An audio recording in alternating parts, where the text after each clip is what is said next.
A service of KIBMradio.com, the Internet's home for an all old-time radio.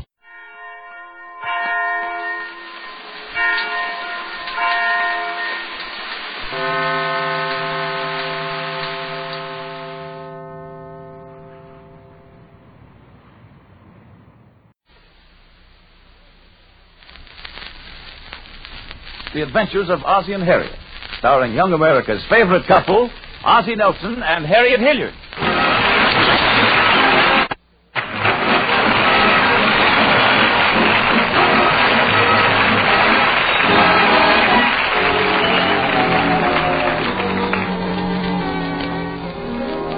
As we look in at the Nelson household at 1847 Rogers Road, we find Ozzie and Harriet seated in the living room. Any mail today, Oz? Yeah, it finally got here. Gee, the mail is certainly slow in this place, isn't it? I don't know why we have to live on the only street in Hollywood that won't give up the Pony Express. Well, it eventually gets here. Where is the mail? It's right here. There's a letter from my Aunt Belinda. It's there if you want to read it. Oh, what does it say? Is Uncle George all right? Yeah, he's working now. Oh, really? Mm-hmm. Aunt Belinda says it's the best job he ever had. Uncle George makes fire extinguishers filled with gasoline. Fire extinguishers filled with gasoline? They're there for people with plenty of insurance. You've been at those joke books again, haven't you? Say, what are those big books over there? Oh, I sent for them. They just came in today, some of them. They look very interesting, too. Unusual titles, aren't they? Strange Woman, Strange Cargo. What's that one over there called? Well, that's a book on skin troubles. It's called Strange Mange. Ozzie, stop making things up. Darling, when will you realize that you're married to a man with a mind like a steel trap? Oh, brother. You know, honey, you should have been a master of ceremonies. I can just see your name up in lights in front of Flapsy Maxie. Ozzie Nelson, the only master of ceremonies with a steel-trapped mind and the fractured skull. You know, there's a lot to this mental business, though. It's all explained in one of these books here. Life is a constant conflict, wherein the stronger mind controls the weaker mind. I'll bet that's what happened to my mind the night I said I'd marry you. Are you kidding? Why, I just mumbled the question. It was practically inaudible, and you shouted yes so loud you scared the daylights out of me. Now that's where you're wrong. I remember it very distinctly. We were riding in the car, and you kept saying, "Will you marry me? Will you marry me?" And I kept shaking my head and shaking my head back and forth, back and forth. Oh, that time you had your nose caught in the windshield wiper, and you know it. You'll think differently about this mental business, though, when I hypnotize you one of these days. Hypnotize me? Since when have you been interested in hypnotism? Oh, ever since this book arrived. What book is that? This one here. It's called Strange Journeys into the Fascinating Fields of Hypnotism. Or How to Tell Your Best Friends Before They Tell You. Hypnotism. Oh, Ozzie, do you really believe in that stuff? Of course I do. You know, I was once in a theater where a hypnotist called a guy up on the stage, and he hypnotized him. He made him cackle like a rooster, bark like a dog, even try to dig a gopher hole right on the stage. That ought to prove something. Oh, it proves something, all right. Proves the guy was a big dope. I am not. No, really, though, they're doing some wonderful things with hypnotism lately. One professor spent 2 years hypnotizing a cat into thinking she was a dog and finally succeeded. Well, that sounds pretty interesting. What was the result? Well, nobody knows. She chased herself up a tree and never came down. But you know something, Harriet, from what I've read on the subject, I have a feeling that I might make a good hypnotist myself. Well, now that you mention it, when you were in college, weren't you voted the one most likely to put people to sleep? Okay, make jokes if you want, but I'll bet I can hypnotize you right now. And I've only read the first chapter. Come on, let me try. Oh, Ozzie, I'm too busy for such nonsense. Oh, come on, be a sport. Well, okay, go ahead. Well, you've got to cooperate, you know. All right, what do I do? Well, first, you've got to make your mind a complete blank. Oh, you want to start even, huh?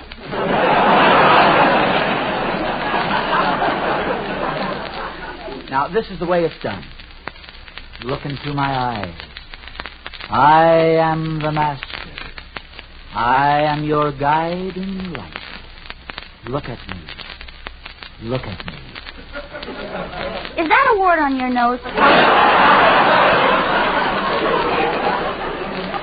Now, please, Harriet, if you want to be hypnotized, you've got to concentrate. Okay, I'm concentrated. Fine, here we go now. Mumbo jumbo, hambo bambo, bobo lobo. You are going to sleep. You are going to sleep. Watch me closely. Mumbo jumbo, hambo bambo. Bobo Lobo.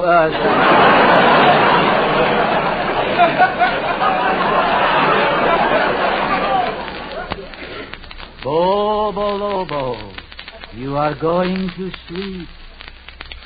You are going to... Ozzie. Oh, yes. Stare into my eyes. I am your master. I am your guiding light. I am your Svengali. You're nuts. I'm going out in the kitchen for a cup of coffee. Why don't you read the book over a few more times, Sonny? Oh, I want to get somebody to hypnotize while it's fresh in my mind. Say, maybe Gloria... No, you don't now. Gloria's busy in the kitchen cooking dinner. Oh, gosh. And I've got things to do, too. I'll be back later. Gee, I wonder why that didn't work on Harriet. I guess she must have too much willpower to be hypnotized. I'll bet I could hypnotize Gloria, though. I think I'll try, only this time I'll use a subtle approach. Oh, Gloria! Gloria! Did you call me, Mr. Nelson? Yes, I did, Gloria. How's dinner coming? Oh, pretty good. I'm bashing the potatoes now. Oh, no, you mean mashing the potatoes, don't you, Gloria? No, I was bashing them. Can I help it if I have a nasty temper? Now, I don't want to take up too much of your time because I know you're very busy out there in the kitchen. Yes, and I'm having a lot of trouble with that turkey I'm cooking. Oh, really? Yes. Every time I start to close the oven door, he looks at me as if to say, "Don't fence me in." Oh, that's just your imagination, Gloria. Yeah, maybe it is. I have such a vivid imagination, Mr. Nelson.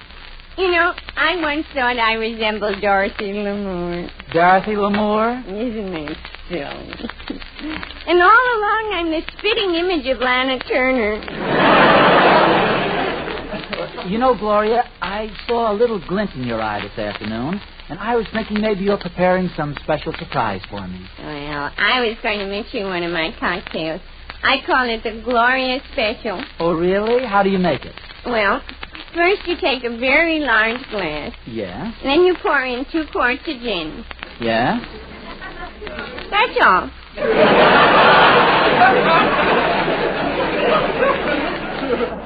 You mean that's all, brother?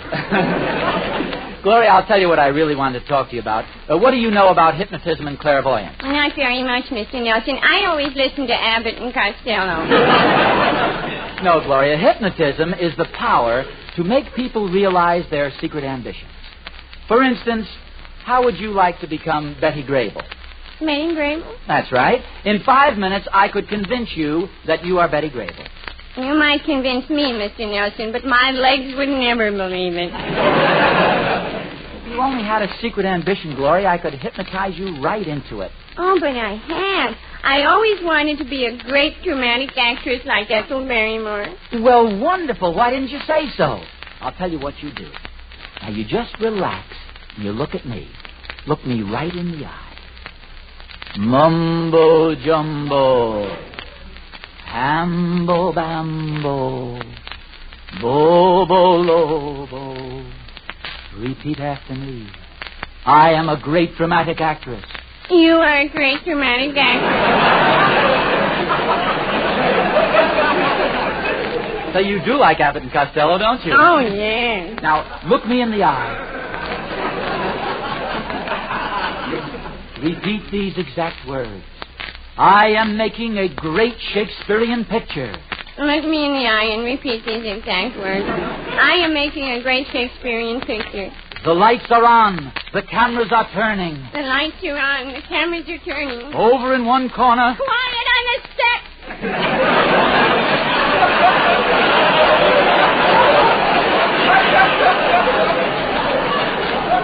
Gee, I think I hypnotized her. Gloria, Miss Ethel Barrymore, please. To be or not to be, that is the question. Harriet, come quick. I've hypnotized Gloria.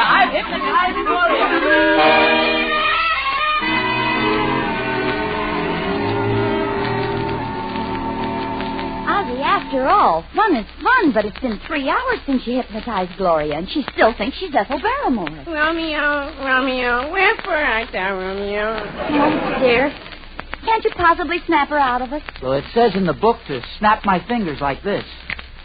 Romeo, climb up on the ladder, Romeo. Climb up on the ladder, Romeo. My joints are a little stiff, aren't they?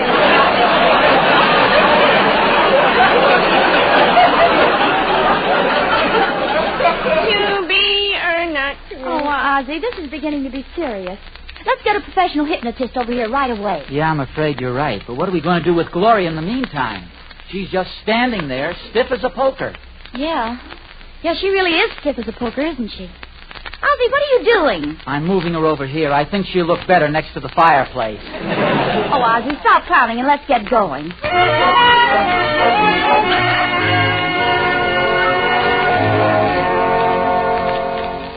Is this the place, Ozzie? Yes, it says Dr. Dipso. Come on, let's go in. How do you do? Something I can do for you?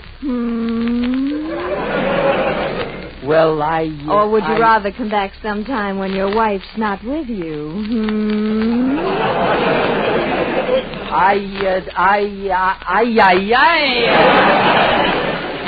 We came to see Dr. Dipso. Yes, can the doctor see us right away? This is quite an emergency. Oh, well, I'm sure he'll be with you in just a moment. He's in the next room with some poor fellow who thinks he's an aeroplane. Now, young man, you're convinced that you're not a B-29? Oh, yes, Doctor. I can't imagine how I ever thought I was a B-29. Oh, that's good. I feel so much better now that I know I'm a P-38. Well, goodbye, Doctor. Happy landing, young man. And now, what can I do for you? Well, we've come to you with a very urgent case, Doctor. You see, it's the result of a hypnotic spell that caused some sort of an awful stupor. Oh, yes, a pitiful case. You poor man, what is your name? No, not me. We're here together. You see, Dr. Dipso, my husband here hypnotized our cook, Gloria. Now he can't snap her out of it. And we thought we could get you to come over to the house and help us. Oh, yes, of course. Nurse. Yes, Dr. Dipso. Nurse, I'm going to be busy for a while. Will you call Dr. Kildare, Dr. Brent, Dr. Christian, and Dr. Gillespie? Have you got that? Yes, you want me to call Dr. Kildare, Dr. Brent, Dr. Christian, and Dr. Gillespie. What shall I tell them? Tell them the poker game is off.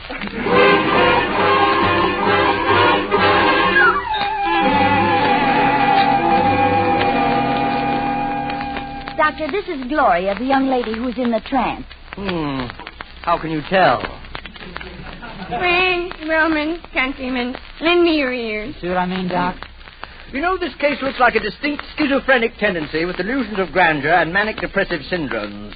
I believe there's been only one other case like it in medical history. Oh, really? Yes. But don't worry, I'm cured now.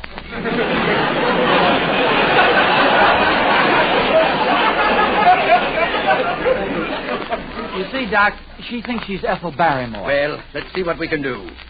Mumbo jumbo, hambo bambo, bobo lobo. See, Harriet, the doctor used the same words I do. Ipso facto foomp. Yeah, plus a couple he carved out of his own head. Do you think you can do anything for her, Doctor? Oh, I think so, Mrs. Nelson. You see, hypnosis is merely the power of the forceful mind over the weak mind. Just watch a moment, and you'll see how strong my mind is. Gloria, look into my eyes. You are not a dramatic actress, you hear? You are not Ethel Barrymore. Mumbo jumbo, you are Gloria. Mumbo jumbo, I'm Ethel Barrymore. Hambo bambo, you are Gloria. Hambo bambo, I'm Ethel Barrymore. Now comes the supreme test. I must have absolute quiet. You'll be quiet. Now, Gloria, bobo lobo, you are now Gloria. Lobo, I am now Gloria. It worked. Flurry is okay. Oh, that's wonderful. Thanks a million, Dr. Dipso. Dr. Dipso. There must be a mistake. I'm not Dr. Dipso. Then who are you? Silly boy, don't you recognize me? I am Ethel Barrymore.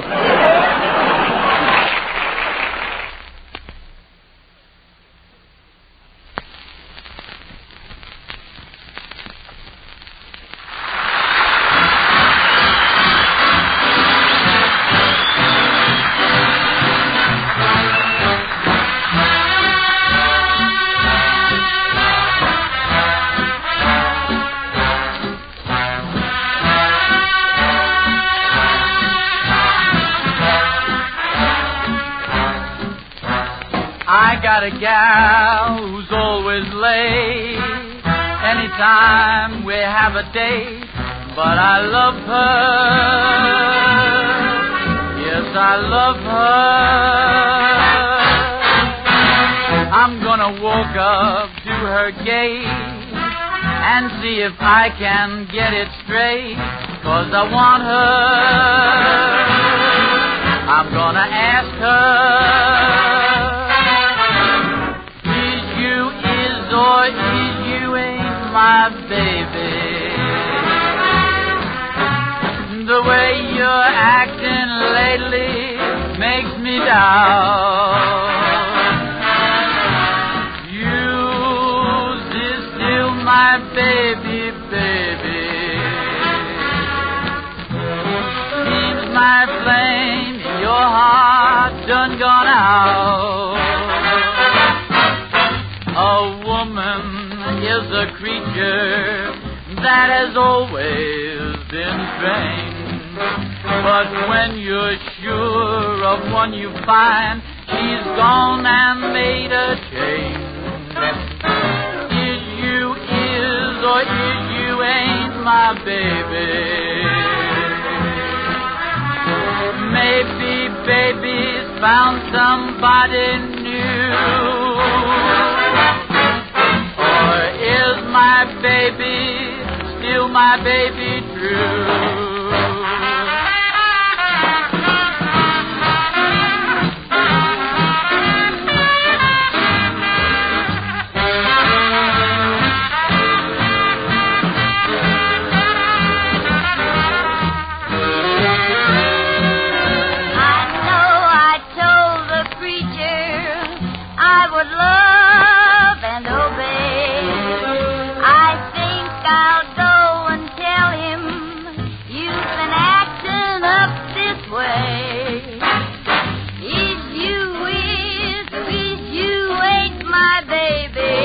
Honey, how can you talk like that? Maybe baby's found somebody new. Oh, me, oh, my, you know that ain't true. Or is my baby still my baby true?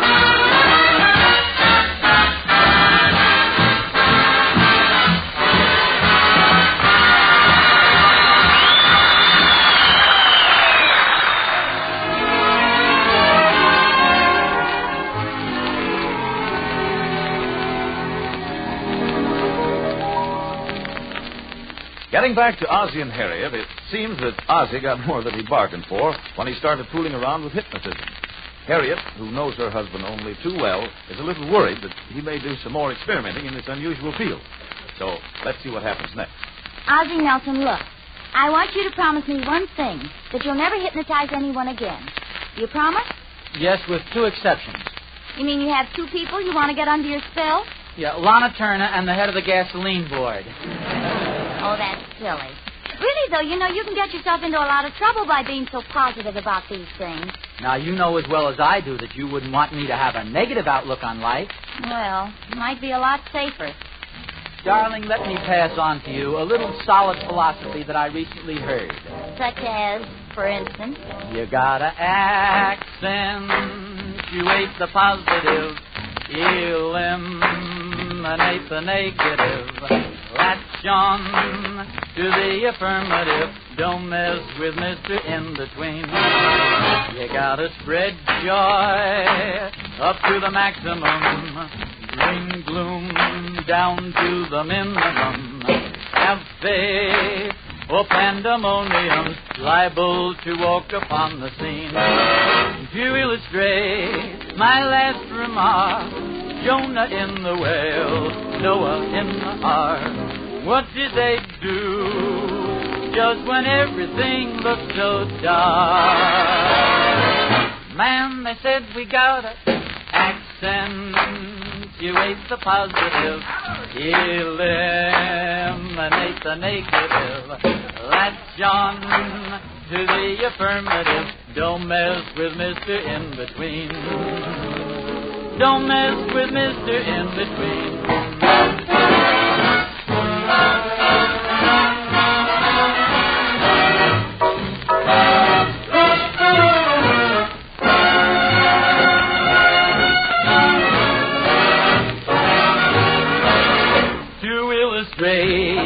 My last remark, Jonah in the whale, Noah in the ark. What did they do just when everything looked so dark? Man, they said we gotta accentuate the positive, eliminate the negative, latch on to the affirmative. Don't mess with Mr. In-Between. Don't mess with Mr. In-Between.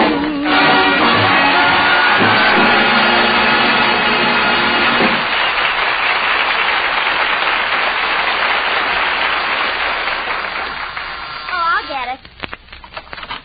Hello there. Oh, Ozzie, it's Mr. and Mrs. Waddington. Won't you come in? Oh, yes, thank you, Harriet. We can only stay a moment. Roger, take off your hat. Yes, my dear.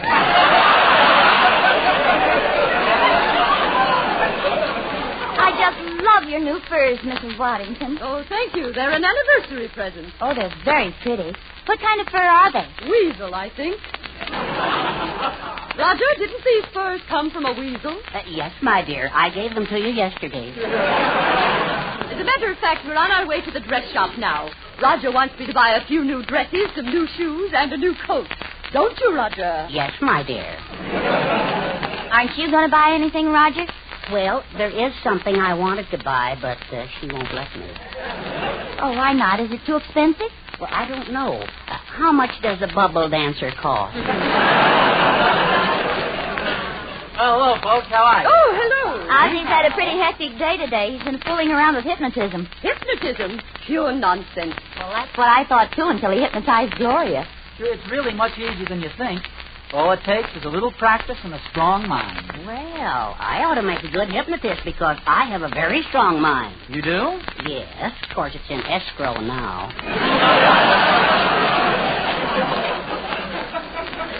Say, you know, I have an idea.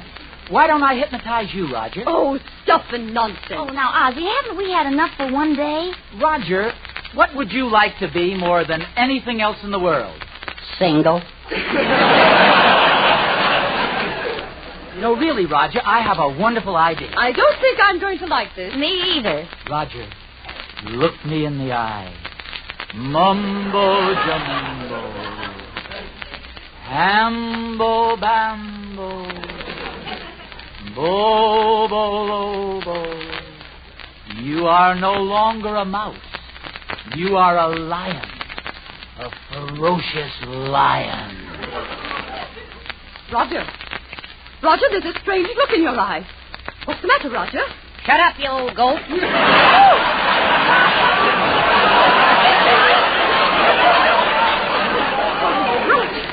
Roger, what's come over you? This is your little wifey, your little dream kisser.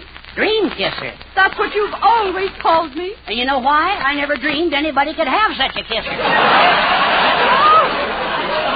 Why, you don't know what you're saying. Yes, you can go shopping by yourself because I'm going to meet the boys and play poker. Over my dead body. Nothing could make a nicer table. Ozzie, what have you done to my dear little husband? Gosh, I sort of hypnotized him, I guess. I am a lion. And you are a helpless little lamb. Roger, don't look at me that way. Roger, stop! I am a lion. I'm going to tear you apart. Get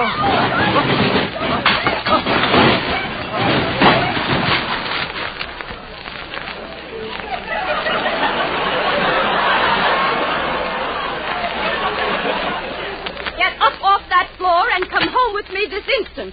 Is that clear, Roger? Roger. Ozzie, I thought you said I was supposed to be the lion. Well, that's hypnotism, Roger.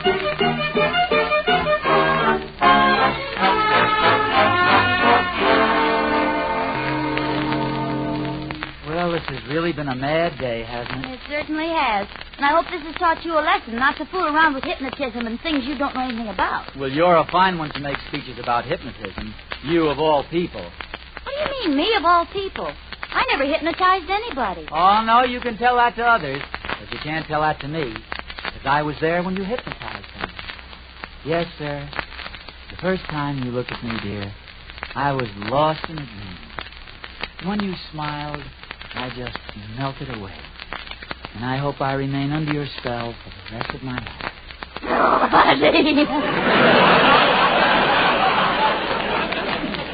Well, one thing is certain. I sure am glad we got Gloria out of that spell. Yeah, you know, I was really getting worried about her. Thank goodness she's perfectly normal again. Yeah, she snapped out of it fine. Say, isn't it about time that she announced dinner? Mm-hmm. Practically ready. She'll announce it any minute now. Come on, ye, for whom the bell tolls. All I can say is I hope Ethel Barrymore can cook.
This is the Armed Forces Radio Service.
Hiya, babe. Say, how about... Ouch. Does that answer your question, buddy?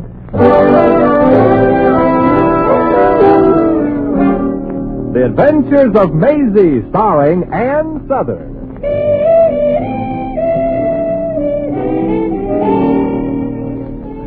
You all remember Metro-Goldwyn-Mayer's famous Maisie pictures. Now, in just a moment, you'll hear Maisie in radio, starring the same glamorous star you all went to see and loved on the screen, Ann Southern. But first, your announcer.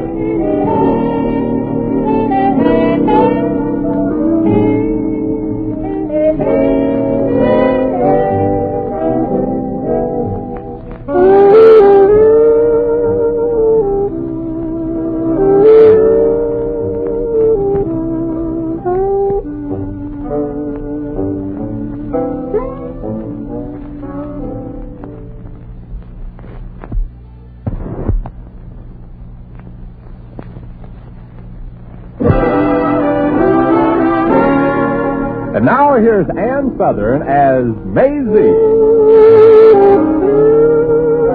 Yep, I'm Maisie, like the man said. Maisie Revere. Of course, that's just the name I use in show business. And for me, lately, show business has been slow business. My real name is Mary Anastasia O'Connor, after my mother's favorite sister. The nice part of Brooklyn, mind you. In my neighborhood, we all had garbage cans. The only reason me and my black suitcase ever left Brooklyn was, well, gold is where you find it, like a fellow with smart brains once said. And that's how I happen to be in this little one-horse town of Stenderville today. You see, last night I answered an ad in Variety and got a job as a hostess in a local dance palace.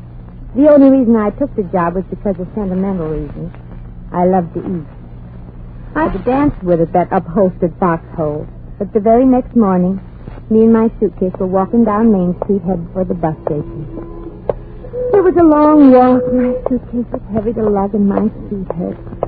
I'd been on them all last night, and so were those fellows I'd been dancing with. Hiya, beautiful. Can I get you a lift someplace? You're wasting your drool, stranger. I'm only going as far as the bus station. Bus station? What's the matter, baby? Don't you like our town? What's the like?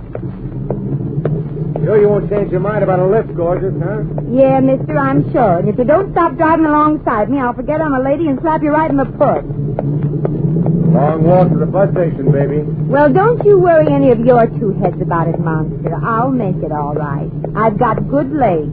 I'll say you have, sister. I'll say you have. Oh. I'll say you have. Oh.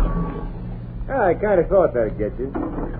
Come on, hop in, beautiful. Well, I really should say no. Look, baby, if you get in, I promise to take you right to the bus station. Well, this suitcase of mine is rather heavy. Too heavy for a doll like you to be toting around. Come on, drop the bag in the back seat, gorgeous, and, squeeze in up front here with me, huh? Well, you promised to take me right to the bus station. Oh, sure, baby, sure. I know a swell way to get there. A swell way? Uh-huh. Yeah, well, of course, the route is a little longer. Mm-hmm, but it's more picturesque, huh? Through the woods where it's nice and quiet. And you can yell at the top of your lungs, but nobody can hear you. You guessed it, baby. Well, so long, Boy Scout. Give my regards to the other members of the Wolf Patrol. Oh, come on. Now, be a nice kid. I'm an okay guy. Ask anybody in Centerville about Jeff Brady. They'll tell you. You just ain't going to be happy unless I let you give me a lift, huh? Nope. Come on, get in. Okay. But if it's okay with you, Mr. Brady, I'd like to keep my suitcase in the front seat with me. Oh, sure, baby. Sure. Anything you say. What do you got there in that suitcase? Diamonds and pearls? Oh, no. Just my equipment. Equipment? Yeah. I'm a professional knife thrower. Nice thinking, Maisie. That one hasn't missed yet.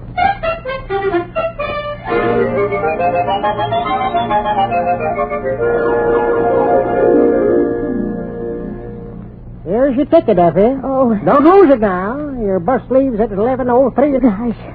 You know, Hector, I never really thought I'd ever get up the courage to leave Centerville. Well, Effie, can't say as you rushed into it. Pardon me, Kirk, but I'd like to get a bus ticket. Well, you came to the right place for it. Like I was saying, I hope you packed some real sensible clothes, Effie. I hear tell that sometimes get sort of nippy. No. Yeah, you might even expect snow.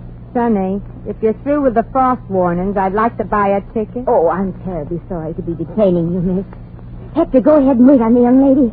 I'll just put her on my suitcase till my bus comes in. Okay. Well, then, Miss Fancy Pansy, where to? $4.12. Hmm? That's all I got. How far away from here can it take me? Got any particular direction in mind? Nope. One place is as good as another when you're looking for a job. Oh, pardon me, miss, but I just couldn't help overhearing what you said about a job. Oh. I just left mine.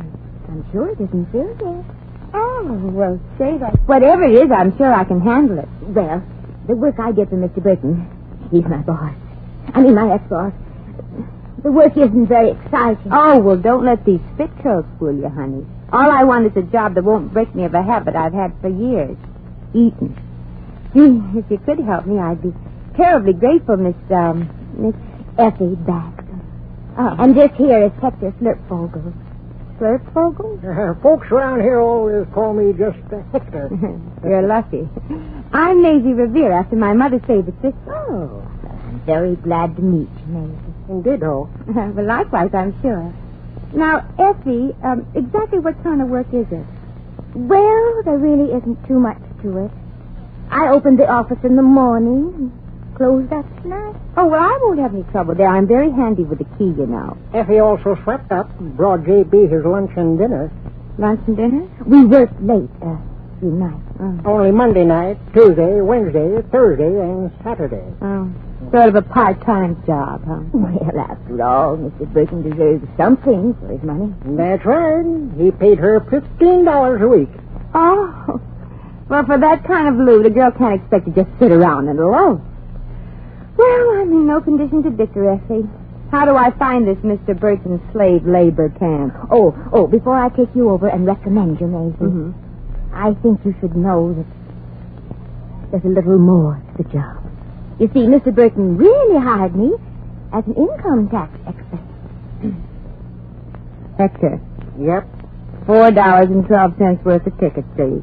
You don't know nothing about income tax, huh? Never needed to. I never had an income. Now, how's about that bus ticket, Heck? Well, let's see. You can get to Millville for $3.80. Say, Hector, isn't this the time of year they put extra help on at the cannery? Yeah, and this is their big season. Ever work in a fish cannery, Maisie? Any experience required? I don't think so. Well, if the fish are willing to take a chance, I am. One ticket to Millvale, Hector. Here you are, Maisie. The buses are just outside in front. Yep. Here's your $3.80, Hector. I can use what I got left for a gas mask. Well, that must be my bus. Goodbye, Hector. Bye. Goodbye, Effie, and thanks for trying to get me your old job. Oh, it was really nothing, Maisie. Anybody would have done this thing. Oh, don't you believe it, honey. Folks like you and Hector are the only chance the world has to keep from falling apart at the seams. Okay, I'm coming. Goodbye, Hector. Goodbye, Effie, and thanks again. What, Maisie? What? You're cross. Well, I can't help it. I'm not used to people being nice to me. Bye now. Wait for me, driver. Wait for me. Yeah, okay, miss, but hurry, will you? I'm late already. Well, honey. Goody gumdrop. Now, please be seated, will you, miss, and we will be on our merry way into the pale blue yonder. Okay, driver. I'm seated. You may start now. Aye, Captain. Oh, Maisie! Maisie, you forgot your suitcase. Oh, so I did.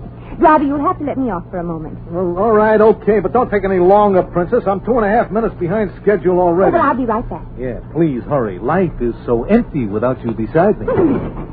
Oh, here you are, Maisie. Oh, gosh, it would have been terrible if you went off without your suitcase. Yeah. Although there ain't enough clothes in there to feed a dieting moth. But this suitcase has been sort of a buddy of mine. It's traveled with me all the way from New York to Hollywood. Well, goodbye, Ed. Maisie. Uh-huh? Did you say you've been to Hollywood? Oh, that's where I'm going. You are? Well, what do you know?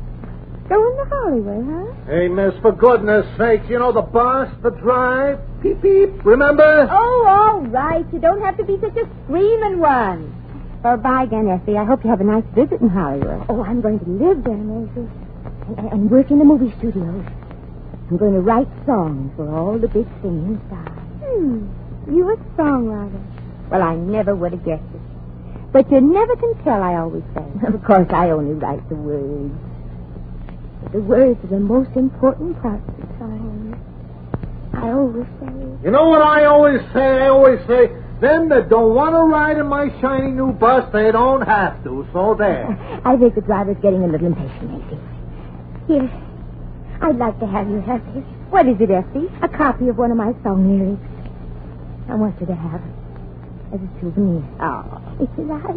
Gee, I'd be flattered to have it, Effie. Thanks. And goodbye again.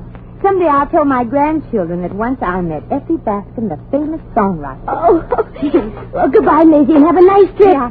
Goodbye, driver.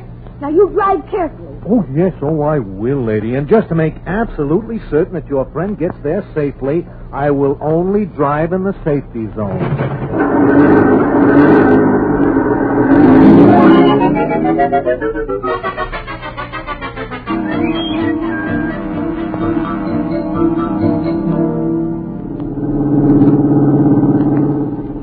Driver. Oh, driver. Yeah? You wouldn't happen to have a penny postcard on you, would you? Well, no, miss. It just happens that I'm fresh out. Oh, too bad. I thought maybe when we got to the next stop, I'd drop Effie a postcard. Effie? Oh, you mean your gopher-faced friend back there at Centerville? Oh, that's not fair. Effie may not be pretty on the outside, but she has a soul. She's beautiful on the inside. Well, I wouldn't know. I got bad eyes. I can't see very deep. Oh. Well, I mean, she thinks beautiful things. And I'll bet she writes beautiful things, too. Driver, do you like to listen to song poems? Well, no. But I got a sneaking suspicion I'm going to. Well, let me read you one of Effie's masterpieces. I wish I were in Peoria, where I could see much more of you. Oh, promise me you'll say I do, and I'll be there on the next choo-choo. I'll be more than your maid, I'll be your buddy when we are married by Parson McGillicuddy. Little Effie wrote that? It wasn't Nick Kenny. Say, ain't that just a little bit corny? Well, it's worse than corny. It's succotashy. Well, I guess maybe junk like that is considered pretty groovy in Centerville. That's the trouble. Effie's going to try and sell it in Hollywood. In Hollywood? Oh, no, she is kidding. Hey, look, lady, if that's a sample of her talent, she had better start practicing how to starve to death. A good, wonderful person like Effie. There's no telling what'll happen to her in a hard, cold place like Hollywood. Driver. Yeah, miss? Turn back. Well, anything to make you happy.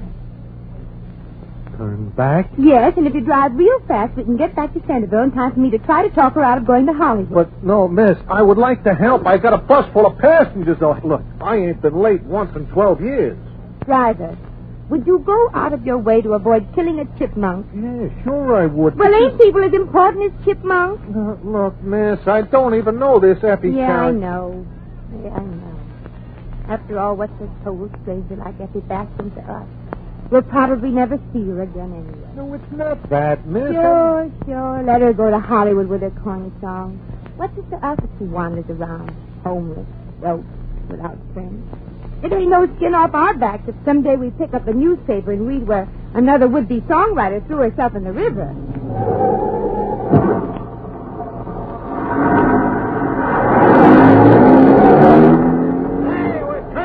We're going back. What's the idea? Exactly. What is the idea, kid? Don't bother me, madam. I'm saving a woman from drowning.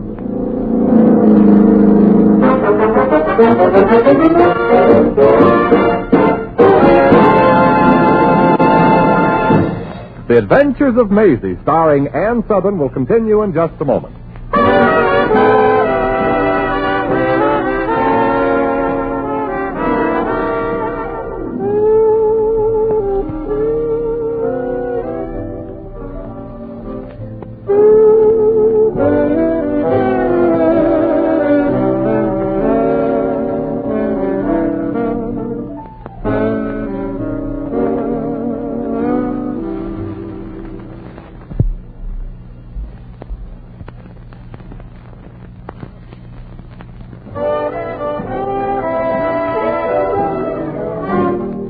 Now, once again, here's Maisie.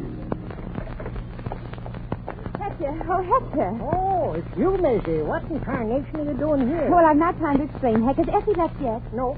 Oh, then it's not too late. 2863 gave me 10 minutes to talk to her. 2863? Yeah, that's the bus driver's number. He didn't tell me his name. Where's Effie? In the office, typing out another song poem called Let's Have a Bowl of Chili and Old Amarillo. Oh, brother. Hector, does anybody in this town really think Effie's got what it takes to write for Hollywood? Well, frankly, ain't anybody really think so outside of the professor.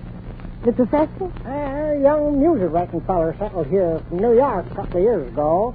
Started doing pretty good, too. After he advertised in the Centerville Bugle for folks who wanted to make big money with their song poems. Oh, and for $50 or $100 he promised to write the music that would make the song poems commercial? Yeah. Claimed he had big contacts with the publishers? Yeah. Effie had lots of songs put music to by the professor. Gave every dime she made to that feller. Oh, the poor kid. He's just the type that's a pushover for such a phony. Phony? Sure. Legitimate outfits don't make promises they can't possibly keep. Hector, we got to do something to keep poor Effie from running off to Hollywood and finding out about the song-writing racket the hard way. Oh. And I got just 10 minutes to do it. 9 minutes. I'm going into your office, Hector, and have a talk with her. It won't be easy to change her mind about her gift, as she calls it. Effie sure sets a lot of store by Jeff Brady's opinion of her song poems. Jeff Brady? That's the professor. Doing real good, too. Got an office and a snazzy yellow convertible. Late 36 model, too. With a foxtail on the radiator cap? And little black eyes that practically whistle at you? That's the skunk Maisie. You know him? Like a book, Hector, like a book. Jeff Brady is the professor, huh? Quiet, I'm thinking. When it's noisy, sometimes it takes me all day to think. That's better. Hector, where's Brady's office? 2 blocks down on Hill Street. Can't miss it. That yellow chicken wagon of his is always parked in front. Now, Hector, listen. Effie has to find out Brady's been taking her for a ride. Yeah, so?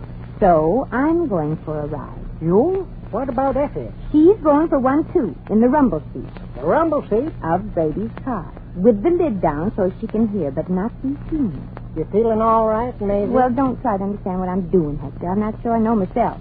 Just get Effie in Brady's rumble seat and keep her quiet. Both of us? In the rumble seat? With the lid down. Now, how do I get her in there without explaining? Well, that's up to you. That's what I thought. Well, where will you be, Maisie? In the front seat with Brady. If that light in his eye means what I think it means, see you later, Hector. Well, folks, she's back. Come on, climb aboard, Florence Nightingale. Oh, I'm not going with you, driver. I'm going with Jeff Brady. I have a little work to do, so if you don't mind following me down to Lover's Lane. Now, wait. Who in tarnation is Jeff Brady? What do you mean, follow you down to Lover's Lane? And also... There's no time to explain, but it's for Effie. It won't take but maybe an hour or so. No, so long, lady. If I never see you again, I thank you. Well, bye, 2863, and thanks. Anyway, I guess I'm just a soft-hearted fool. Oh, and if you should change your mind, Jeff's car is a yellow convertible with a foxtail on the radiator cap. Bye now, and wish me luck. I got a feeling I'm going to need it.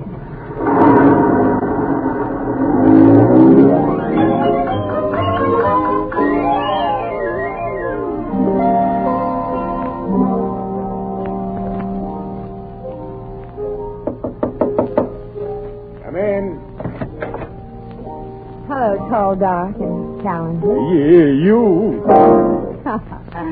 You can come out from behind the piano, Jeffy. The knives ain't very sharp. Maybe not, lady, but I happen to bleed easy. Now go away, please. I'm busy. Too busy to show a girl the way to the bus station? The long, scenic way? Look, I'm really very busy. Oh. You mean it? Well, usually I walk back from an auto ride, but this is the first time I've ever walked back to get one. I don't get it, gorgeous. Just this morning you looked daggers at me. Yeah, a whole suitcase full of them. Oh, you just give up too easy, Jeffy. I was going to go out of town, but I missed the bus. Yeah, so I decided it was no use to also miss the boat, if you know what I mean. Oh, I think I do, yeah. Well, shall we go, beautiful? Hop in, doll.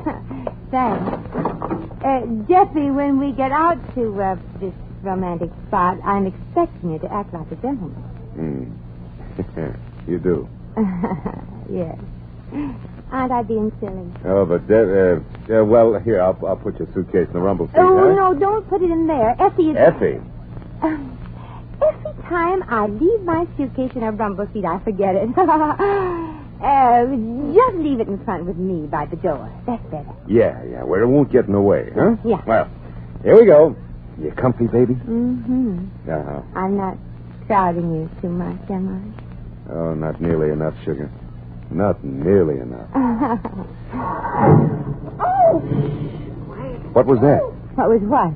Well, I thought I heard voices coming from inside my... Oh, that was just my conscience talking to my better self. Silly, isn't it? What's silly? I have no better self. Well, are you ready, Jeffy? Little Jeffy's always ready.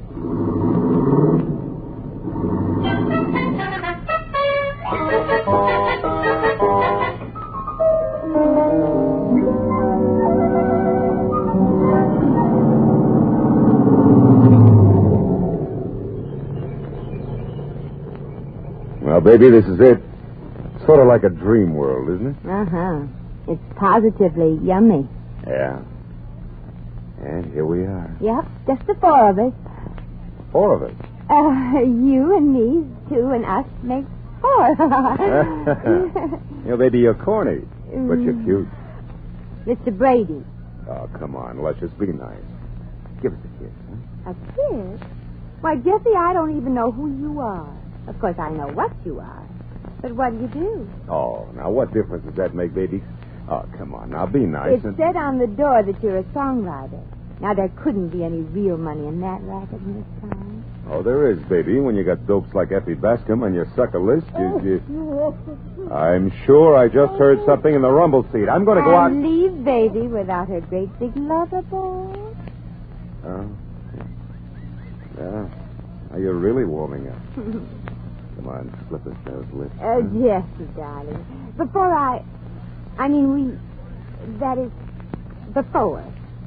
I'd like to ask you one very important question. Sure, honey. What is it? What's a sucker list? Oh, for God's sake, that ain't important. Now, come on with that kiss. I ain't got all day. No telly, no smooches, Jeffy. Yeah. Well, okay. It's a racket I've got. This town is full of stupid jerks who pay me to write music for their corny lyrics. I rave about the tripe they turn out, promise them publication, and that the stuff will be sung by big stars. Now, you satisfied? Come on, give me a kiss. Very satisfied. Oh, thank goodness. Now, come on, honey. Jeffy Wetty wants a kiss. And you're going to get one, too. You skunk. Oh! Effie, you shouldn't have knocked him out with a jack. Yeah, I wanted to do it, but Effie talked me out of it. Ladies first, you know. Oh, May. Oh, I've been such a fool to even have Oh, thought. I'm sorry you had to find out about this song phone this way, Effie. I hope you'll forgive me. Forgive? I'll never forget you, Maisie. Never. I never even want to hear the word Hollywood again. Oh, no, you get over there. Work will make you forget. And from what I hear about your boss, he's the lad that can dish it out. You ain't kidding, Maisie. But say, you got a job that's got to be took care of, too. In Millvale, remember? Mm-hmm. Slide over, Maisie, and I'll drive you over in this here skunk's car. Oh, well, that won't be necessary, Heck. Hello, 2863. I kind of thought you wouldn't let me down. Well, don't kid yourself, miss. This just happens to be on my route. On your route? Hey, there ain't never been a bus on this road. Okay, so I'm a trailblazer. Go on, get in, miss. Somewhat of a hurry. Sure. Well, bye again, Hector. Take care of yourself, Effie. Lots of luck, Maisie. Bless you, Maisie. Oh, bless you. Oh, come on, will you, lady? I'm 2 hours late on my run already. But I'm coming. Yeah, I'm going to have to drive like blazes to get to Middletown before night. Yeah, I guess you will. Middletown? Yeah, it's almost 100 miles. No, it can't be. Uh-huh. This is the wrong bus. I'm going to Millvale. Oh, I'm sorry if I've inconvenienced you, driver. Inconvenienced me? Inconvenienced me?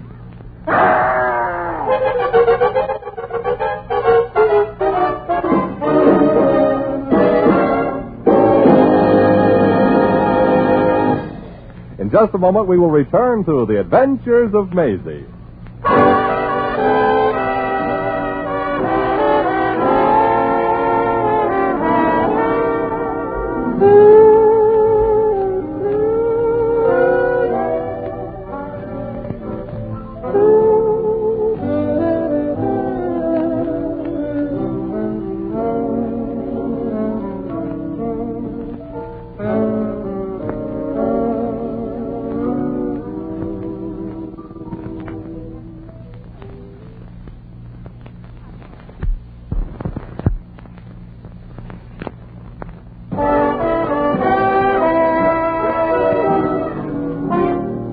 And now, here's Maisie.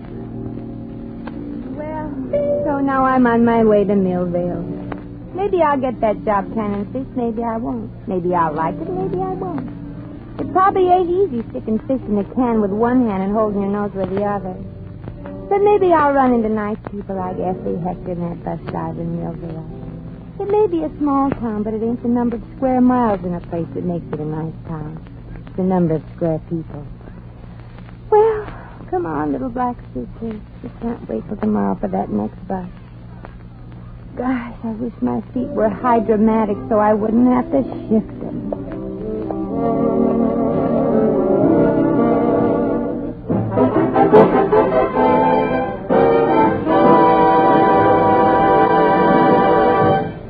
You've just heard The Adventures of Maisie, starring Ann Southern.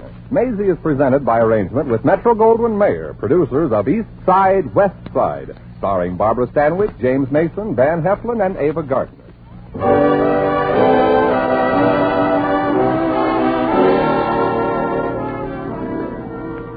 Sheldon Leonard was heard as the driver, and Effie was played by Lorene Tuttle. This program was written by Arthur Phillips. Original music composed and conducted by Harry Zimmerman.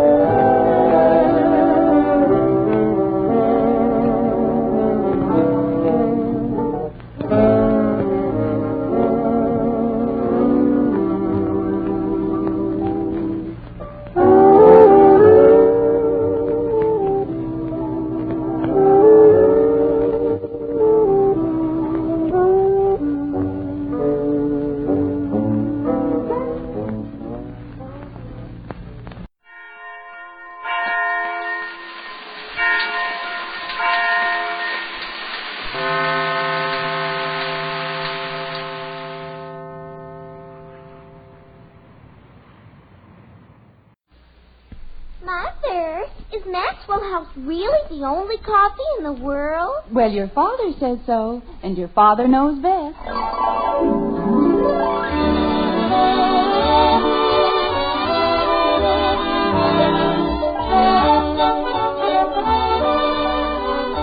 Yes, it's Father Knows Best, transcribed in Hollywood, starring Robert Young as father. A half-hour visit with your neighbors, the Andersons. Brought to you by America's favorite coffee, Maxwell House. The coffee that's always good to the last drop.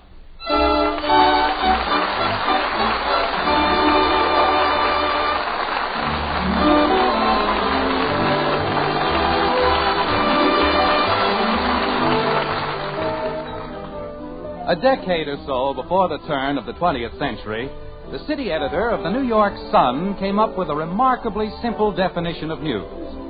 When a dog bites a man, he said, that is not news because it happens so often. But if a man bites a dog, that is news. Well, in Springfield, in the white frame house on Maple Street, news may very well be in the making. Nothing unusual has happened thus far, but it's quite possible that before the week is out, a man named Anderson will bite a dog like this. Holy cow, Dad, I couldn't help it. Bud, when you signed the good driving pledge... But I wasn't even driving, Dad. The car was just sitting there. And the fender dropped off all by itself. Sure. Bud, that's the most ridiculous thing I've ever heard. But it's true, Dad. I wouldn't be surprised if the whole car fell apart. Is that so? There's nothing wrong with the car, and you know it. Daddy. What is it, Kathy? Did you know that in the polar regions, dogs are the chief means of transportation? What's that got to do with Bud knocking a fender off the car? I didn't knock it off, Dad. It fell off. Bud, unless you're willing to tell me the truth... Jim, Bud is not in the habit of telling lies, and if he says the fender fell off, then it fell off. And we put it back on again with wire, Dad. You'd never even know the difference. Oh, fine. But if I ever find out... Oh, never mind. May I have my coffee, Margaret? Of course, dear. Here you are. Thank you. Nothing. What? It doesn't have anything to do with Bud knocking a fender off the car. I did not. Wait a minute, Bud. Kathy, what doesn't have anything to do with Bud knocking a fender off the car? Dogs are the chief means of transportation in the polar regions. Fine. I'll order a dog sled in the morning. Is that what you want? Oh, no. I just wanted to tell you. Well, thank you very much. You're welcome. Silliest thing I've ever heard in my life. That car's practically as good as it was the day we bought it. Might need a little paint here and there. Daddy. What is it, Kathy?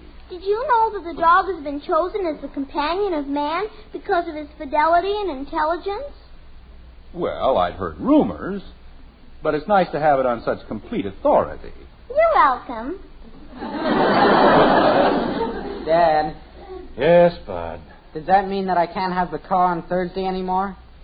No, I suppose it'll be all right. But in the future, I wish you'd be a little more careful, that's all. I wouldn't be surprised if the roof caved in. Betty, what's gotten into you? Until tonight, the only complaint you ever had about the car was that you didn't get it often enough. Jim. Yes, Margaret? The Liggetts have a new car. A convertible. Oh. Well, pardon me. Dogs are bred for sports, as watchdogs, for guarding and driving sheep, and for playing ordinary dogs. Kathy, deep in your obscure little mind... How see you it is? You stay right where you are. I want to get to the bottom of this dissertation on dogs. Bud? Yes, Dan? See who's at the door. Holy cow. You think nobody else around here knew how to open a door. All right, Kathy. Will you explain something to me as simply as possible? Why this sudden interest in the history of our canine companions? Huh? Dogs. Oh, well, dogs are pets, and everybody says they're man's best friend, and they'd probably be girls' best friends, too. And I don't see why... Kathy, are you going to start that dog business again? But everybody I know has a dog. I don't see why... You know as well as I that Betty's allergic to dogs. They make her sneeze. Dad, it's Mr. Davis. Oh, come on in, Ed. Hello, Jim, Margaret. Hello, Ed. Hello, girls. Hello, Mr. Davis. We're just finishing our dinner, Ed. How about a cup of coffee? Oh, no, thanks, Jim. I just want to talk to you about your dog. Our what? Well, I wouldn't mind if it were just an ordinary rose bush, Jim, but this was a Bengal. A genuine Hibiscus rosa sinensis. Ed. I only had two, and you ought to see the one he dug up. It's a complete wreck. Ed. Yes, Jim. What dog? Why, your dog. We don't have a dog. You know that. Daddy. Jim,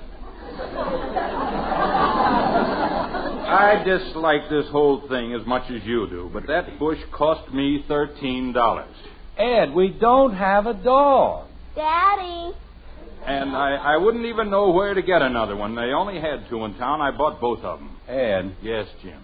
We don't have a dog. Daddy. Kathy, I'm talking to Mr. Davis. I know, Daddy, but I want to tell you something. All right, what is it? We have a dog. Fine. Look, Ed, I know how you must feel, but... We what? Kathy, you're joking. What do you mean, we have a dog? Oh, it was such a poor little dog, Daddy. And it kept following me and following me. And... Kathy, you mean we have a dog here? Uh-huh. Betty, stop that. I can't stop it, Father. You certainly can. Kathy, you've been told 1,000 times not to bring a dog into the house. She's just doing that to be mean. I am done. She wasn't sneezing before, and the dog was here all the time. Where? What? Where is it? Where's what? The dog. Oh, the dog.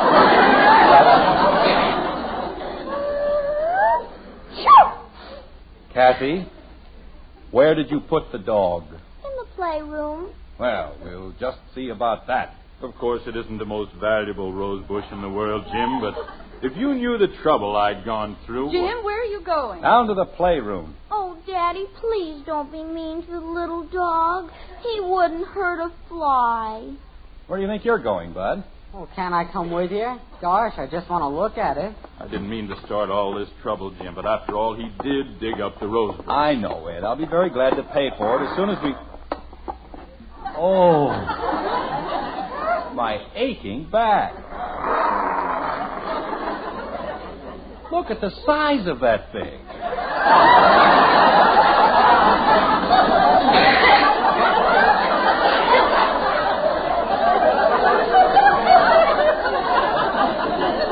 Holy cow. I'll just wait for you upstairs, Jim. Kathy, that isn't a dog. It's a werewolf. No, it isn't, Daddy. It's a dog, and you're frightening him. I'm frightening him. Poor little fella. We're not going to hurt you. Kathy, get away from him. But, Daddy... You heard me, Kathy. You don't get away from that dog. Well, stay over there if that's what he wants. But don't get too close. Jim, Ed Davis said there was a lion in the basement. Did you? Oh, Kathy. Isn't he cute, Mommy? Kathy, come over here. You better do as your mother says to. Maybe she better do what the dog says.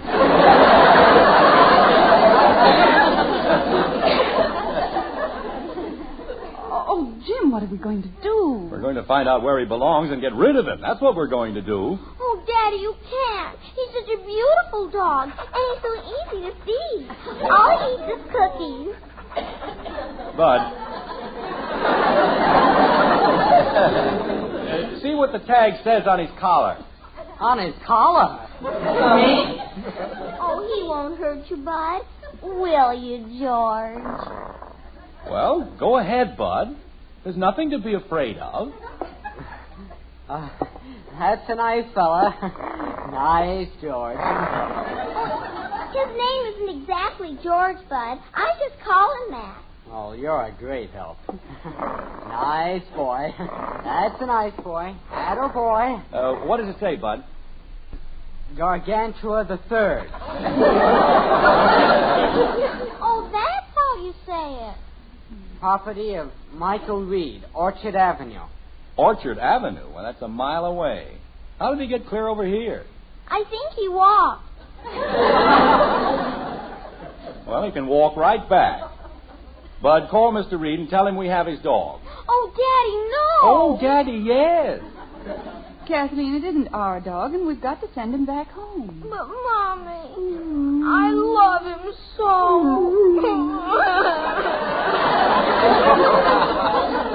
Oh, don't cry, Kathy. Gosh, you've still got us. Everybody's got somebody. And all I have is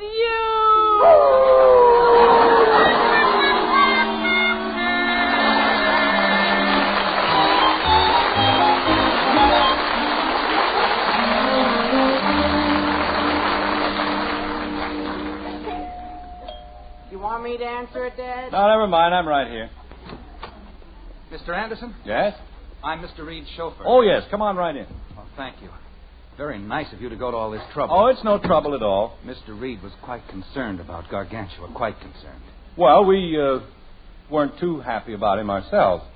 Kathy? You want me, Daddy? The man is here for the dog. Gee whiz. She'll have it up here in just a minute. Peculiar-looking animal, isn't it? Oh, no, it's a very valuable dog. Weimaraner. You don't say. Yes, it's a German hunting dog. Very intelligent. Well, that's a matter of opinion. Kathy, will you please hurry? Daddy, I can't find him. You what? Oh, Daddy, the most terrible thing happened. He got away. Kathy. But he did, Daddy. I just opened the door, and he was gone. You didn't happen to give him a push. Oh, Daddy, how can you say... Well, maybe one little push. Now, see here, Kathleen. Oh, you don't have to worry, Daddy. I think I can find him again. later. I'm awfully sorry about this. I understand. Oh, hello, Ed. Oh, Jim, I don't like Ed, please, I told you I'd get you another rose bush, and I will. First thing in the morning. I know, Jim, but after all now... George got away. Yes, I know he got away. Only he didn't get far enough away. Have you seen him? Yes, I've seen him. He's in my backyard, and he's having a wonderful time. All right, Kathy, go get him. Gee whiz. And, Jim. Yes? When you get that hibiscus sinensis tomorrow, make it 2. Oh, no.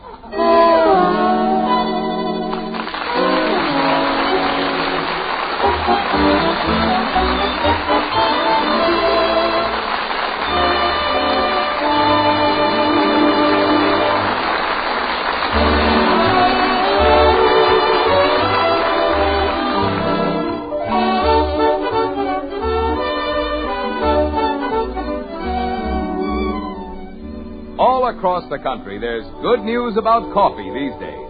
Grocers everywhere are featuring Maxwell House at lower prices.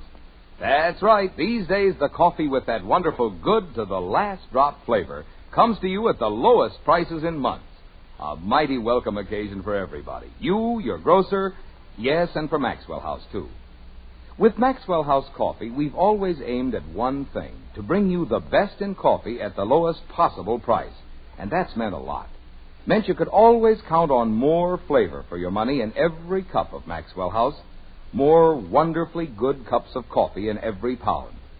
It's the reason why, year after year, folks everywhere have found Maxwell House is true economy.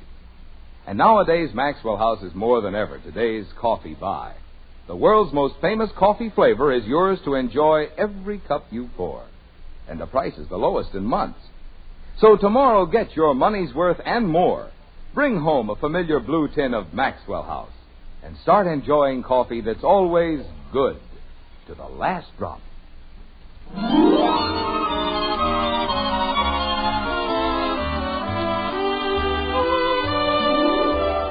The dog is a creature whose principal feature is love, and there's nothing can daunt him.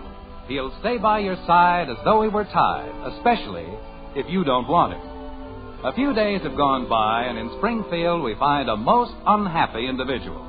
Between roses, which cannot be found, and a dog which refuses to get lost, Jim Anderson's lot is a miserable one indeed. Like this. Go on, get him. Oh, isn't he cute, Daddy? He wants to play. Well, tell him to play with something else. But he likes you, Daddy. All right, I like him, but you don't see me biting his shoes. Oh, he just wants to be friendly. No good fender. Why don't they make the bolts big enough? They don't want you to fix your car, that's what. Expect you to buy a new one every 5 minutes. Daddy. What is it, Kathy? George is hungry. George is hungry. George is sleepy. George. Kathy. Yes, Daddy? How many times have you found that dog? 6. And how many times have we sent him home? 6. Most ridiculous thing I've ever heard. Any dog that's stupid enough to get trapped in back of a fence 6 times in a row. Hi, Jim. Oh, Ed, come on over here. I've got good news for you. Okay. Hey, see, George is back again. Yeah, idiotic animal. Comes clear over here from Orchard Avenue and then gets stuck in back of the Willoughby's fence. Smart dog. He is smart, Daddy. He knows that's where I meet him. Well, why don't you leave him there? Let somebody else find him for a change. But, Daddy, the Willoughbys moved away. There wouldn't be anybody to feed him. He can always eat rose bushes. Oh, that's what I wanted to tell you, Ed. There they are. You mean those? Yep, 2 Bengals, and I had to go clear to Plainfield to get them. Jim, I don't like to be difficult, but those aren't Bengals. They most certainly are. Look at the tags. Well, marked Bengals, all right, but... Oh, well, you see, Jim, there are 2 kinds of Bengals, Hibiscus rosa sinensis and Rosa japonicus. Now, mine were Hibiscus sinensis, and they're a much hardier variety. Ed, a rose is a rose. And you said Bengals. I don't like to argue, Jim, but I said Hibiscus sinensis. You see, the japonicus is very susceptible to mildew and thrips. That's bad, huh? Oh, yeah, especially around here. The Japanicus doesn't do well in Springfield at all. It needs a much milder climate. I see.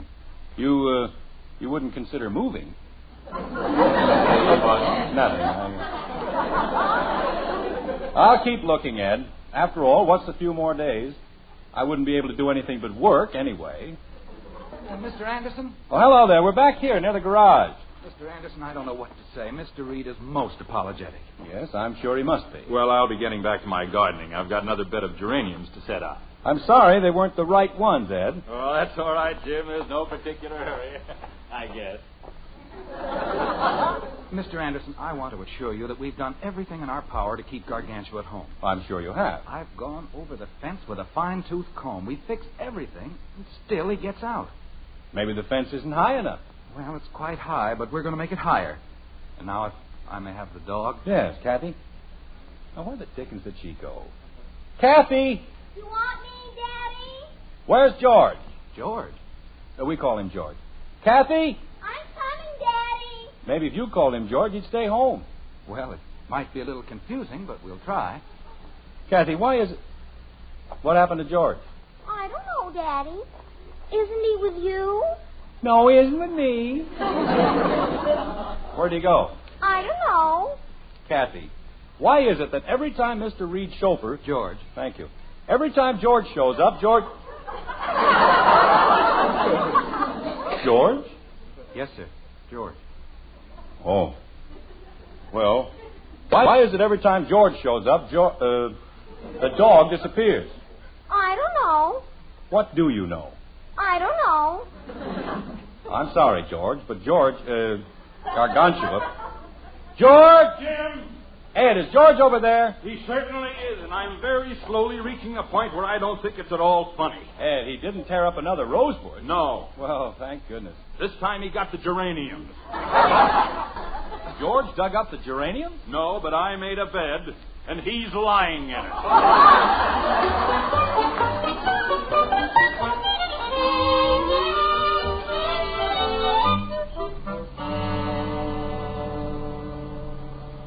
$35 for two miserable little rose bushes. It's criminal, that's what it is. Jim, let's just be thankful that we were able to find them. Hibiscus sinensis. Margaret, if I ever see that dog again, so help me... Jim. What's the matter? He's back. Oh, no, he can't be. Well, stop the car, Jim. We've got to get him. Why? Why can't we just pretend that we've never met George? That we've never even heard of him? Dear, we owe it to Mr. Reed. Mr. Reed. He's the one who ought to pay for the roses. George is his dog. Jim, that's not being very charitable. Well, I don't feel very charitable. Where is he? Back of the Willoughby's fence. Again? Margaret, that's the stupidest animal I've ever seen in my life. This is the 8th time he's been stuck in the Willoughby's yard. Any dog with half a brain knows you can jump both ways over a fence. Come here, you silly mongrel. Oh. Jim, isn't that sweet? He knows us. Well, why shouldn't he know us? He's been boarding with us for almost a week. Come on, George. That's a good boy. Take his collar, Jim. I'd like to wring his neck. Come on, George.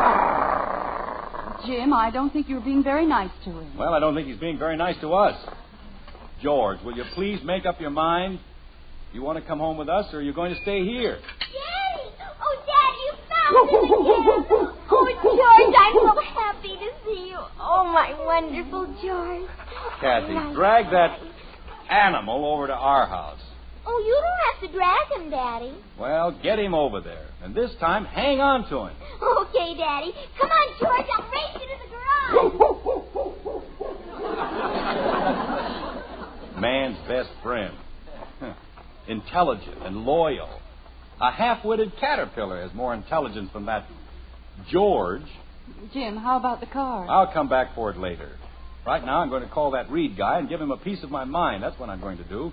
If he can't learn to take better care of a dog, he doesn't have any business owning one. Jim, I'm sure Mr. Reed is doing everything he can. Well, it isn't enough.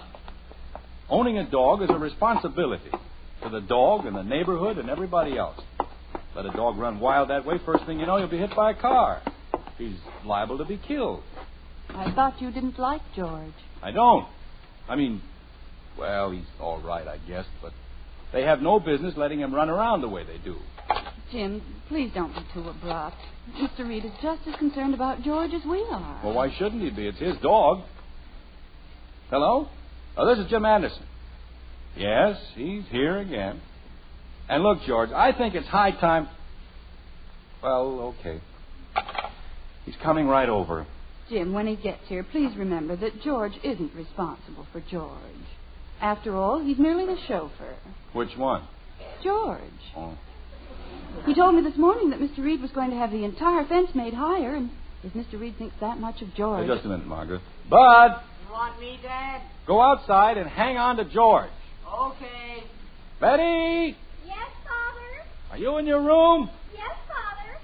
Well, look out the window and keep an eye on George. Okay. He won't get away this time if I can help it. Now, what were you saying, Margaret? Well, I merely said that if Mr. Reed thought that much of George... Be God, now what? I'm awfully sorry, Mr. Anderson. Well, you should be. Anybody who can't take better care of a nice dog like George... We do take care of him, Mr. Anderson. We still can't understand how he gets away. That's a very poor excuse. How would you feel if I... Wait a minute. How did you get over here so fast? Well, I left the moment I hung up. I know, but from clear over on Orchard Avenue... Oh, we haven't lived on Orchard Avenue for almost a week. We moved into the Willoughby house on the corner. Oh, no.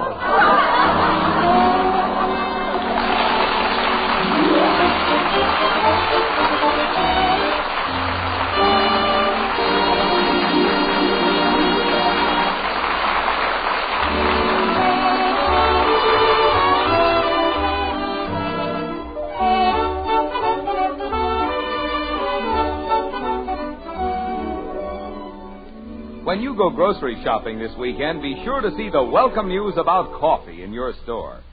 These days, grocers everywhere are featuring Maxwell House coffee at lower prices.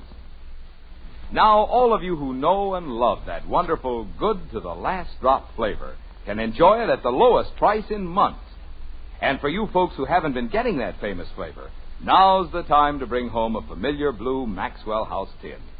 Find out how much more satisfaction, more real pleasure it holds for you. Cup after cup, day after day, you can always count on that Maxwell House flavor. For we'll never compromise on the quality of a single pound. Tomorrow, look for Maxwell House at the lowest prices in months. Now, more than ever, today's coffee buy. Get your money's worth and more with coffee that's always good to the last drop.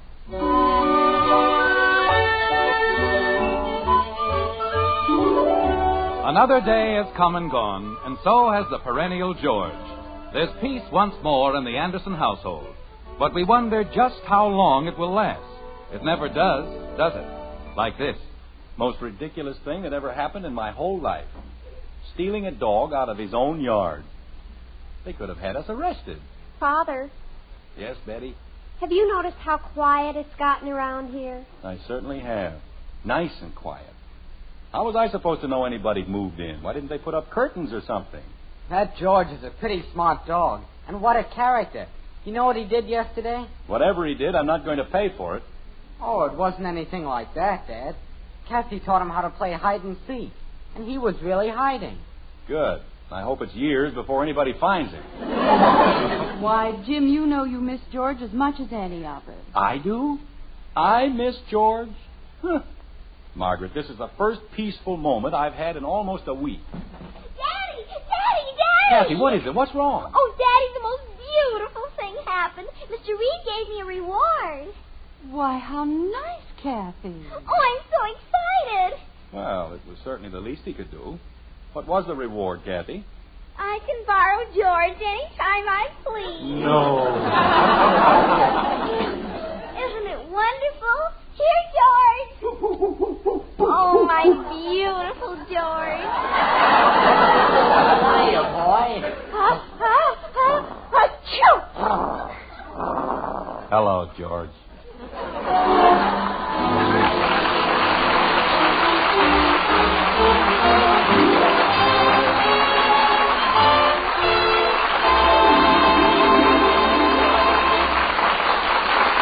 Now yours to enjoy, an instant coffee you'll love for breakfast every morning. An instant coffee you'll be proud to serve to your dinner guests. It's Instant Maxwell House, the instant coffee with a famous flavor. Here's the happiest combination in coffee. Wonderful good to the last drop flavor, combined with the convenience and thrift of coffee made instantly in the cup. Tomorrow, try Instant Maxwell House, the instant coffee with a famous flavor. Instantly good to the last drop.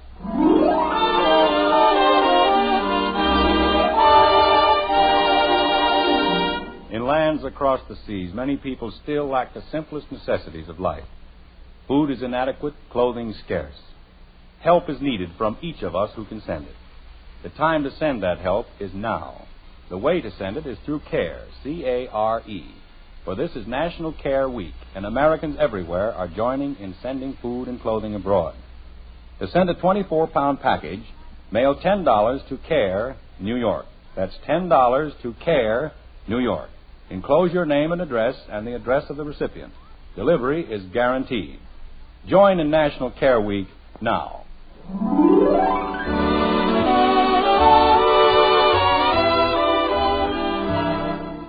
Join us again next week when we'll be back with Father Knows Best, starring Robert Young as Jim Anderson, with Roy Bargy and the Maxwell House Orchestra, and yours truly, Bill Foreman. Don't forget, membership cards for the Robert Young Good Drivers Club are waiting for you at your local NBC station. Get a man-to-man or dad-to-daughter pledge and sign up today.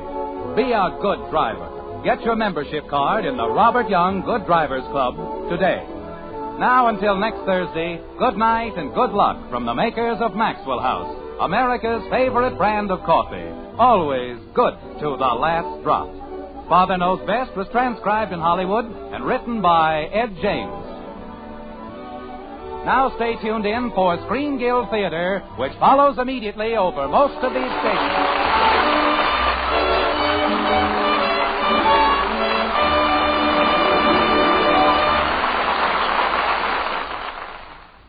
Stay tuned for Charles Boyer and Olivia de Havilland on NBC.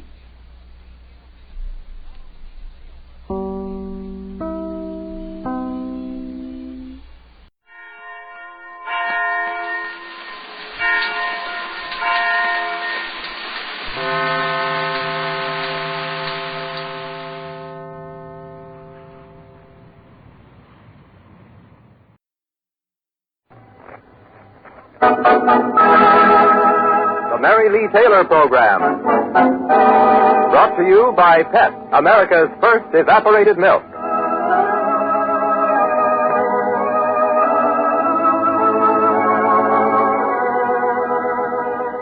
Today, a new personality joins the NBC Saturday morning parade of stars.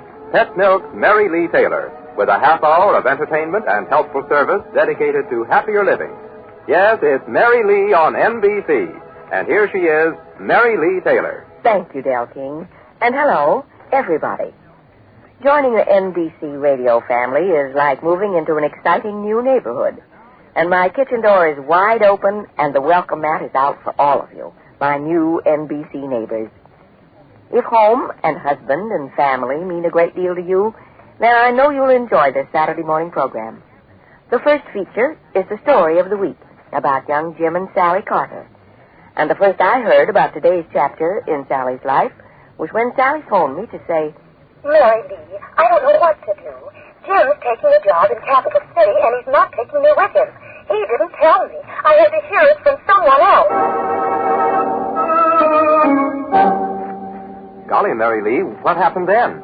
You'll hear in just a minute. But first, a word about the second feature of our program, the recipe of the week. And the money-saving meal plan, don't forget that. Oh, I couldn't, Del, because that's a very important part of our service to homemakers. And today, right after the story, we're going to plan a delicious meal that costs just about $1.88 for a family of 4. Why, that's less than 50 cents a person. Mm-hmm. And it's a grand meal. It features an exciting new dessert, prune chiffon party pie. The recipe of the week. That's right. And an unusually good dessert because it's made with whipped pet milk. And pet milk whips as easy as 1, 2, 3. And with the recipe I'm going to give later, even a beginner cook can make prune chiffon party pies perfectly the very first time. I hope you'll join us every Saturday morning in our friendly kitchen. And when you have a minute to spare, write and tell me how you like our program. And tell me something about yourself and your family. Because the better I know you, the more I can help you through this program to find greater happiness in everyday living. Later, I'll tell you how to get a collection of brand new Mary Lee Taylor recipes free. But right now, let's listen to today's story about young wife Sally Carter.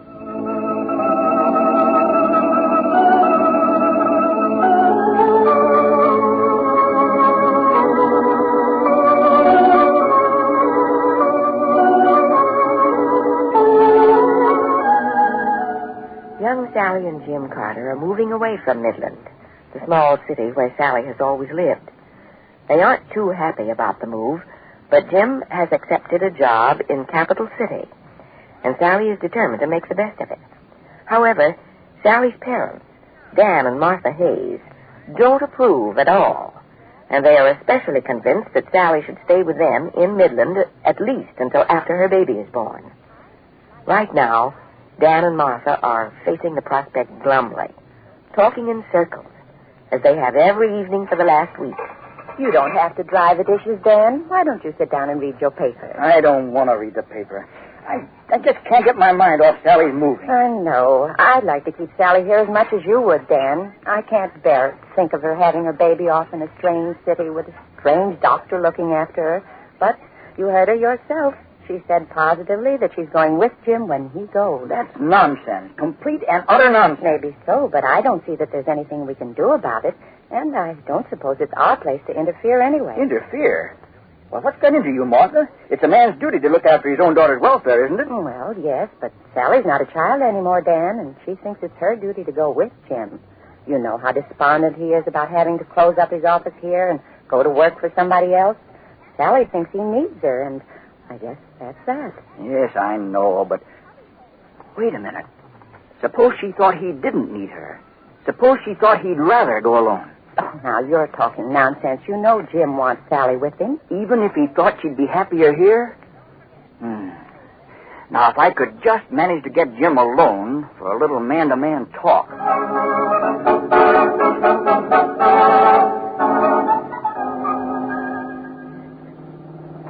Mighty nice of you to pick me up and run me down to the bank this morning, Jim.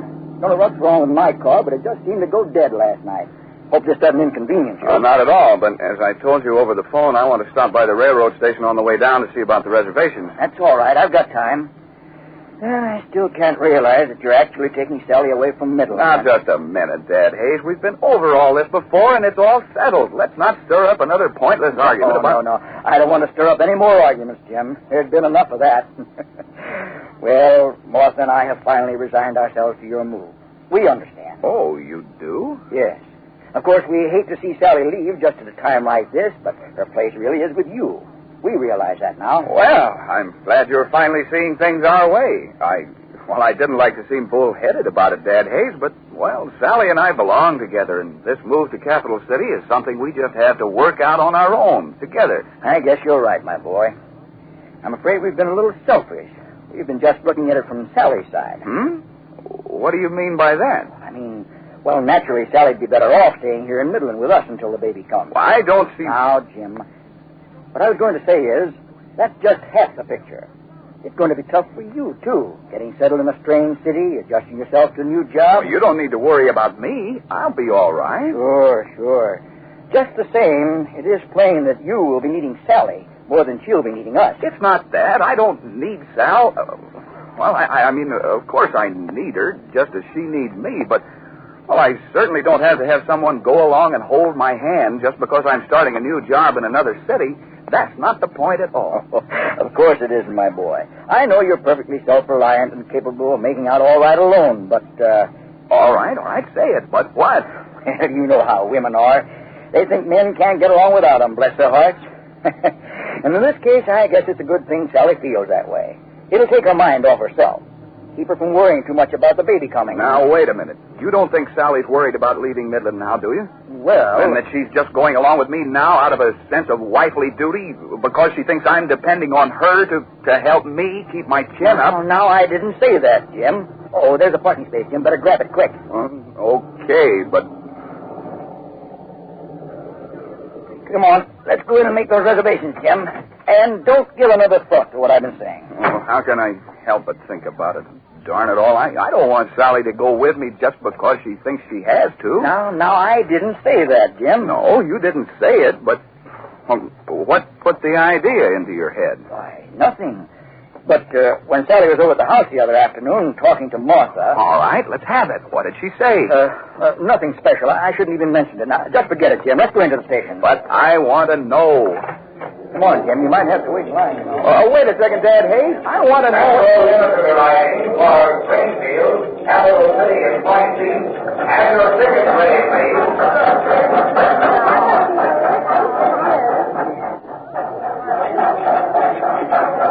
Busy morning in the ticket office.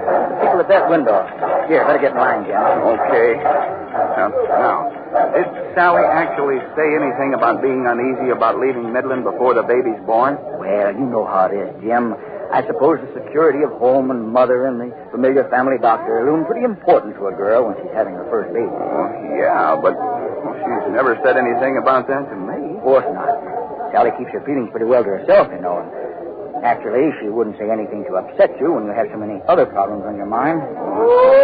Darn it, if I thought for a minute... Now, just forget it, my boy. Personally, I think this experience might be good for Sally.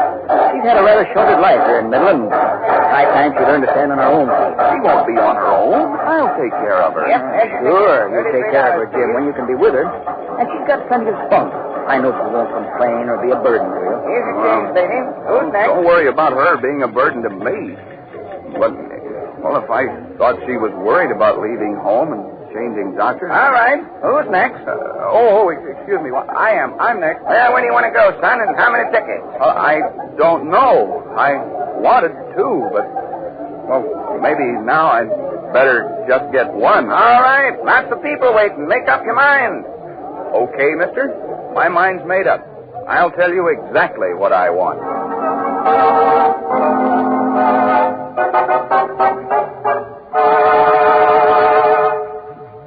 Yes, Dan Hayes managed to do a very skillful job of planting a few seeds of doubt and uncertainty in Jim's mind. Now, the next step was a little talk with Sally. And that afternoon, before Jim got home, Dan Hayes dropped in on his daughter as she was polishing her wedding present silver. Well, hello, Dad. What brings you over? Oh, I stopped off at the bakery to pick up a strawberry jelly roll for Mother, and it looked so good I brought one along for you, too. Here it is. Well, aren't you sweet? Just put it over there on the bread box, will you, Dad? My hands are all full of silver polish. Sure. Polishing everything up before you pack it, eh? Mm-hmm. Quite a job getting ready to move, isn't it? Oh, not really. The packing up at this end won't be too bad. I know where everything is. But unpacking at Capital City will be a 3-ring circus. We won't know where anything is. Oh, it'll be fun, though, and Jim's a big help with things like that. Yes, but, Sally, I wouldn't try to shove too many chores on Jim's shoulders while you're getting settled up there. You know, he's going to have plenty on his mind getting adjusted to a new job without worrying about other matters. Oh, I know that, Dad. And I want to do everything I can to help him. Of course you do, honey. Just remember, his career comes first right now. So, if you do go along with him, try not to be a burden to him. Oh, I won't be a burden. What do you mean if I do go along with him? Why, of course I'm going. That's all settled. I thought Jim had talked it over with you. I mean, the way he talked this morning. What do you mean? Nothing at all, Sal. What did Jim say? Now, honey, this is something that you and Jim have to settle for yourselves. But try to see his side of it, Sally. How much easier it would be for Jim to get started in Capital City alone, so he could concentrate on his job without worrying about you and the baby coming and finding a place to live. Did Jim say that? Not exactly. And if you really want to be helpful, I wouldn't make him say it, Sal. Why don't you make things easy for him? But that's why I'm going along with him now. Jim needs me. He wants me with him. Well, I wouldn't exactly put it that way, Sally. But he knows you're anxious to go along with him, and he doesn't want to hurt your feelings by telling you that you'd be in the way. So if you insist, I suppose he will take you along, if he can't find an easy way to tell you that he's really planning to go alone. He's planning to go alone? Why, that's not true. No? Then why did he make only one train reservation?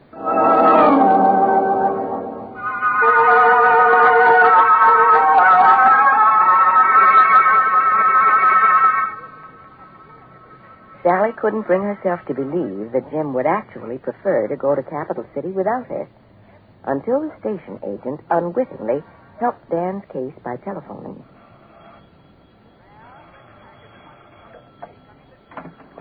Hello? No, I'm sorry. Mr. Carter isn't home yet, but... What was that? Oh. Tell him that you're confirming his reservation for one upper to Capital City a week from Friday. Yes. Thank you.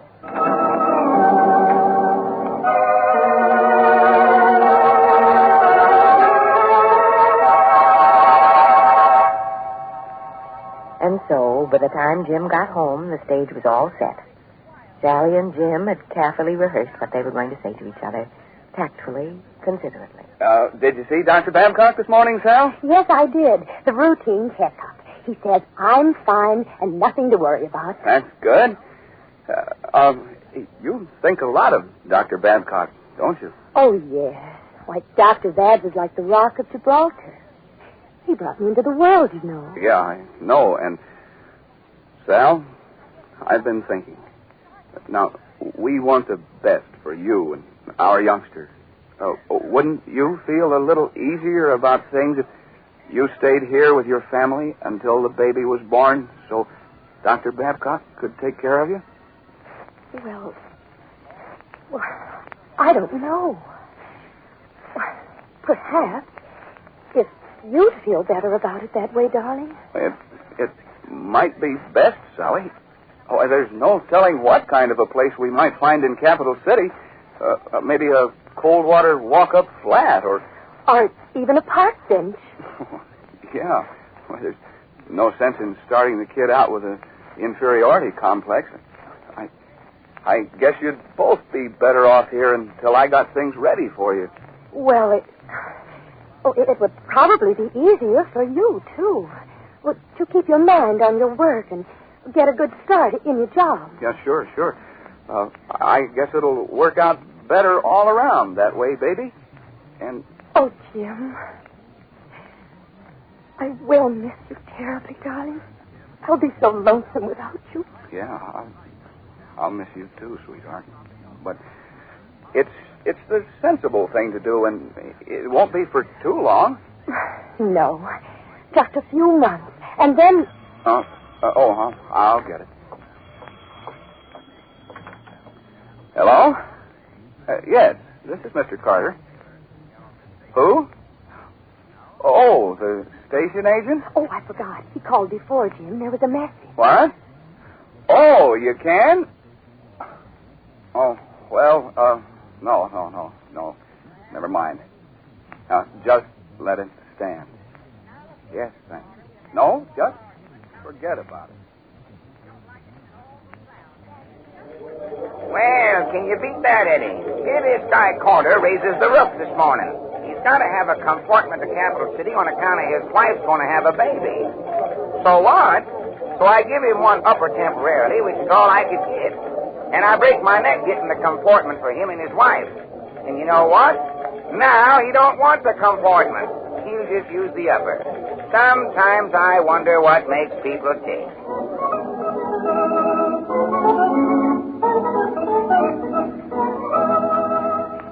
Well, it looks as if Sally's father has accomplished what he set out to do.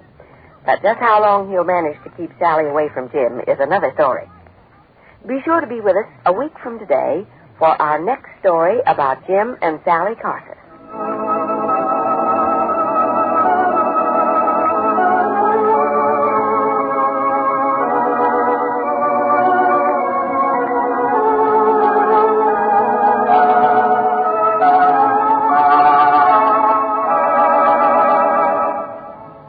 Before Mary Lee Taylor tells you how you can serve a family of four a good, satisfying dinner for only about $1.88, I'd like to tell you about a wonderful new recipe and meal planning book Mary Lee has for you. It's called Main Dishes, Salads, and Desserts, and its 16 pages are packed with money-saving recipes for food your family will really enjoy.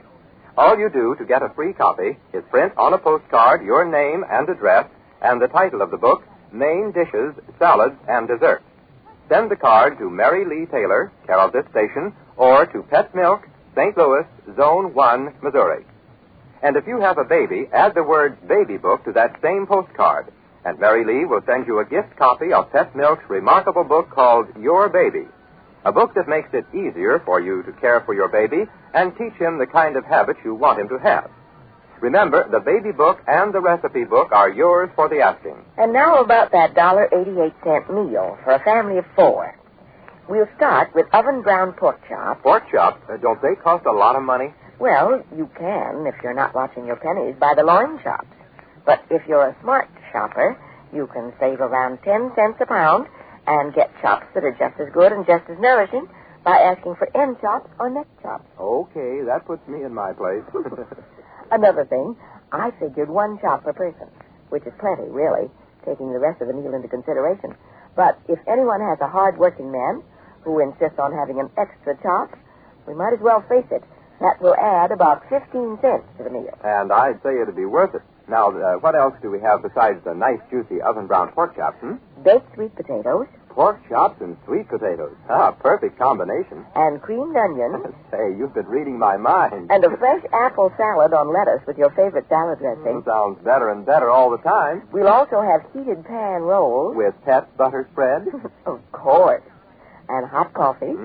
Pass the Pet milk, please. And for dessert, our prune chiffon party pie. Oh, boy. Now that's what I call good eating. And now the question is, how do you make that prune chiffon party pie? Well, since whipped Pet milk is what makes the pie filling so delicious, first I think we should give the directions for whipping the milk. That's easy. Just have the milk, the bowl, and the beater all ice cold. If you use an electric beater, turn it to high speed. If you use a rotary beater, turn it as fast as you can. Right, Mary Lee? Right. And the way to chill the Pet milk is to put it into one of the ice trays and leave it in the refrigerator until ice crystals begin to form around the edge. If you haven't an automatic refrigerator, just put the can of Pet milk right on the ice. Or measure it into the bowl first and put that right on the ice. And now, Mary Lee, I'm all set with pencil and paper so I can write down the recipe right along with our listeners. Prune chiffon party pie. Now, what comes first, Well, before you start writing anything down, Dale, I'd like to describe quickly how this pie filling is made. I think every woman likes to have a sort of overall idea of what's involved first. Then we'll get into the exact amounts and directions. Okay. You're the one who knows what women like, so go ahead. Well, it's quite simple. The only grocery items you need are unflavored gelatin, sugar, flour, salt, a little lemon juice, some cut-up cooked prunes, and the juice from the prunes, and some Pet milk. The sugar, flour, salt, and prune juice are mixed together and cooked. Then the softened gelatin and lemon juice are added, and when that mixture has chilled, it's whipped until it's light and fluffy. And finally, the cut-up cooked prunes and whipped Pet milk are folded into it, and the pie filling is ready to go into the pastry shell. Well, that certainly sounds like an easy enough recipe. And here I am with my pencil all sharpened, ready to take down the intimate details like, how much sugar, how much this, and how much that. Fine. Here goes. First, soften 1 envelope of unflavored gelatin in 1/2 cup of cold water. Soften 1 envelope unflavored gelatin in 1/2 cup cold water. Okay. Now, by unflavored gelatin, you mean something like Knox gelatin? That's right. Next, mix 1/2 cup sugar. 1/2 cup sugar. Okay. 1 tablespoon flour. 1 tablespoon flour. All right, I've got that. And 1/4 teaspoon salt. 1/4 teaspoon salt. Now, that's sugar, flour, salt mixed together. Right. Then, stir in 3/4 cup of prune juice. Stir in 3/4 cup prune juice. Then what? Then boil and stir 2 minutes. Boil and stir 2 minutes. Okay, go ahead, please. Then, remove from the heat and stir in the gelatin. Remove from heat and stir in gelatin. Now we've got everything in one pan. That's right. Then add 2 tablespoons lemon juice. Add 2 tablespoons lemon juice. All set, Mary Lee. What next? Chill that mixture until it's slightly thicker than unbeaten egg whites. Chill until slightly thicker than unbeaten egg whites. That sounds like a fussy direction. It's very important, Dale. Next, whip the chilled gelatin mixture until it's light and fluffy. Whip chilled gelatin mixture until light and fluffy. Then fold in 1 cup of cut-up cooked prunes. I'll tell you later how to cook them. Okay. Fold in 1 cup cut-up cooked prunes. Now, the final 2 steps. Whip until stiff 1/2 cup of ice-cold pet milk. Whip 1/2 cup ice-cold pet milk until stiff. Then fold the whipped pet milk into the prune mixture. Fold whipped milk into prune mixture. Then put into a 9-inch cold baked pastry shell to chill. That's a 9-inch cold baked pastry shell. Well, I've got the recipe okay, Mary Lee, but how about that cold baked pastry shell? Well, Del, most women have their own favorite pastry recipe, and my favorite is in the book called Main Dishes, Salads, and Desserts. And our listeners know they can get a copy of the new recipe book just by writing to Mary Lee Taylor, care of this station, or to Pet Milk, St. Louis, Zone 1, Missouri, so I'm not even going to mention it. But I am going to say, if you want your prune chiffon potty pie to be as good-looking and wonderful tasting as Mary Lee's, be sure to make it with whipped pet milk. Pet, remember, actually triples in volume when whipped, while whipping cream doesn't quite double. And Pet is comparatively low in calories, but high in nourishment, because Pet is double rich in protective whole milk substances. Extra rich, too, in vitamin D, the sunshine vitamin. Del, I'd like to get back for just a second to prune chiffon potty pie. So would I. Just a few helpful tips. First, do fold the whipped milk into the gelatin mixture with easy, gentle stirs, so you don't force out any of the air you whipped into the milk. Okay, I'll make a mental note of that. Second, cook the prunes according to the directions on the Sunsweet package, using 1 cup of prunes and 2 1/4 cups of water for the amount of cut-up fruit and juice called for in the recipe. All right, that all? Not quite. Be sure to chill the gelatin mixture until it's just slightly thicker than unbeaten egg white. Yeah, you said that before. And I said it again because it's very important. It's also important not to overchill it. Okay. And make sure it's cold before you put in the pie filling. And now you're all set to make prune chiffon potty pie the Mary Lee Taylor way. And will you be proud to serve this dessert? You'll want other Mary Lee Taylor recipes, too. So send for the book mentioned earlier, and also look for the pet milk display in your favorite grocery store, and help yourself to one of Mary Lee Taylor's handy take-home recipe folders featured with this display. Next Saturday, of course, we'll have another recipe of the week for you, and another... Now, wait a minute, Mary Lee. You've got to tell us more than that. What kind of a recipe? What for? For a meat-saving main dish that's really almost a complete meal in itself. So it's not only a money saver, but also a time and work saver. Good. And you'll have another complete budget meal, of course. Yes, and another story about our young friends, Jim and Sally Carter. All of which is very fine, but you know something, Mary Lee? You haven't given us today's recipe for happiness. But I'm going to right now. And I chose this one because today is my first day on NBC. I've been talking to many listeners I've never had a chance to visit before. And this is the thought that has kept running through my mind. A stranger is just a friend you haven't met. Well, now that you and the Saturday morning NBC listeners have met, I'm sure you won't be strangers anymore. And I certainly hope that Pet Milk isn't a stranger to any of you, because Pet Milk can go a long way toward helping you save money on your food bill and serve your family more delicious, more wholesome meals. Tonight, Pet Milk brings you, over most of these NBC stations, a half-hour musical show starring popular singer Vic Damone, with Hollis Shaw, the Serenaders, and Gus Henson and his Pet Milk Orchestra. Don't miss it. Listen tonight to Vic Damone on the Pet Milk Show. And remember, next Saturday, Mary Lee Taylor will be back, same time, same spot on your dial. And the kitchen door will be open and the welcome mat out for all of you. Until then, this is Mary Lee Taylor saying goodbye, and Happy homemaking. Goodbye, Mary Lee Taylor, and good luck and good health to all of you from Pet, the first evaporated milk.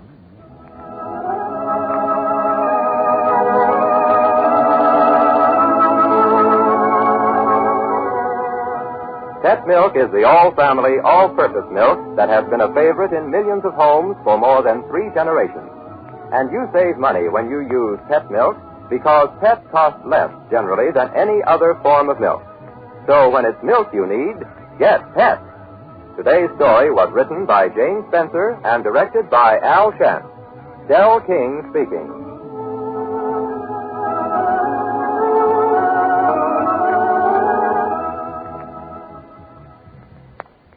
This is NBC, the national broadcasting company.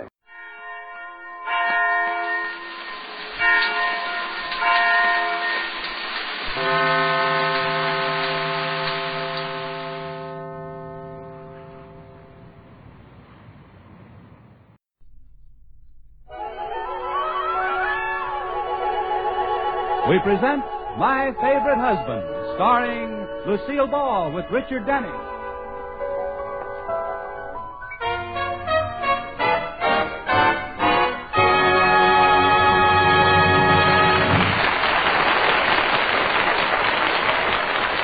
This is the story of Mr. and Mrs. Cougat, the record of a happy marriage. 2 people who live together and like it.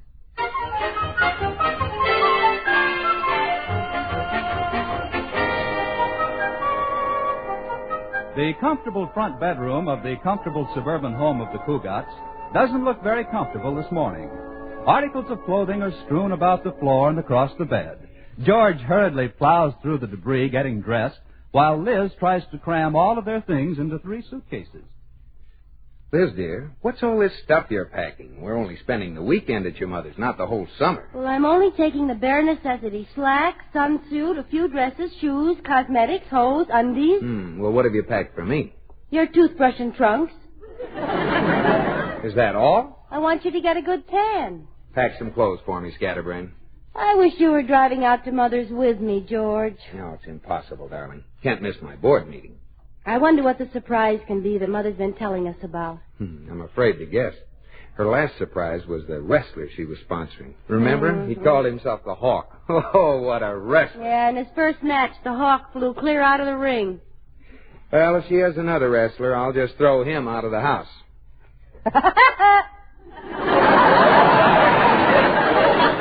Woody? Evidently, you've never heard of Gorgeous George. You are gorgeous, George. Finish your packing. Where's my new bathing suit? I can't find it. Your new bathing suit? Well, maybe a moth had a spare second and ate it. Here it is, and it isn't that skimpy. It's shameful. You're too prudish. You're too nudish. You should see Alice Sturm's bathing suit. She got arrested at the beach. Must be pretty bad. Oh, it was. But they couldn't prosecute. Why not? No evidence. Which nightgown should I take? My canary yellow or my parrot green? What about your goose chartreuse? Well, gotta run now, honey. See you tonight. Drive carefully. George Cougat, don't you criticize my driving. I'm a good driver. Sure, honey. You've never driven up a telephone pole. Of course not. Anyway, not to the top. Ha ha, very funny. I read in a magazine that more accidents were caused by men than by women. Yeah? When did you read that? The other day while I was driving downtown.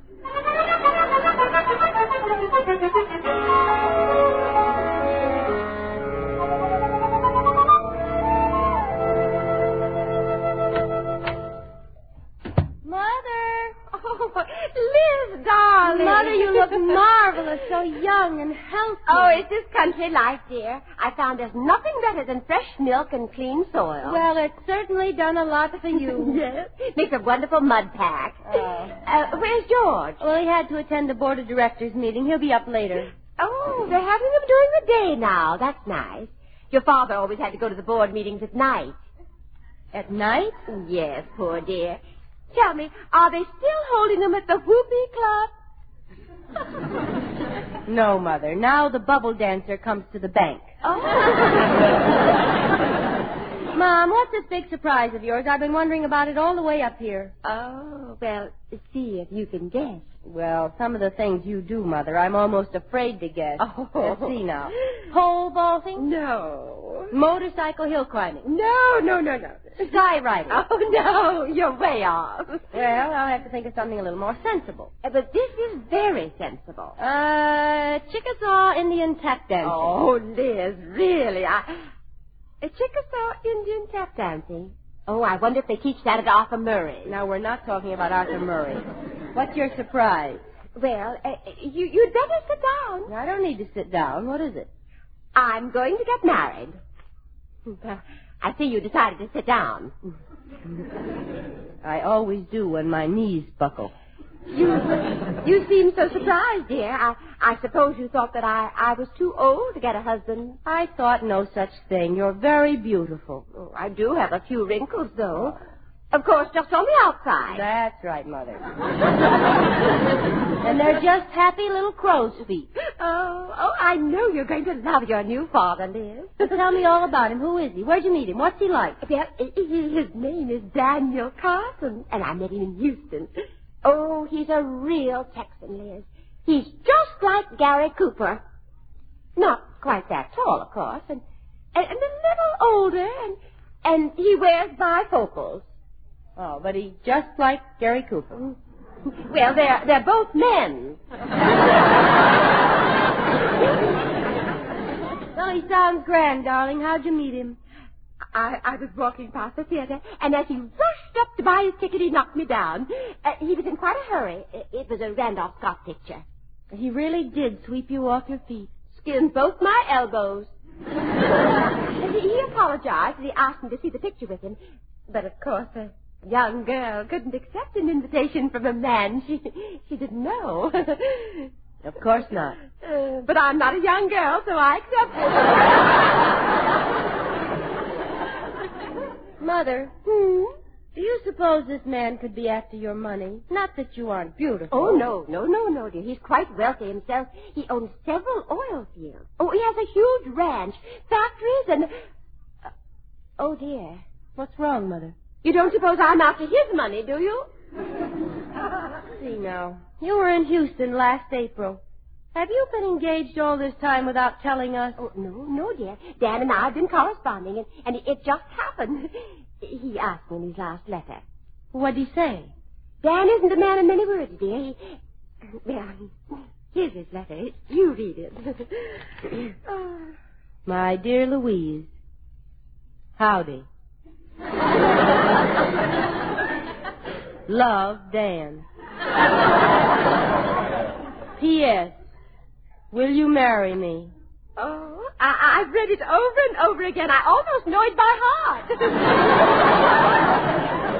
Oh, you know, he's coming in on the 5 o'clock train, Liz. And I've made all the arrangements for the church. Now, just a minute, Mother. Before you go any further, I think we'd better have a little talk. A talk? Well, what about, dear? Well, Mother, you're getting married, and I think there are a few things that you should know. Oh, Liz, dear, Liz. Don't you remember 10 years ago when you were going to get married? Didn't I take you into the parlor for a little talk? Yes. Well, I haven't forgotten any of the things you told me.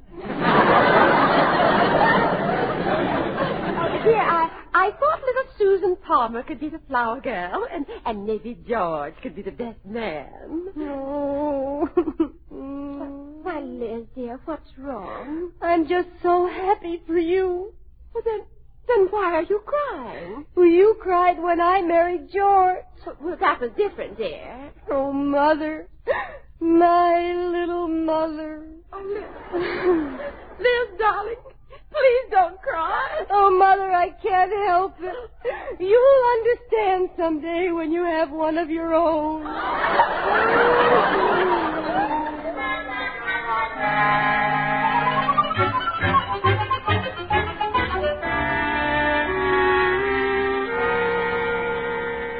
Liz. In here, George.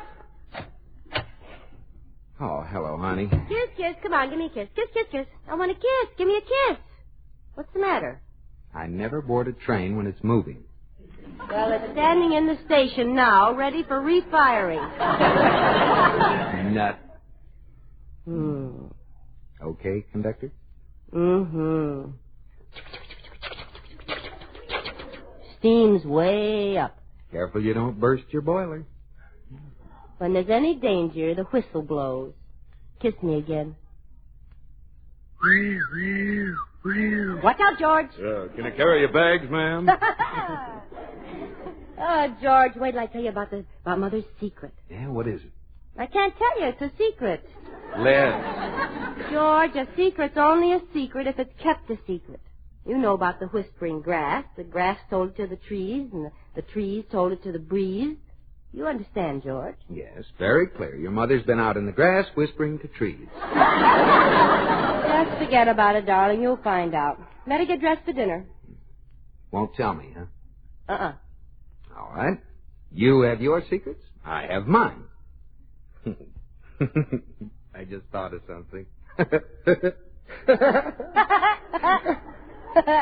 Oh, what are you laughing about? Nothing, but if you're going crazy, I want to go with you. I'm not going crazy, Liz. I was just thinking about the time I took Myra Ponsonby on the hayride. You've always wanted to hear what happened. You're not going to get me to tell you Mother's secret that way. No, of course not. Forget it, dear. You think you're pretty sly. Who cares what happened when you went on the hayride with Myra? What could happen on a hayride?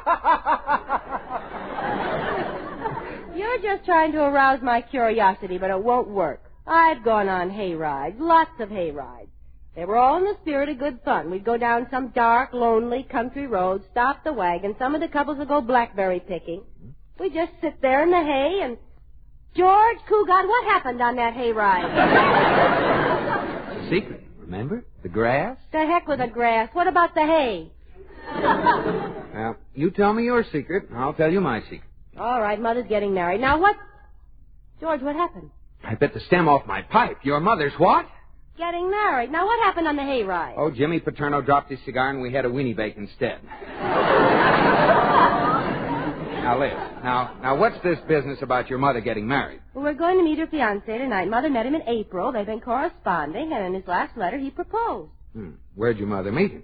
In Houston, in front of a theater. You mean he picked her up? He knocked her down first. Now hurry and get dressed, George. We want to look nice when we meet him. All right, but I wish your mother had consulted me first. I might have refused his proposal. I should hope so. You're already married.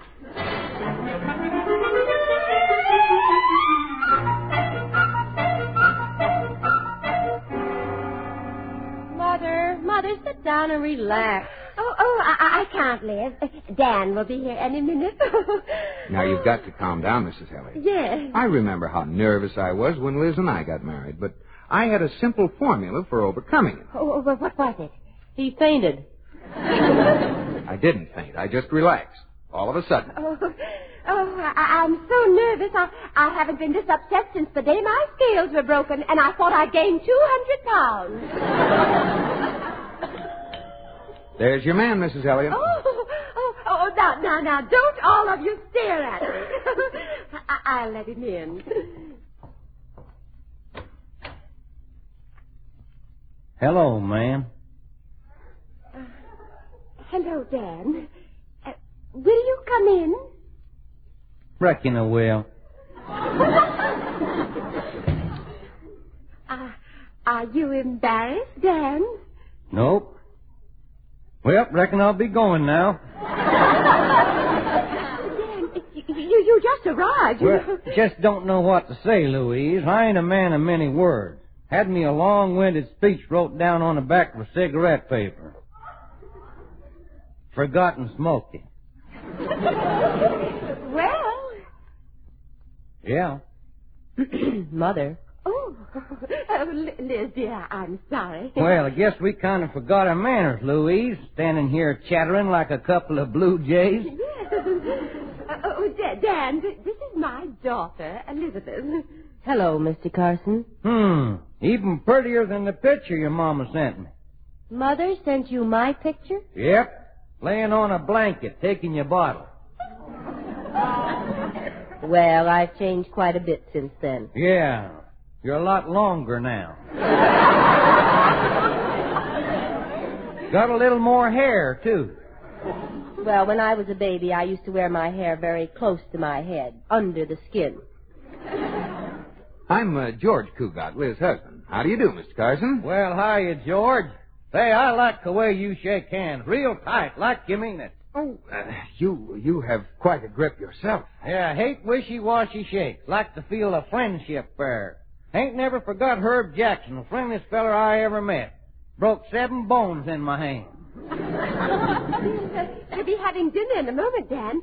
Would you care to go upstairs and wash? No. Took care of it before I left Houston. Well, I'd better wash. I've never been to Houston. I got a little surprise for you, Louise. Oh, a surprise, Dan. Well, what is it? Oh, it's coming later. I guess I'm ready for Chuck now. Chuck, Mr. Carson? Yeah, that's what we call dinner in Texas, Lizzie. What about late at night when you go down to the icebox and sneak a snack? What do you call that? Snuff.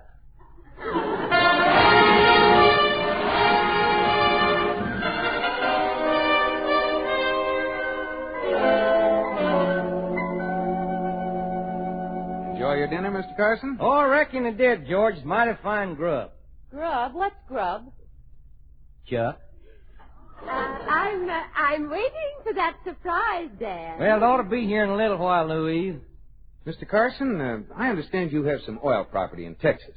Yeah. It was originally my granddaddy's. He got it from some Indians. Swapped them for it. Swapped them for oil property? What did he give them? Colored beads, bits of cloth, fire water? No, $650,000. Did you ever meet an Indian, Mr. Carson? Yeah, Lizzie. Sorry I did, too. Oh, did you have trouble with him? Kinda. Did you kill him? Nope. Did you hurt him? Kinda. With a gun? Nope. Backed over him in a gas station. Mr. Carson, I understand along with your oil properties, you have quite a ranch, too. Oh, yeah. Got me a nice big ranch. Ain't it, Louise? It's really tremendous. What do you call your ranch, Mr. Carson? Dallas. What about my surprise, Dan? Well, it ought to be here any minute, Louise. Let's see.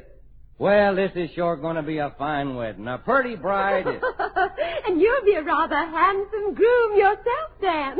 Well, I went to a lot of trouble for the ceremony. Spent all day yesterday at the chiropractor's having my legs straightened out. You should have kept your pants on. They're still bow-legged. Tell me, do you have a horse, Mr. Carson? Oh, now there's something that I like to talk about. You bet I got me a horse. His name is Shotgun. Shotgun? Do you feed him or load him? Oh, he's a good old horse. Had him for 18 years. Showing his age a little. Graying around the tail. Oh, now that's nice. I think a gray tail makes a horse look distinguished. As I always say, an old horse is just as good as a new horse. I've never heard you say that, George. Well, you've never been around while I was talking to an old horse. Why don't we all go out on the porch? Oh, I reckon that's your surprise now, Louise. Excuse me. Oh, what do you suppose that silly boy's gotten me? Mother, you're holding that third finger out too conspicuously. Well, here's your surprise, Louise. Come on in, Slim. Greetings from Texas, everybody. Gee, ho. Slim's my old saddle buddy, Louise. He's going to be our best man. Oh? Dan, you old hornswoggle son of a rattlesnake. Slim, you old saddle sore mule buster. You old leather-eating coyote. You old thieving noose dodger. You old horn toad. You old siffy cat. You old prairie dog. You old...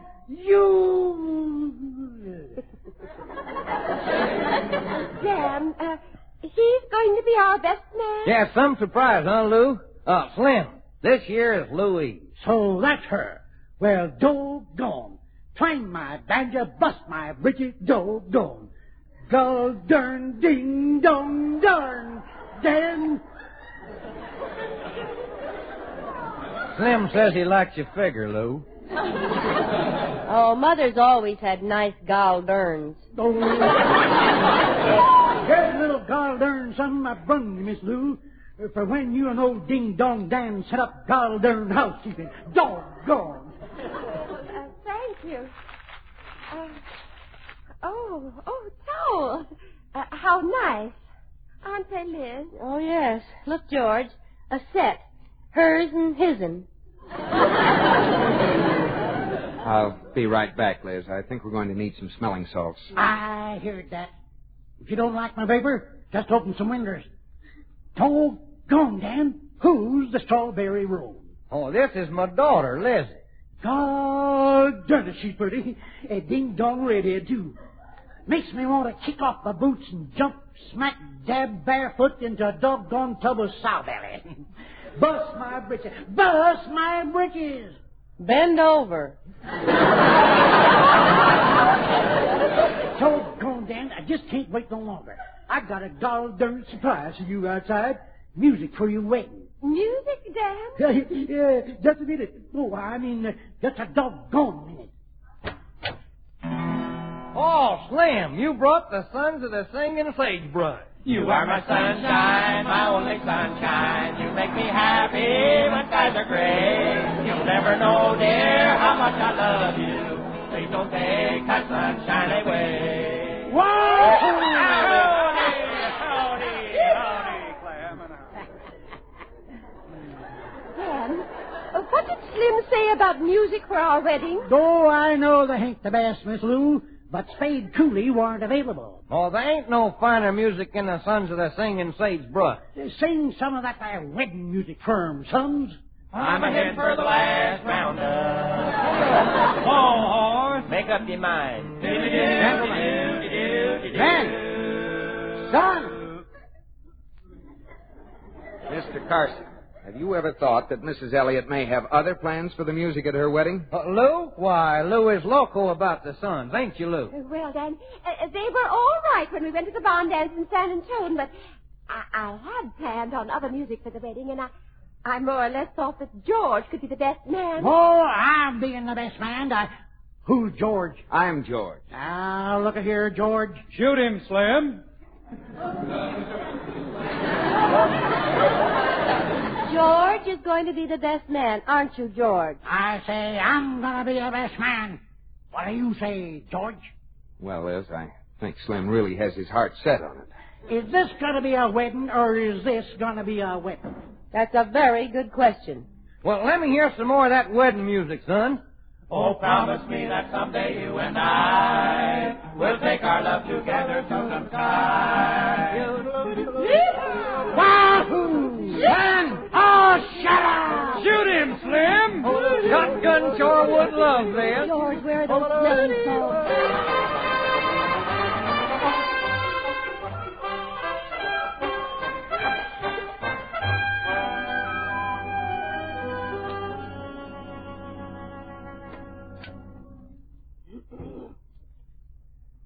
How's your mother, dear? Doctor says she'll be all right. All she needs is quiet. Fine. I got a room in town for the surging Sons of the Screaming Sage. Did they mind leaving? Yes, I think they were a little hurt. As they walked away, they were singing something called I Don't Think They Like Us Here and I Wish We Were Back in Texas Blues. Poor Mother. The way she tried to smile when Slim brought in that box of dirt so their marriage could be held on Texas soil. I can see the write-up of the wedding in the paper. To the soft strains of Beat My Desert Doggie 8 to the Bar, Louise Elliott and Daniel Carson were married. On the altar, campfires blazed brightly. And the highlight of the affair was when the bride threw her bouquet of cactus and pinned 3 flower girls to the parson. I won't let your mother go through with it, Liz. Well, Mother confided in me, George. She doesn't want to go through with it. She doesn't? No. But unless Mr. Carson leaves, she'll have to marry him. Oh, fine. Well, what could possibly make Mr. Carson leave? Who is it? It's me. It's Dad. Well, speak of the Carson. Hello, Liz. George. Why, Mr. Carson, you look so sad. Well, I can't help it, Lizzie. It's a terrible thing that's happened. Terrible thing. Oh, Mother's going to be all right, Mr. Carson. Don't worry. It ain't your mother. Shotgun's down with a hoof and mouth disease. Shotgun? You're more worried about your horse than Mrs. Elliot? Well, I reckon I'd be pretty worried about her, too, if she had hoof and mouth disease. Poor old Shotgun. I just got a phone call about him from the Western Union office. I got to go to Shotgun. You aren't leaving? Yeah, reckon so. But I'll always remember Louise. I'm going to keep the picture I got of her. And I'd be obliged if she'd keep my box of dirt. Well, I'm sure she will, Mr. Carson. Well, goodbye, Liz. Bye, George. Goodbye, Mr. Carson. Don't bother to shake. I'll just slam the door on my hand.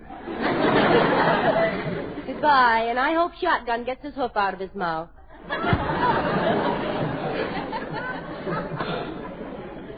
Liz, he's gone. And Mother has a box of dirt. What'll she do with it? Oh, it'll make nice Christmas presents for people who don't have dirt. Darling, he's gone, but let's not make light of it. He was a nice old guy. Yeah. You don't have anything against him, do you? Why, certainly not, George. I hope his horse will be all right. Be a shame if Shotgun popped off before he got back.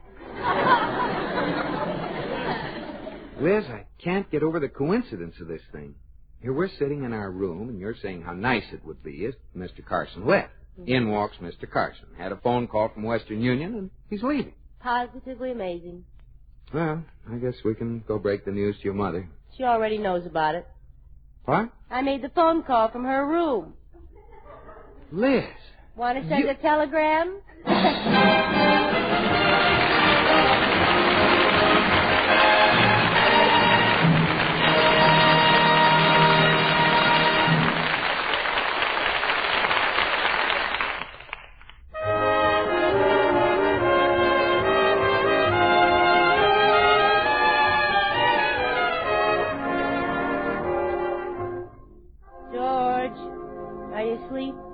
No, dear. I can't sleep. Why not? I keep lying here waiting for you to say, George, are you asleep? Do you love me, George? Madly. Would you swim oceans to be at my side? I'd swim oceans to be at your side. Would you climb mountains to be at my side? I'd climb mountains to be at your side. Would you get up and get me a glass of water? No. Why not? I'm pooped from climbing those mountains and swimming those oceans.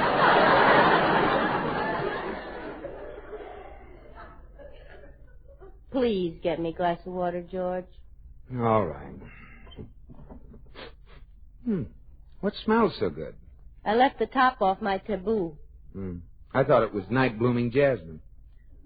Why does jasmine only bloom at night? Oh, they have a very strong union. I love you, George. I love you, too. Remember, I want cold water. That's the left faucet. Yes, Liz, the left faucet. Oh, George, I've changed my mind. I'd like a Coke instead. Okay. Which faucet is the Coke? Oh, never mind. You'd have to go downstairs. I don't want you to leave me. I'll take water. Here you are, darling. Thanks, little cuddle puddle. You're welcome, little drip. Good night, honey. Good night, dear. What's the matter, Liz? You got a feather leak in your pillow? No. I was just thinking that I'm pretty clever. Today I figured out a way to make someone not marry someone. And if I wanted to, I could scheme a way to make someone marry someone. You really think you could? Mm-hmm. I did it once. You schemed a way to make someone marry someone? Yes. Who? Good night, George.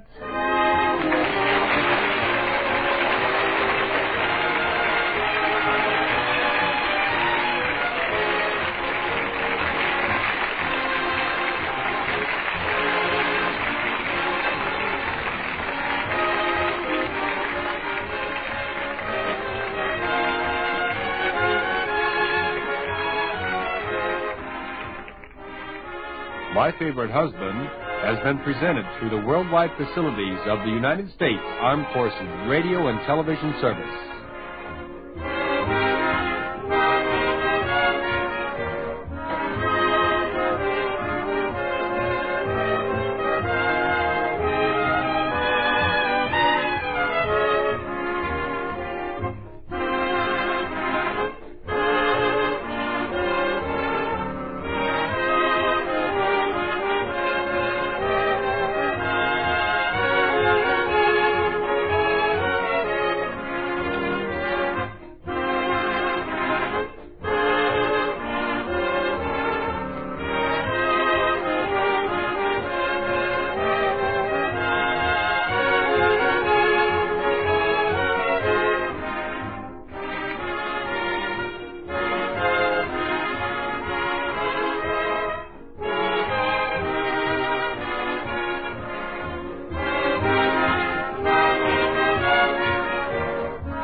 For the safety of your smile, use Pepsodent twice a day. See your dentist twice a year.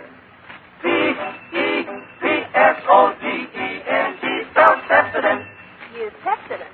Use Pepsodent. Pepsodent presents the Charlotte Greenwood program with Matty Melnick and his orchestra, the famous Hits in the Mist, and starring that long, lovable lady, Charlotte Greenwood.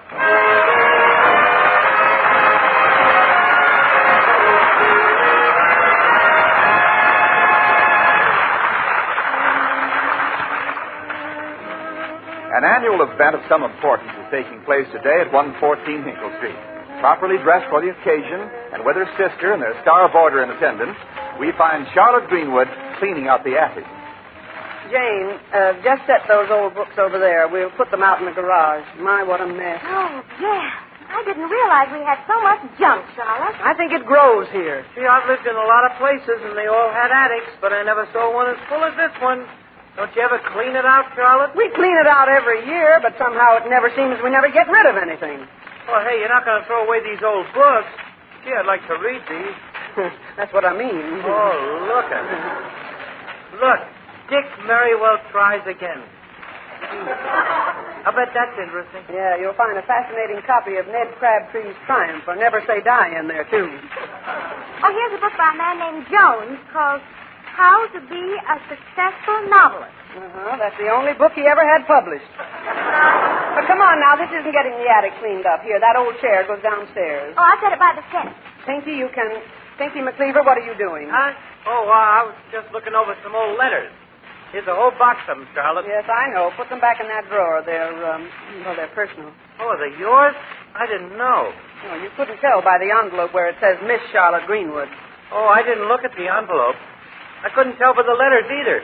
They all start out, My Lovely Rosebud, or Little Cornflower, or Sweet... Little Cornflower? Yeah, never mind. I know the corn is green, but the flower is gone. Yeah, sure, Little Cornflower. This one here says... Pinky, give me those letters. Now, come on now. Let's get something done here. Jane, those flower pots go downstairs, and Pinky, that chair goes out in the garage, and that little sewing table, too. Little Cornflower. Where'd you ever get so much junk, anyhow? All this broken down furniture and stuff. Well, Jane and I bought a lot of it at auction. I've got 2 piles of stuff started in the backyard. Now, the one beside the back porch goes in the garage, and the other pile is for the junk man. Okay, I'll take a load downstairs now. Where does this go, Cornflower? All that stuff over there is junk. Now, be careful now, and don't try to take too much. I'm all right. Let me get my arm through this step ladder. Here, pile those magazines up under my chin, Jane. Okay. Can you see where you're going? Sure. Hand me that box and I'm a little fed. All right, now, everything you have there is for the junk pile, Pinky, except that last box. It's full of dishes, so be careful of the steps.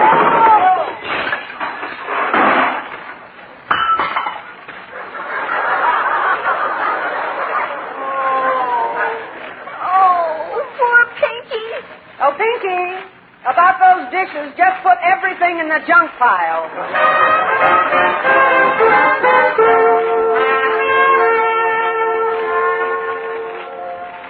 All right, let's slide this trunk against the wall. Ooh, heavy. Oh, out of all that auction junk, we never used a single piece. Well, that little sewing table would have been all right if we'd ever gotten the broken leaf fixed. Well, it'll be in the garage anytime you feel ambitious. Oh, Charlotte, Charlotte. Oh, Mrs. Kidd. Charlotte, are you there? You, Mrs. Yes, darn it, I'm here. I won't ask you to come upstairs, but I know that isn't necessary. You'll come anyway. Thank you, Charlotte. Thank you. Hello, Jane. Oh, my. What a fascinating lot of antiques, Charlotte. Antiques, yes. Fascinating, no. Don't you just love to prowl around among the relics of your girlhood? You must feel so at home with these old things. Oh, thank you, Mrs. Biggs. That's why I feel so at home with you, dear. My first husband was like that. He really loved antiques. Yes, he knew how to pick them, too. You must have had a creaking romance. Lovely, Charlotte, just lovely. I remember our first little cottage. My husband furnished it entirely in Chippendale. Just for me. Early American, you know. You were? Yes. Oh, no. Oh, my, what a handsome brass vase, Charlotte. There in the corner. Well, that's a valuable thing, Charlotte. Lovely. It shouldn't be on the floor. Well, it belonged to my grandfather, and it was always on the floor. That's a genuine Ming, a true Ming vase. I can tell from the shape. I see. What can you tell from the rubber mat under it? Oh, my, I didn't see that. But it's a perfectly natural mistake, Charlotte, perfectly natural. One sees so many imitations of the real things nowadays. So many fakes. You're just self-conscious, Mrs. Fizz. Say, maybe Mrs. Fizz would like to have some of these things. A chair or something. Me? Put that old junk in my house? Why, Charlotte, after all, my house is furnished in blonde maple, you know. Well, I'm so now. I'll see you later. Well, don't bother. Phew. Blonde maple furniture? Yes, and I'll bet it's peroxide blonde.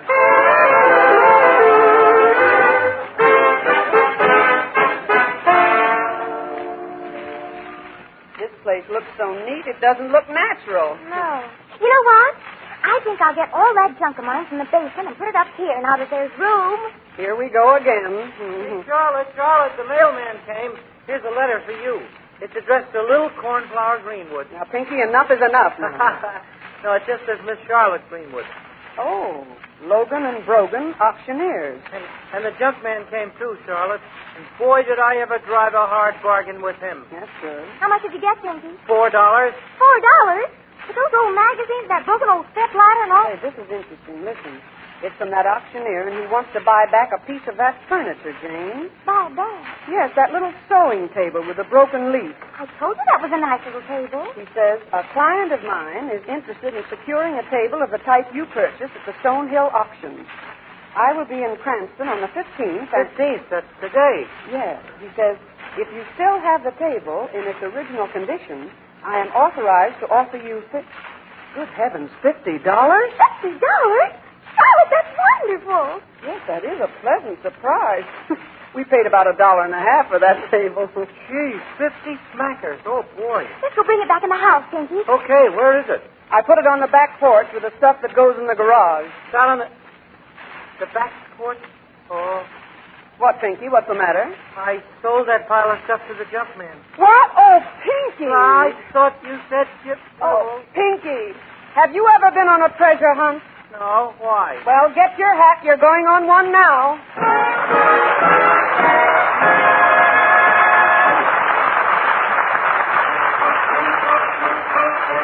P-E-P-F-O-D-E-N-T, spell Pepsodent. To make teeth right both day and night, brush, brush. No matter how many toothpaste you've tried, no matter how good a job you think your present brand is doing, change now to Pepsodent toothpaste. And in just 1 week, see if you don't find new brightness in your teeth, new sparkle in your smile. You see, Pepsodent, and only Pepsodent, contains Irium, the exclusive patented cleansing ingredient. And Pepsodent toothpaste with Irium removes the film that makes your teeth look dull. It loosens film and floats it away, quickly, easily, safely.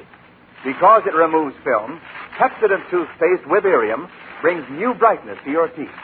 No wonder more people than ever before use Pepsodent toothpaste today.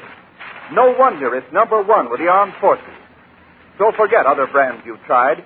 Change to Pepsodent toothpaste with Irium.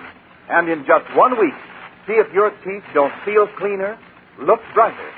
See how it uncovers the natural brilliance of your smile. Ask for refreshing Pepsodent toothpaste, because Pepsodent, and only Pepsodent, contains Irium. Pepsodent, spelled Pepsodent. Use Pepsodent. Use Pepsodent. And now the famous Hits and a Miss sing It Had to Be You.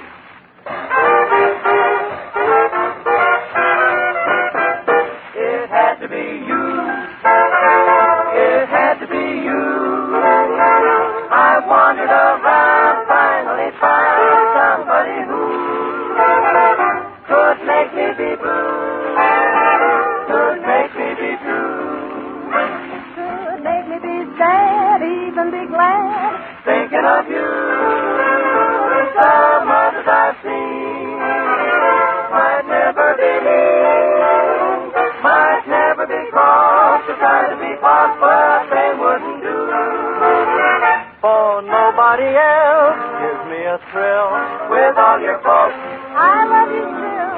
had to be you, wonderful you, had to be you, just you.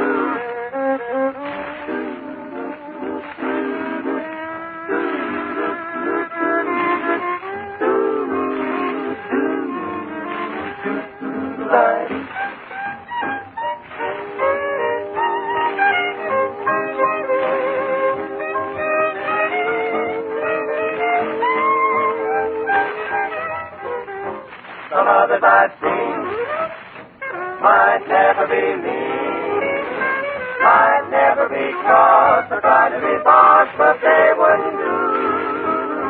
For nobody else gives me a thrill. With all your faults, I love you still. Had to be you, wonderful you, had to be you.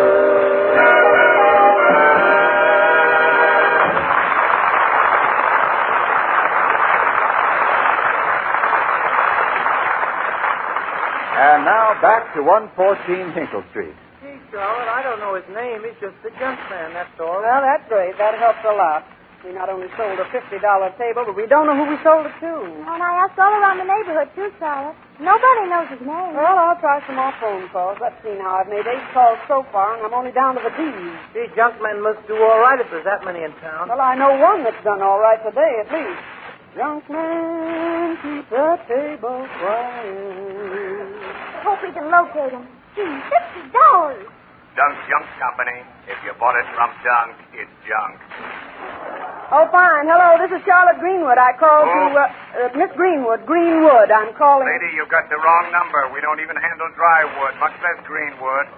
You want the Dunk Fuel Company. I'll get their number for you. I don't want fuel. Then why do you want the Dunk Fuel Company? I don't want the fuel company. I want the junkyard. Oh, well, that's us. Why didn't you say so? Look, I called to ask about a sewing table, a small mahogany sewing table. Lady, you came to the right place. I got a nice one. At $8, it's a steal. I don't want to buy a table. I want to sell one. Oh, well, that's a little different. 90 cents. Look, I don't want to sell a table. I did sell one. I want to know if your driver bought one. Don't you know who you sold it to? That's what I'm trying to find out. Look, lady, one of us is confused. I'd love to bat the gap with you, but I'm very busy on account of our driver didn't come to work today, and I've got to take this truck out myself. Well, why didn't you say that before? Well, that was a thoroughly messed up conversation. Well, we could take the car and drive around a while, Charlotte. We might find the man before he gets back to his office. Gosh, Charlotte, I feel terrible about selling that thing. I didn't pay any attention to it at all. I just told the junk man to take the whole pile. Hello? Hello, Miss Greenwood? Speaking? This is Mr. Logan of Logan & Brogan. Did you get my letter? Oh, yes, I did, Mr. Logan. The auctioneer. Yes, I got it, Mr. Logan. Well, I'm in town. I'd like to stop over and pick up the table. Well, I don't know, Mr. Logan. I don't think... $50, Miss Greenwood. That's a lot more than you paid for it. Suppose I come right over. Oh, I don't think I could sell it today, Mr. Logan. Not today. I think I know what you're driving at, Miss Greenwood. All right, let's say $100. How's that? $100 for that table? Well, how much do you want for it, Miss Greenwood? Let's stop playing games. If this is a game, I'm sorry I didn't learn it sooner. I promised my client I'd bring back the table for him. I'll pay you any fair price for it. Oh, fair price. That's a fair price and warmer, but it's just that... How's 200? 200 is great. It's twice as much as 100, but really, Mr. Logan, I can't let you have the table today. This is my last offer, Miss Greenwood. I think it should be high enough. $300. $300? I'm speechless. I'll drop over in about an hour and pick it up. Well, if this keeps up any longer, somebody will have to pick me up. $300? George, what are we doing? There's only one thing to do, and that's find the table, and I'm going to find it or else. Or else what? Or else we'll be out $300.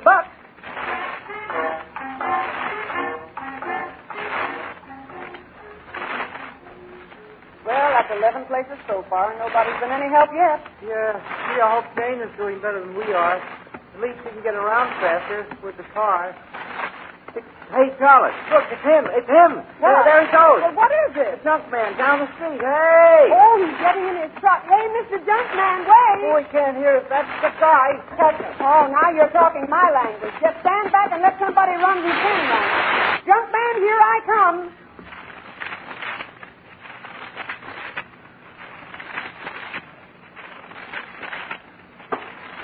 Hey! Run him down, Charlotte! Hey, Junkman, wait a minute! Charlotte! Where are you? What happened? Well, don't stand there. Help me out of this manhole.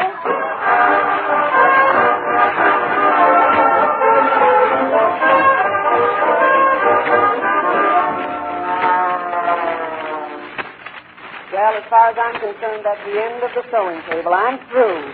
How do I get into these things anyhow? Well, that's very easy, Charlotte. You just... Yes, it must be easy. Who'd think of falling down a manhole? Nobody but me. Yeah, you sure do get some new angles, Charlotte. But we better get going if we're ever going to find that junk man. Told you, Pinky, I don't care if I never see that table again. But, Charlotte, you can't just sit there on the curb with your legs in the street. You get your feet run over. My heels are all run over now from the running around we've done. Look at my best shoes. Yeah, but... Oh, look, here comes Jane. Charlotte? Pinky? Oh, she's got Veronica with her. Maybe they found out something. Hello, Veronica. Hurry up, get in, kids. What do I mean, kids? We found the junk man, Charlotte. Oh, good. Did you find a table, though? And not yet, but we got a very hot clue. I picked Veronica up on her way home from work. Well, how did you get off so early, Veronica? I thought they were busy at the plant. Busy? My father's business would be so good. I'll tell you how busy we are. I'm getting a 2-week vacation, so you know how I'm taking it. 2 hours at a time. That's not a vacation. That's only recess.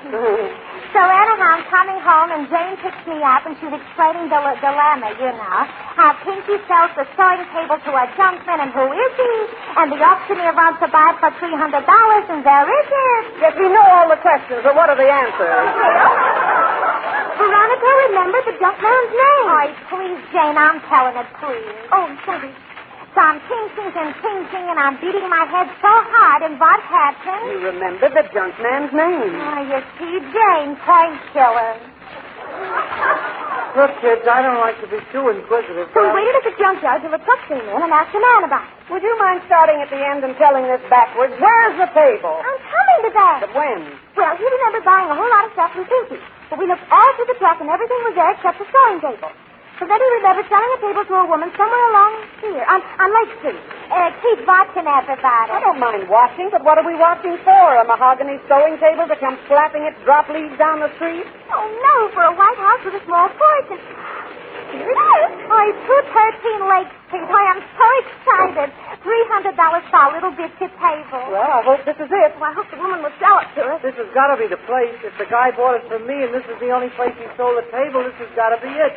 Well, ring the bell, Pinky. We may as well get this over. Hey, Jane, kids, have I walked that much? What? How much, Charlotte? Well, I'm shorter than Pinky. Oh, I see. I was standing on a lower step. Phew, that's better. I don't want any. Huh? How'd you get here so quick, madam? I sit all day and look out the window. Oh, excuse me. I took you for the mop salesman. Who did you take for the mop? Who do you think? A fine start for our business deal. Madam, we're looking for a table. Yes, you see, a friend of ours sold it to you this morning. No friend of mine. And we wondered if, How do you like it? Don't tell me the four of you came way out here just to see if I'm happy. What's the racket? Well, we want to buy the table. It's no good. It's ready to fall apart. That risk we'll take, won't we, kids?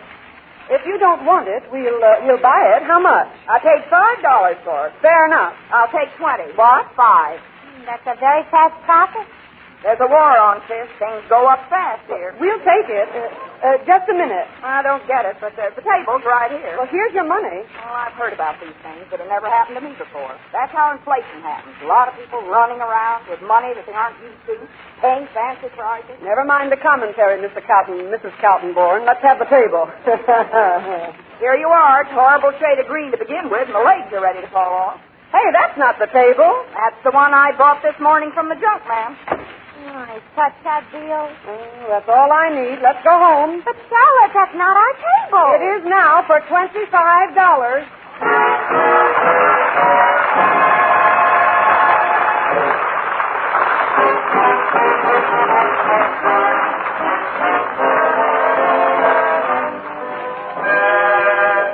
I'm unhappy, and I'll tell you why. The reason is I am too darned high. I can't even sing a song you see, because the music is too low for me. When I was young, my mother said I'd kick the footboard off my bed. I grew and grew and grew until my feet were on the windowsill. And every dress my mother bought she used to find was much too short. It fitted me while in the store, but going home I'd grow some more. And folks would say when I'd appear, look out, she'll break your chandelier. There was no knowing when I'd start growing. Folks would look at me and try to figure out how I was up on the snow schooling. During my schooling, there was not a desk that I would fit. I had to stand, I could not sit. Each taxi cab that I get in, my knees are jammed against my chin. And every time they start or stop, I bump my head against the top. I spent some time in gay Paris to see the sights that they saw me. For almost every single hour, they point me out as the Eiffel Tower. I seldom ever bathe. I fear from out of sight I'll disappear, because I know I'm just the type that might slip down the water pipe. I rarely ever see a show. I get in trouble when I go, because the folks behind me frown and ask me if I won't sit down. Oh, I've got those long legs loose. Met a bombardier from a flying force. What a man to love and court. He took one look, began to shout, baby, here's where I bail out. I met a G.I. Joe, 6'3". He was almost as tall as me. He took one look, said, listen, hon, you ought to try to be an anti-aircraft gun. I met a sailing near an ocean clear. The moon was out, what an atmosphere. He took one look, dived in the sea, said, come on, short and finish me. Many little ladies like short men. This little lady likes them any size. Although a short man makes me fidget, the way things are today, I'll even take a midget. Rain, shine, war, peace. Can't even get a man on Lend-Lease. Nothing to gain, all to lose. I got those long leg blues.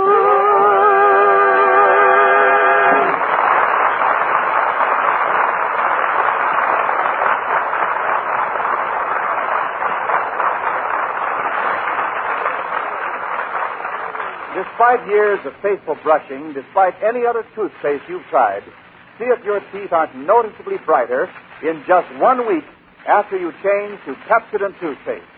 You see, Pepsodent toothpaste contains Irium, the exclusive patented cleansing ingredient. Pepsodent toothpaste with Irium removes the film that makes your teeth look dull.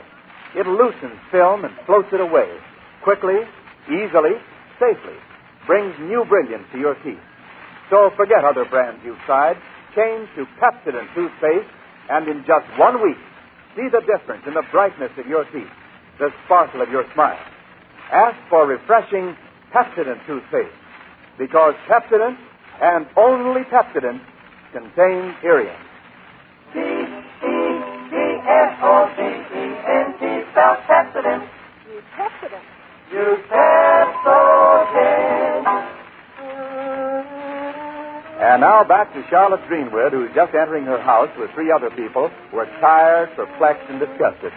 Or to make a long story short, they're beat. Oh, I'm so disgusted, Charlotte. I don't feel anything anymore. I just want to sit down and fall apart. Oh. I don't get it, Charlotte. If everything was on the truck except the table, and if the only place the man sold a table was to that woman on Lake Street. And this is the table she bought from him. I don't get it either. Maybe it bounced off the truck. Oh, that isn't likely to happen without him knowing it. Maybe it fell down a manhole. That can happen. It says so right here where there aren't any knees left in my nylons. Oh, he's such a mystery. Just like in the radio with Mr. and Mrs. Powell. Veronica, you mean Mr. and Mrs. North. Oh, yes, of course. I got no sense of direction. Oh, they're probably off to me now. Well, I'll get it. How do you do? Oh, hello, Miss Greenwood. Oh, how do you do? Well, I'm all set. Got your money, $300. Oh. Have you got the table for me? In words of one syllable, no. What? What do you mean? I sold it. For $4, including a truckload of other stuff. Oh, no. Oh, yes. To the junk man. Oh, what junk man? Where is he? What's his name? I'll have to find him. Well, I hope you have better luck than we did, and I'll give you a tip. What? Watch out for that manhole. You wouldn't be interested in a nice broken-down green table, sort of a desperate green. I'm not interested in anything but that little Oh, soul. Charlotte, it's Ethan. Yoo-hoo, Mrs. Pidge, I'm here again, darn it. How did she get in here?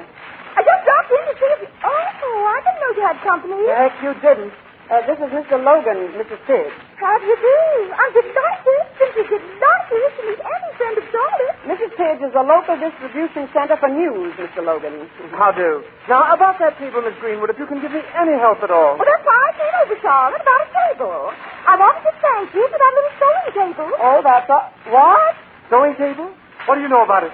Quickly. Oh, my, was something wrong? Well, Charlotte, you know, you asked me this morning if I wanted anything in that alley. Don't you remember? And you looked at it like it was yesterday's spinach. Do you remember? Oh, but on the way home, I saw this pile of furniture on the back porch. And Pinky had told me it was for the junk man.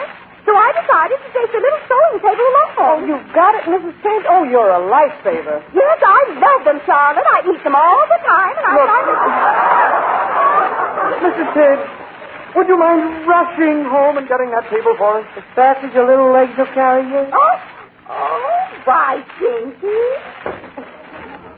And now, Mr. Logan, will you tell me something? Glad to. What on earth makes a broken-down little table like that one worth $300? It isn't that good, surely.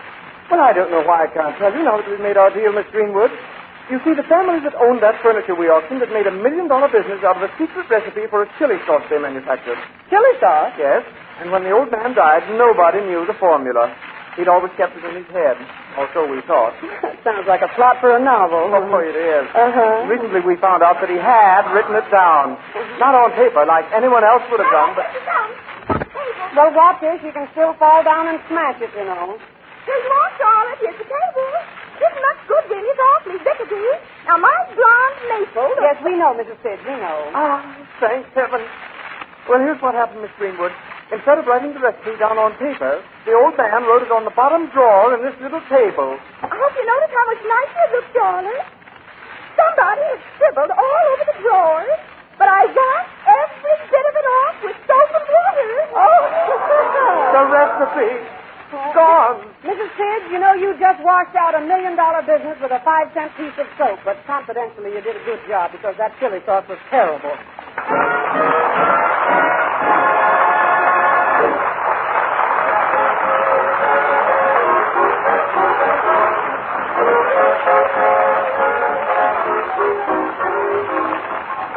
Well, that winds up our visit to Charlotte's house tonight.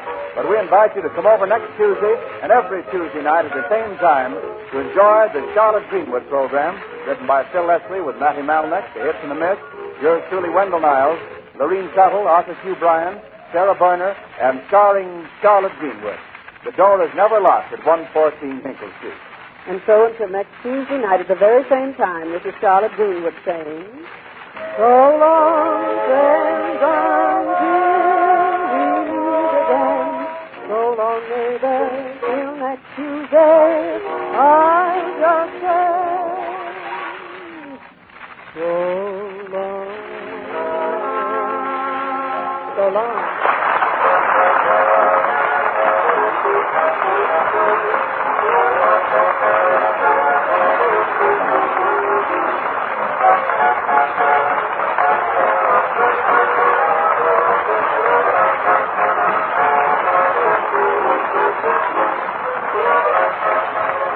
This is the National Broadcasting Company.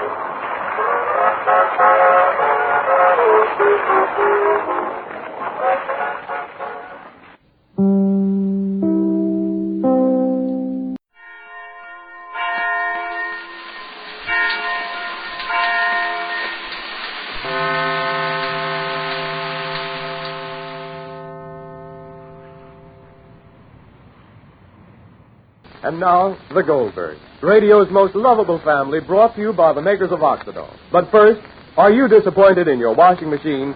You find it's not getting your clothes as really clean and white as you thought it would? Many women have this experience and usually blame the machine without reason. For remember this, even the best of machines can only agitate the clothes. Proper removal of dirt, washing out, depends largely on the soap you use. If your soap doesn't give thick, rich suds, but take all the dirt out and hold it out in the water until the washing's rinsed, the clothes come out dingy and gray. That's why women everywhere say the soap to use in washing machines is Oxidol, because it gives more and longer-lasting suds than ordinary soap.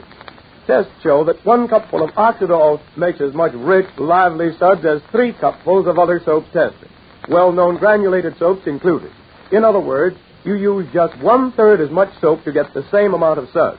What's more, these Oxidol suds take out even deeply embedded dirt and hold it out. Just run your hand through the water and you'll see what I mean. You can feel the difference. You know that here's a soap that goes down into the very pores of the clothes to get at the dirt. And that never lets dirt drop back into clothes because the suds stay alive. As a result, clothes washed in Oxidol come 4 to 5 shades whiter than less energetic soaps can get them. It's the most amazing soap development of recent years, made under a patented process, which means no other single soap works exactly the way Oxidol does. Change to Oxidol today if your machine isn't living up to expectations.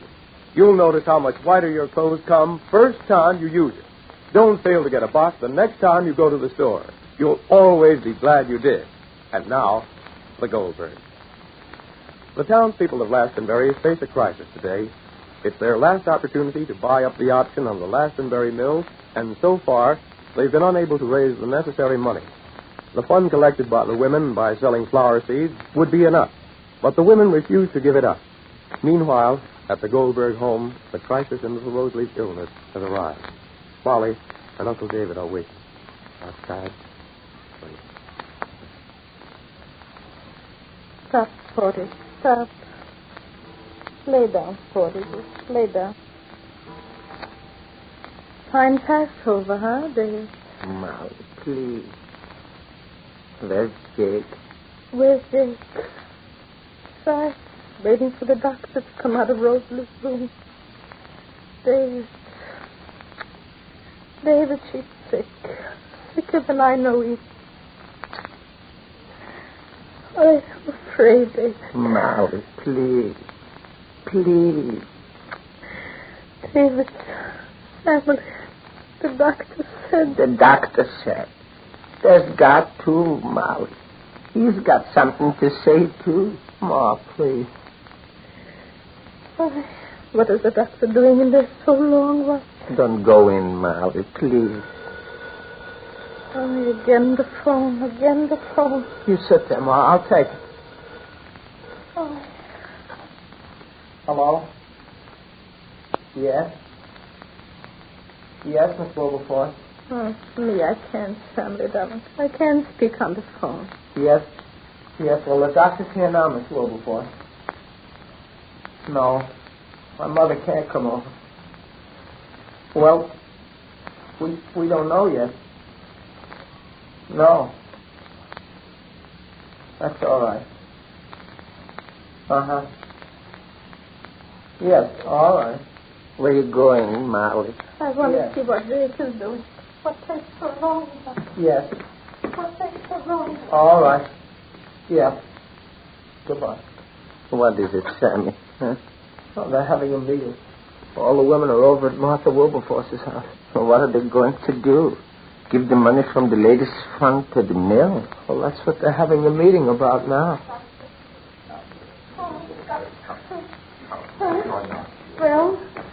Well, Doctor, please come in. Don't go yet.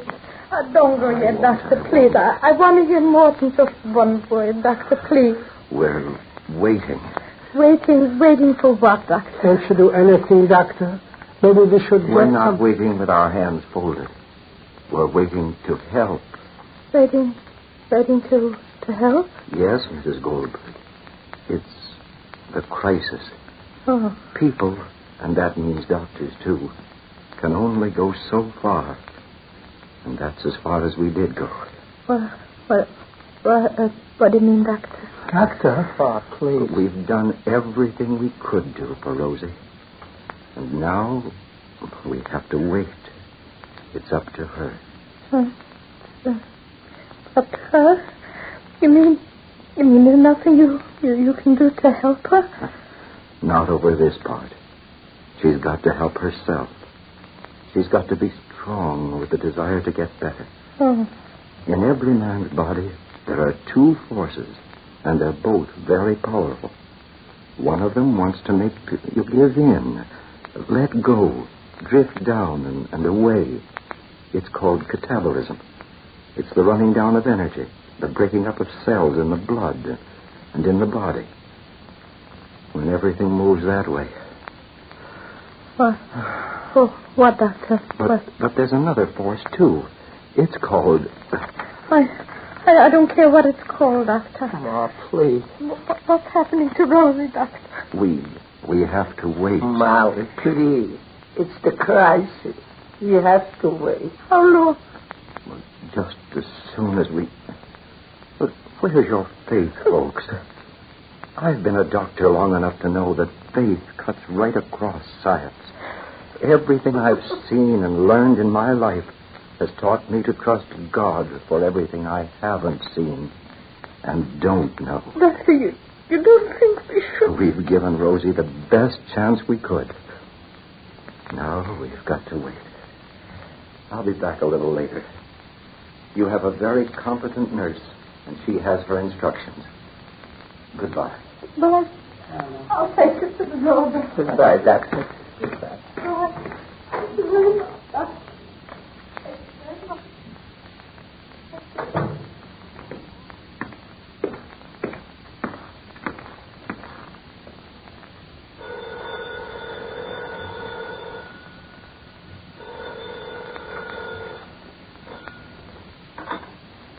Hello? Hello? Yes? Yes? Yes. Well... Hello, Sammy. I just saw the doctor leaving. Yes. All right. All right. Well, I hope everything's all right. If there's anything I can do, all right. Goodbye. They're just waiting now. It's the crisis. Oh, Martha, you be thinking... Oh, I don't want to think about it that way. I guess Mrs. Goldberg can't come over then. No, she couldn't even come to the phone. Well, we'll have to decide this thing for ourselves. Are we going to take this lady's fund money and put it in the mill or not? But the money is ours to do what we like with, Martha. And I think... Oh, there's someone at the door. Wait a minute. I'll go. I hope Rosie will get better. She's such a nice little girl. I just came over because my mother couldn't come. Are things so bad, Sammy? Well, we're waiting. It's the crisis. The doctor said that, well, after a certain point, no one can help her. Only herself. And we're waiting to see if she will. Oh, she will. She will. She's got to. Oh, yes. And you have to, too. You ladies, you think you're not part of this town. You think the town's one thing, and you and your families are something else. Maybe I'm not the one to be saying these things, but somebody has to. You've got your little fund, and you're holding on to it as if it would be any help if everything went smash. Well, a town's not just a lot of different people with different interests. It's one thing. That mill doesn't open, town will go smash. So will you right along with it. It's a crisis now. And if every part of the body doesn't fight and help, then the town's going to die. Each day, it's going to get shabbier and older and more broken down. One by one, you'll have to go away, separate, go off, defeated, finished. But don't you see, if the mill opens up, then we'll have a chance. We'll be able to go on. You ladies have got to take that money you have and put it into the mill. Give it a chance to fight on. Give the town a chance. The best chance. The way Rosie got the best chance. But suppose the mill fails? Can't you see? Today is the day. If you don't give the money, then the mill's failed even before it's been opened, because it never will open. And that means the same thing as if it opened and then failed. What you're saying to yourself is, let the town die. Maybe we can save a little bit for ourselves. But you're fooling yourselves. You'll leave the best part of your lives here if that mill doesn't open. But where's our security? For ourselves and our children. Security? Security for what? There'll be nothing to look forward to. That's when people die in a crisis. When there's no future. And they don't want one. Why don't you give yourselves a chance to have a future? Or you'll have nothing. Nothing left but a past. And so, while Sammy continues his fight to convince the women of Glastonbury that unless they give up their security fund temporarily, there can be no security, the family await the outcome of Rosalie's illness. They've done everything possible to save her. Her last now depends on the will of God. We leave the Goldbergs until Monday, the same time. You know, many women thought they were using the best washing machine soap, then tried Oxidol, and now use nothing else. They find it's quieter washing, faster washing, and costs less to use than their old favorite soap. As measured scientifically by the tintometer, Oxidol gets clothes 4 to 5 shades whiter than ordinary soap. It cuts washing time 25 to 40%, whether the machine is old or new, and saves money every time you use it. Tests show that 1 cupful of Oxidol makes as much rich, lively suds as 3 cupfuls of less energetic soap, which means, in other words, it goes farther, lasts longer, does more work cup for cup. So even if you're convinced you're using the best washing machine soap now, why not try Oxidol? You'll know then why thousands of women change to it every day. Be sure to have a box on hand Monday. It's the new, improved soap for your machine. And don't fail to hear the Goldbergs Monday. Will the mill open? And will Rosalie win her fight against death? Until Monday the same time, this is Ray Saunders saying goodbye for the makers of Oxidol.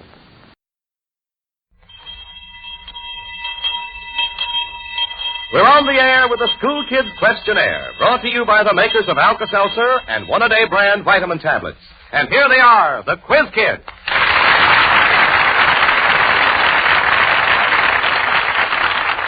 All right, we're going to play school now, and here are the rules.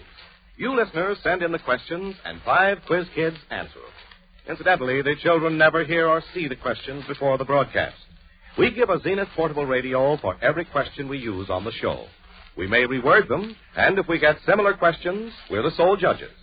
Now, you mail your questions to Quiz Kids, Chicago, that's all. Now, the classroom's in charge of our chief quizzer himself, Joe Kelly.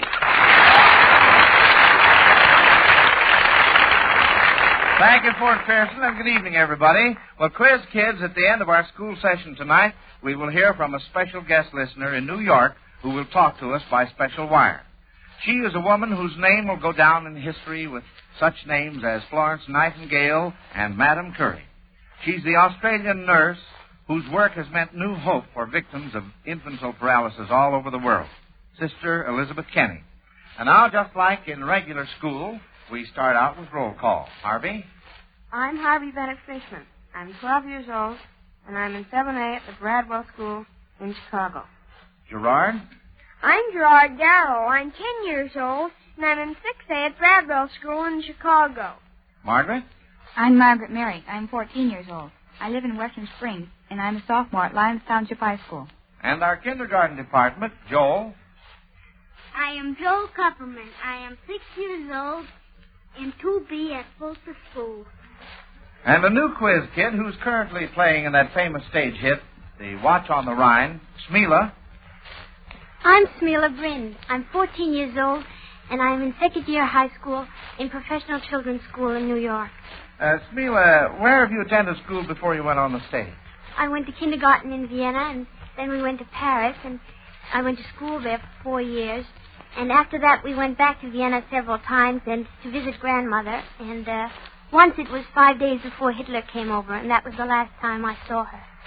Well, Smila, we're certainly glad you're with us tonight instead of your old schoolroom in Vienna or Paris. Our first question is a race against time. You pick a subject, and you have just 30 seconds to talk about it. You'll get 5 points for every fact you can squeeze into 30 seconds. Ready for it? Okay, Joe. My subject is Alka-Seltzer. Alka-Seltzer can be a great comfort when you have a cold. Alka-Seltzer helps ease up the headache and that ache all over feeling a cold brings. Now, if your cold makes your throat feel raw and raspy, try this soothing gargle. An Alka-Seltzer tablet dissolved in a quarter glass of warm water. Alka-Seltzer can be most helpful, too, when you're bothered with a little stomach upset, simple neuralgia, or sore, aching muscles. Alka-Seltzer is sold at all druggists in 2 sizes. 30 cents and... That's all, Fort. That's all. Time's up.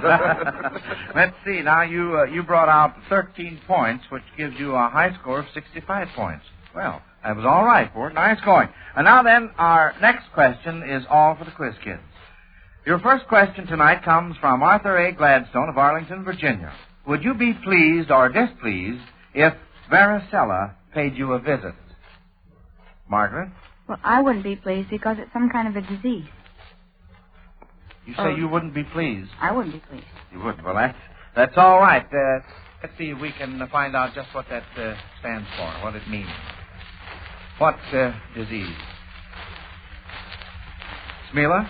Chicken pox? Chicken pox is right. That a girl. Yeah. You know, Joel, I thought you might have some definite opinions about that. I understood you had a little experience with chicken pox lately. But I never heard of the other name. You never heard of the other name? Well, okay, now here's our next question. I beg pardon, Joel?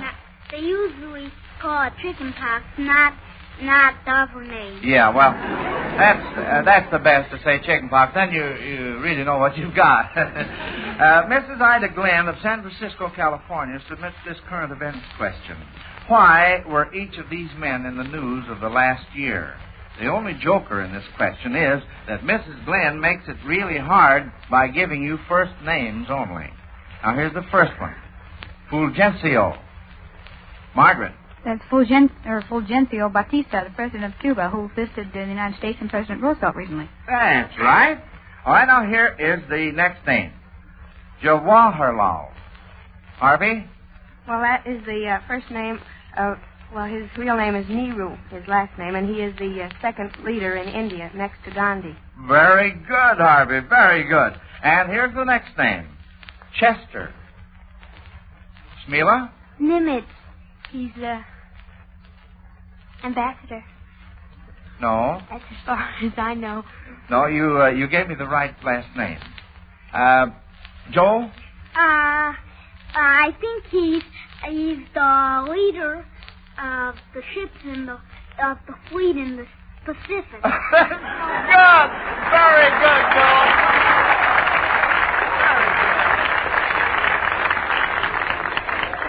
Chester, Joel, your finger is working all right tonight.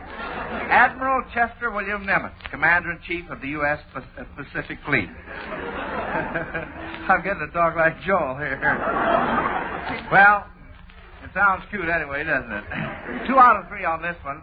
Since we are now fighting a global war, Mr. A.F. Humphreys of Washington, D.C., thinks you children should have a comprehensive idea of the world as a whole. Compared with North and South America, how far north or south is each of these cities? In other words, what points in the Western Hemisphere have approximately the same latitude as these cities in the Eastern Hemisphere? The first is Rome. What large city in this hemisphere has approximately the same latitude as Rome? Joel? Chicago. Chicago. That is very good. Now the next is Port Darwin, Australia. Port Darwin, Australia. Margaret? Well, I'll take a town named Punta Arenas, in Argentina. No, I can't accept that. I'm sorry. I was thinking of Lima, Peru. All right, we still have one more chance here. How about Stalingrad? Joel?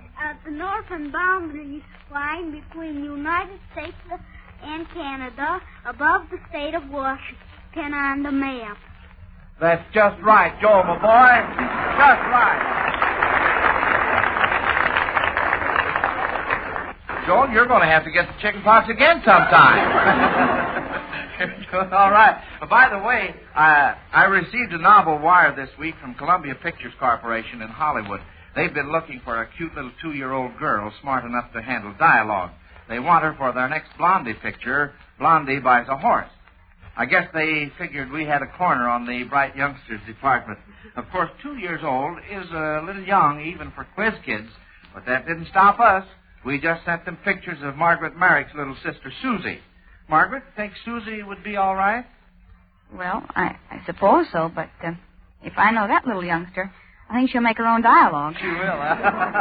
I'll bet you would, too. Well, maybe some of our listeners know of a cute little 2-year-old girl who can speak lines.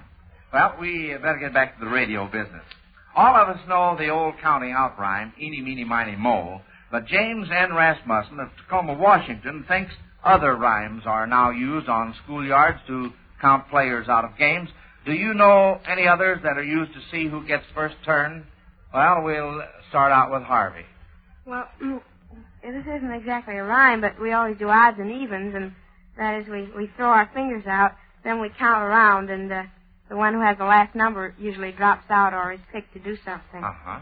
Well, that's all right, Harvey. It doesn't exactly have to rhyme. Margaret? Well, we hold out our fists. At least I used to.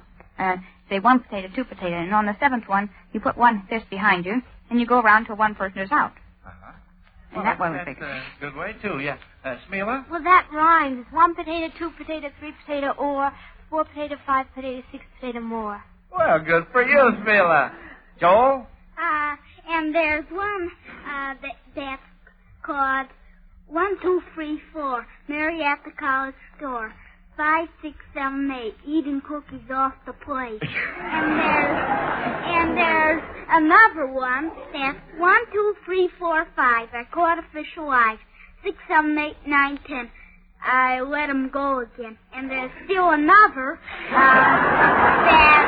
that's eeny, meeny, miny. No. Well, look, Joel, we've... wait just a minute. You can't use that. Trouble starts when nations grow. Someone has to stop it, so... Eeny, meeny, miny, mo. Well, that... Makes you it. Oh, me it?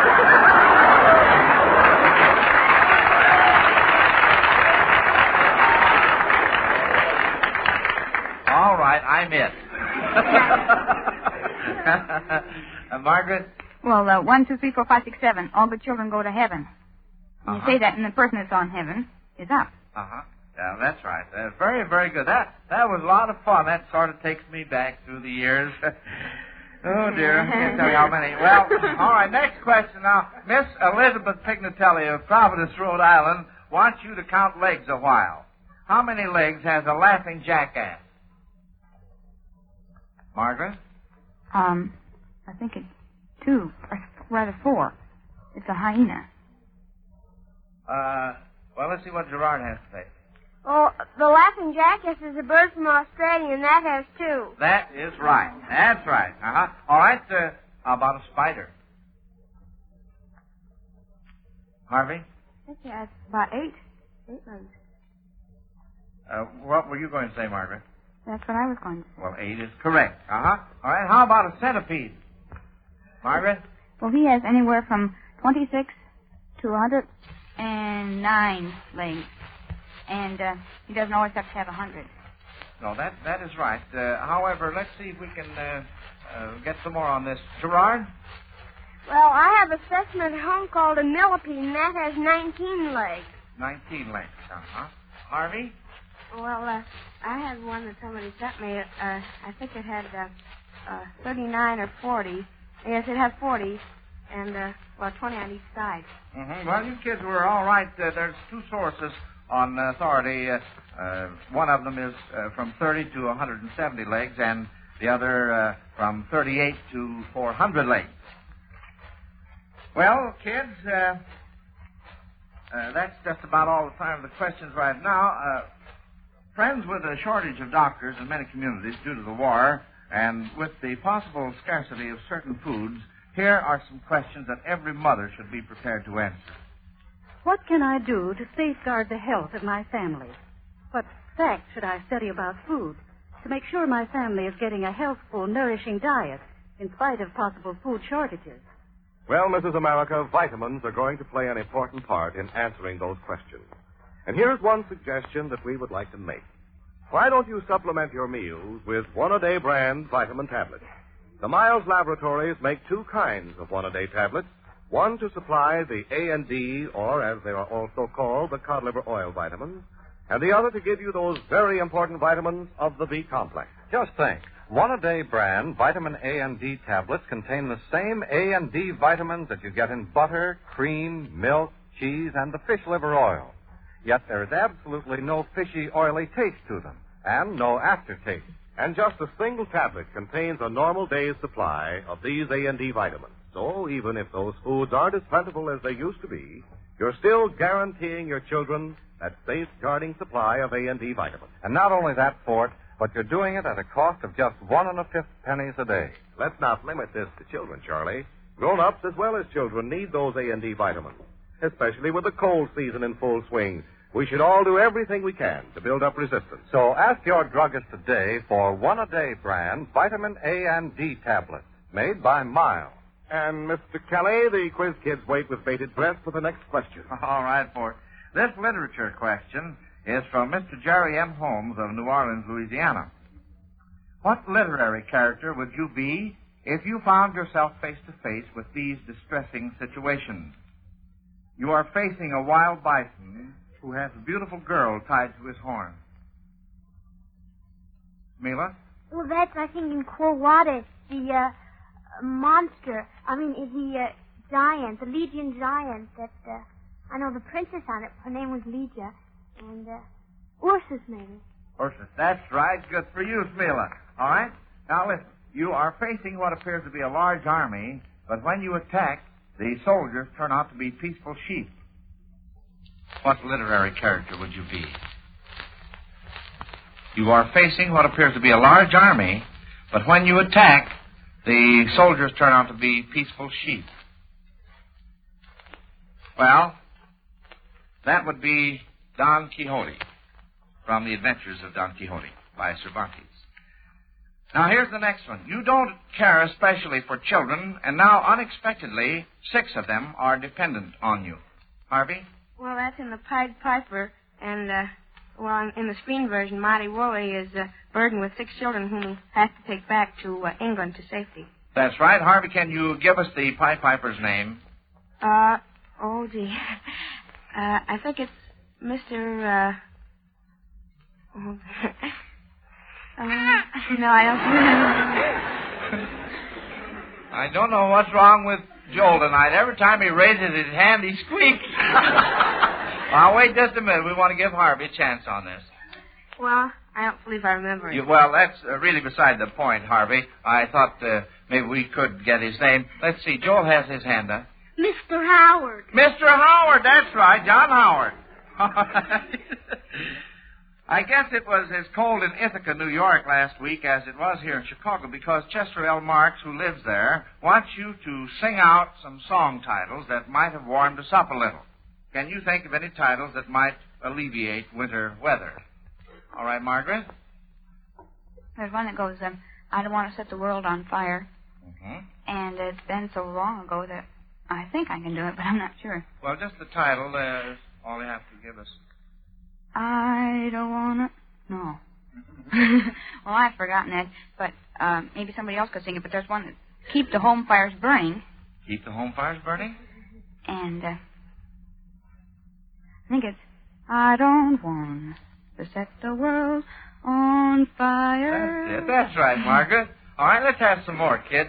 Gerard? Well, there'll be a hot time in the old town tonight. Yeah, we mustn't forget that one. Mila? Something hot but fluty or... Oh, I got my titles mixed. Harvey? Well, I think she means Flatfoot Flutie with a Floyd. I think so, too, Harvey. Did you have one for us, Harvey? Well, I was thinking of two of the ones that already have been named. Oh, I see. Joel, did you have a song in mind, a song title? Yeah, but it was thin. Oh. Yes, sir. Well, I'll tell you, there's nothing like protecting oneself, is there? Well, I think we'd better move along here. Pauline Saltzman of Grand Rapids, Michigan, wants us to imagine that these two military men of the past are broadcasting messages home to their wives. Now, listen carefully to the first one, and you're to tell us who he is. Hello, Mary. How are you and the 7 kids? As you've probably heard by now, we didn't do so badly at Manassas. We gave that man Pope a run for his money. Harvey? Well, that would be General Robert E. Lee. His wife was Mary Park Custis, and he did have 7 children. And the Battle of Manassas, I believe, was better known as Bull Run, Manassas Junction. Good for you, Harvey. All right, now, kids, listen carefully to this next one. Allô, Joe. Comment vas-tu, Égypte? Et tout va très bien. Pay mes compliments à Hortense et Eugène. Mila? Well, that was Napoleon to Josephine, and Hortense was her daughter, and I didn't hear. Well, that's right, but, Smila, what was he saying? Hello, Josephine. I think it was give my regards to Hortense, and I'm speaking from Egypt, and I don't remember what he said. Well, that's very, very close, Mila, very close. All right, now, who might this be broadcasting a message to his people? Deutsche Volksgenossen, die Lage in Russland ist schrecklich. Die Lage in Afrika ist schrecklich. Die Lage ist schrecklich überall. Ach, ach, ach, ach. All right, Smila? Well, it's Hitler, but I doubt whether he'd say that to his people. He says the situation in Russia is terrible. The situation is terrible all over. I don't think he'd say that. They cover up pretty well.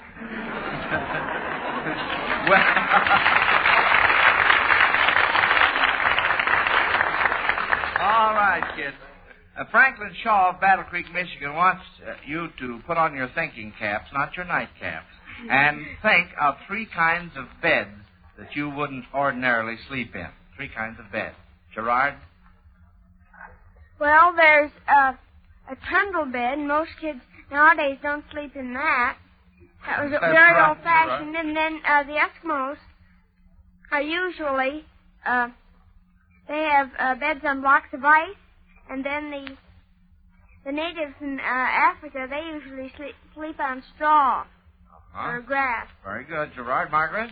Well, there's a bed that an old giant had in which he put all the travelers that stopped by his wayside inn. And if they were too short for the bed, he stretched them on a rack. And if they were too long, he locked off their heads with their feet. And I wouldn't want to sleep on that one. Oh, no. I like to live. That bed is definitely out. Harvey? Well, there's a bed of roses. Well, you might want to sleep in a bed of roses.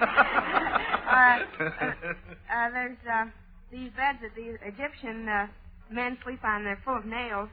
And Also, a bed of hornets. Mm-hmm. Yes. All right, Harvey. Thank you. Joel? Well, a big boy wouldn't put on a sleep in a cradle. No.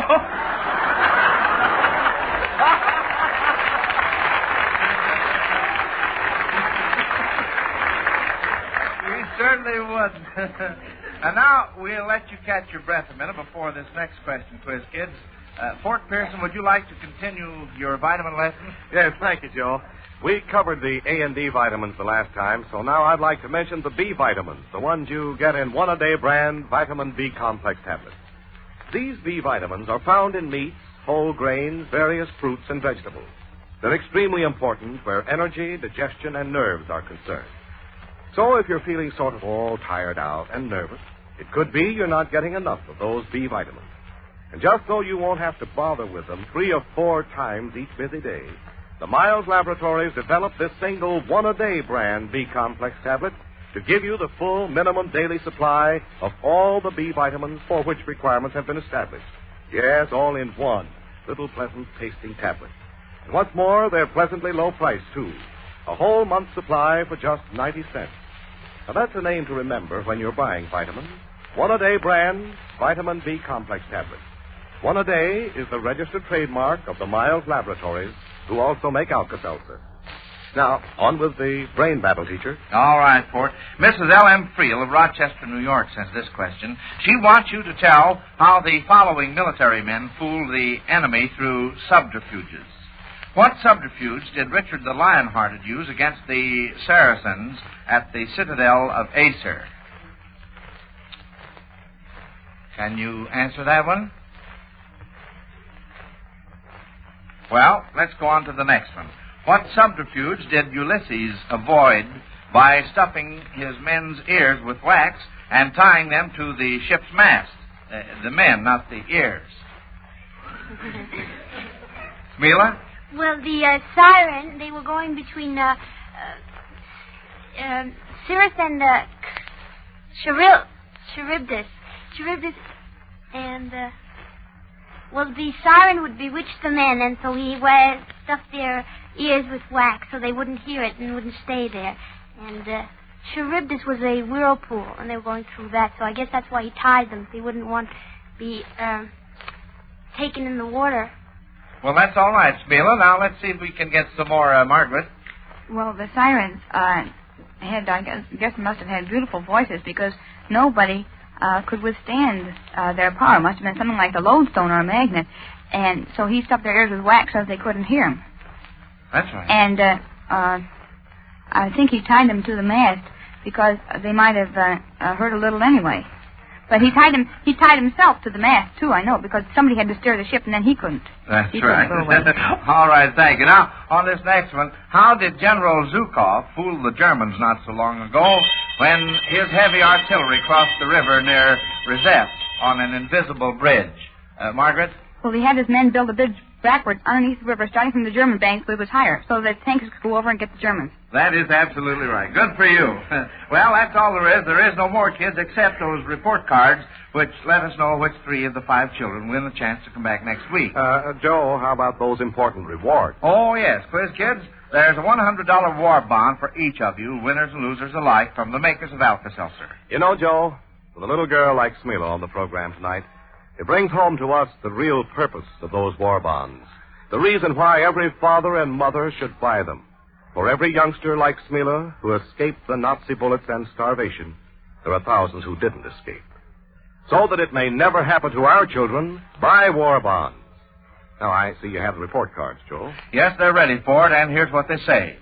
Quiz kids, as a class tonight, you missed 1 question, and Smila was first, Margaret second, and Harvey third. And Smila, it's a shame about you. Here you are, one of the winners who should come back next week, but you can't because your show is moving out of town. That gives a break to the next one in line, who is Joel. Also in class with you winners next week, we'll have Richard Porter, age 9 of Chicago, and Claude Brenner, age 14 of Lake Forest. And say, folks, those youngsters next week are going to need a lot of good questions, so send them in, won't you, please? Remember, we give a dandy Zenith portable radio for each question we use. That's the Zenith model with the famous wave magnet, and it's a real prize these days, believe me. Just mail your questions to Quiz Kids, Chicago. All right, and now then, we turn things over to Margaret Merrick. All right, Margaret. Well, I'm supposed to introduce Sister Kenny. And her name has been very saintly to me for so long. I never thought I'd have an honor like this. Well, our story goes this way. 32 years ago, Sister Kenny was a bush nurse in the wild country of Australia. And she was 100 miles from the nearest doctor or the hospital.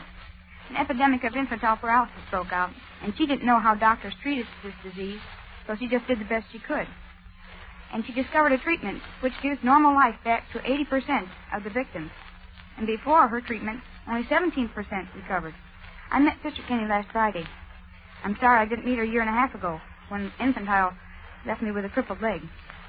So you see why I speak her name with reverence. Sister Elizabeth Kenny.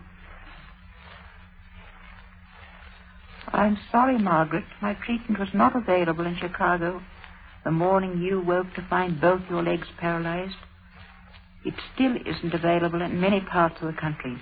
But thanks in a large measure to the National Foundation for Infantile Paralysis, the March of Dimes, 40 states now have special clinics. It takes time, Margaret, and money. I've been in this country less than 3 years. If the Kenny treatment were limited to the patients I could treat with my own hands, I could do little. The United States has many, many cases of infantile paralysis. We must train many doctors and nurses so that they can carry on this work in their own communities. We're making progress, Margaret. We still have a long way to go.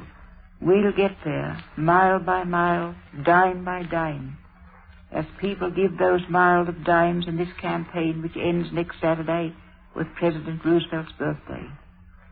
This fund trains nurses and doctors in the Kenny treatment. It pays for research to find the cause of the disease. And then we hope a preventative or infallible cure. Most important, it assures every victim of infantile paralysis, regardless of race, creed, or financial circumstances, the very best of care. Surely everyone listening in can spare a dime or a dollar to save the children from the curse of twisted, shrunken limbs.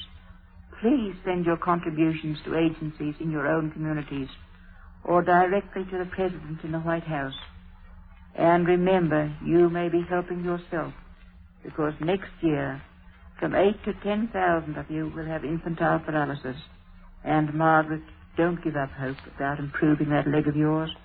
I'll be back in Chicago soon, and we'll talk it over.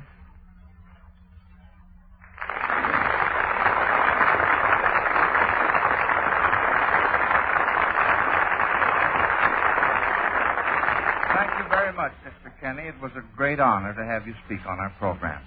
And now, this is Joe Kelly dismissing the Quiz Kids until next Sunday at this same time. Good night, kids. Good night, Mr. Kelly. Listen to the Quiz Kids every Sunday at the same time. And on Monday, Tuesday, Wednesday, and Thursday, listen to your old friends, Lum and Abner, on most of these same stations. This is Fort Pearson speaking. This program came to you from Chicago. This is the Blue Network. WENR Chicago.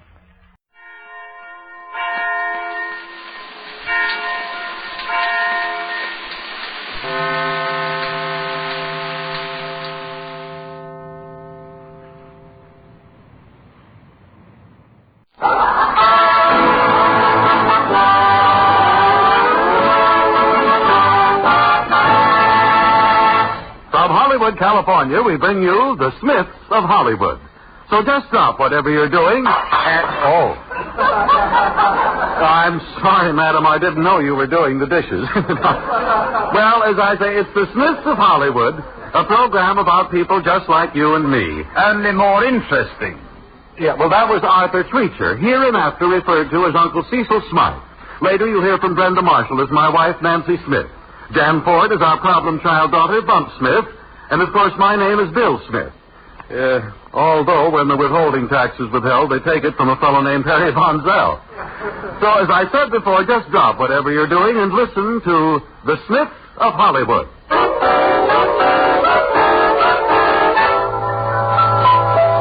Presented by...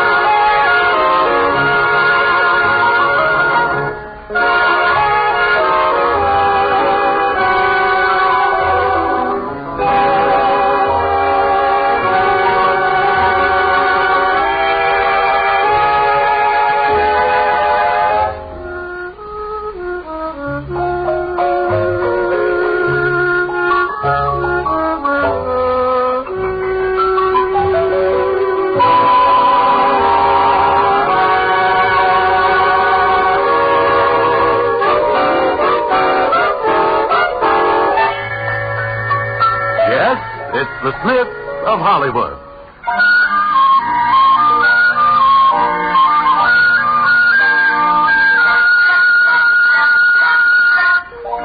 This is Attorney Bill Smith. And believe me, this is the day Attorney Bill Smith should have stood in bed. But no, we were up with the birds. Surprising how much trouble a bird can start. Bless that confounded bird. Thought all those things went to Florida for the winter. Or was it Capistrano? Must send to England for my fowling piece. Uncle Steve, are you in the LB room? Oh, dear, now that's awake. I seem to be in the aviary, child. Oh, good morning, Uncle Steve. I wanted to go out and brush my teeth. I thought you might be in the LB room. What, might I ask, is the LB room? The little boy's room. My dear child, must I be intruded upon? Can't you find yourself an LG room? Pop's taking a shower in the other bathroom. Let's hurry. Mom's almost got breakfast ready. Oh, has she now? I could do with a spot of breakfast. Have her fetch it up immediately, will you? Are you kidding? You gotta break your leg to get breakfast in bed around here. Uncle Steve, are these your teeth in the soap dish? Is nothing sacred around here? No, those are not my teeth. I'm breaking them in for an old auntie of mine. I'll put them in the bathtub soap dish. Don't forget to bring them down to breakfast. I hope they bite her. What did you say? I said, must you make so much noise living? Now go and inform your mater I'm ready for my breakfast.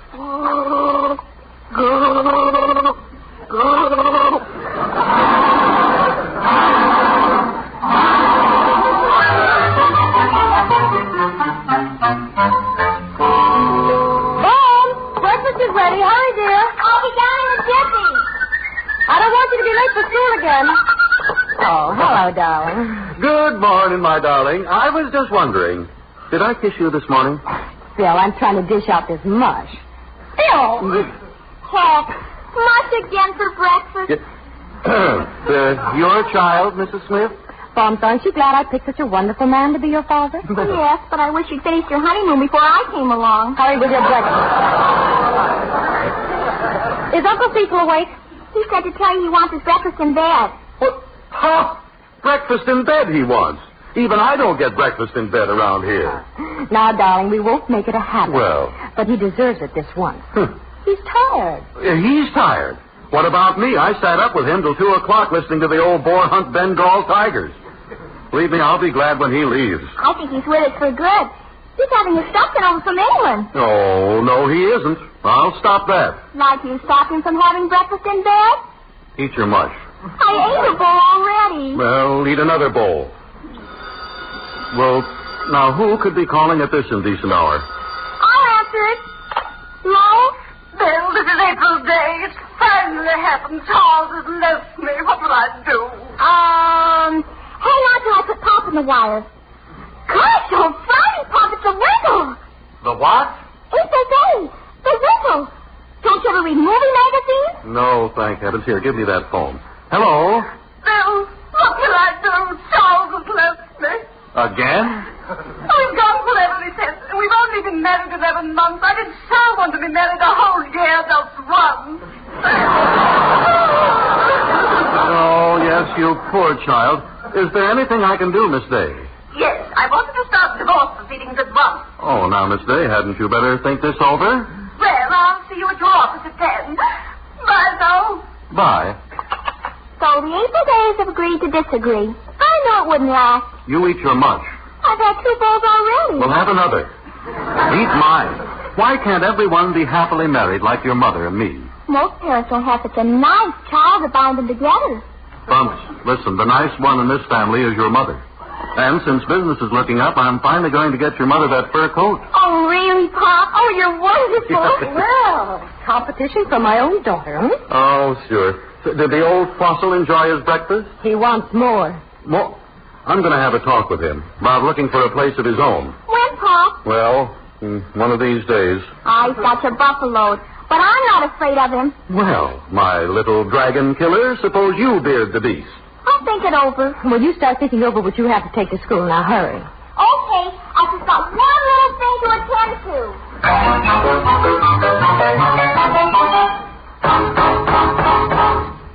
Uncle Steve, are you in your room? No, I'm not in my room. Have you tried the garage? Are you decent? Great Scott, what a question. How would I know? What do you want? Well, I just thought I'd help you pack. Oh, very decent. Pack? Why? We're being evicted. Evicted? Yes. Didn't Mom and Pop tell you? Never breathed a word of it. Oh, I guess they didn't want to worry you. Promise not to tell, I told. Of course. By the way, where are we moving? A larger place, I hope. That's just it. There's no place to move. Oh, nonsense, my dear. One doesn't move until one finds a place to move to. I guess you don't know about the housing shortage in Los Angeles. A lot of people sleep in vacant lots. What a perfect devilish outlook. I say, how many days of grace have we? It might happen any day. All our furniture. And us. Out on the street. Any minute now. Any minute? They can't do that. Where would I stay? Look, Uncle Steve, I'll bet you could get a room if you called the YMCA. Mom, will you get a move on? What on earth's taking you so long? Coming. I was just doing my good turn for the day. You promised not to let on I told you about being evicted. Oh, no, I wouldn't think of it. Well, I hope you find a place to stay. I don't know what will become of the rest of us. So long. Cheerio, I mean. Cheerio. So long, I mean. A frank child, not a bad thought after all. Well, a house, my kingdom for a house. My kingdom for a house, I say, it's rather good. It is not bad, yes, very good, yes. Well, I better get a rough one and try and find a house. The nerve of them being evicted.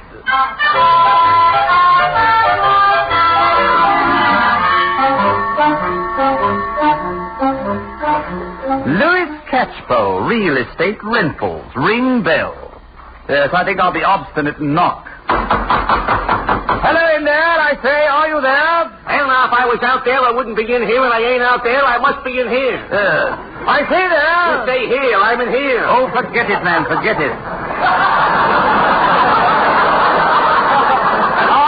Are you the chap mentioned in the classified section, rents houses? Well, I rent them when I got them to rent, but when I ain't got them to rent, I don't rent them. Right now, I ain't renting them, and I'll tell you why, because I ain't got them to rent. Don't have a house to rent, do you? My dear chap, if I had a house to rent, I wouldn't come to you to rent a house. I'd rent a house for my... Confound it, you've got me doing it. I lost you on the turn. Did you say you did have a house to rent, or did you say you didn't have a house to rent? Confound it, man, I don't have a house to rent. I want to rent a house. We are being evicted. Well, I wish I could help you, but the only thing I have is an old castle big enough for King Solomon and his court. Oh, then you do have a place to rent. Yes, but I don't think you'd be interested. It's got 28 rooms. I guess they didn't know when to say when. Well, it's better than a parking lot. I'll take it. Oh, you take it. Just like that, eh? Fine. Now, if you'll just sign a year's lease and give me $2,000, or did you leave your wallet in your other trousers, Mr. Rockefeller? Rockefeller? Who's he? Who's he? You must be kidding. No, I'm Smythe. Sir Cecil Smythe, yes. Here's my card, my passport, and some other credentials. Sir Cecil Smythe, Order of the Amethyst Unicorn, Knight of His Majesty's Court, honorary member of the Twicklewood Cricket Club. Good gosh, mister, I mean, sir, I'm sorry. For what? Well, I thought you were one of those down-and-out Hollywood actors trying to put on the dog. Gosh, real royalty. I'd like to move in today, of course. Well, that's sort of sudden, but I guess it can be arranged. It's April Day's house, the movie actress. She's going to Mexico. She and her husband are... They're what? Don't you read the gossip columns? P-F-F-F-T.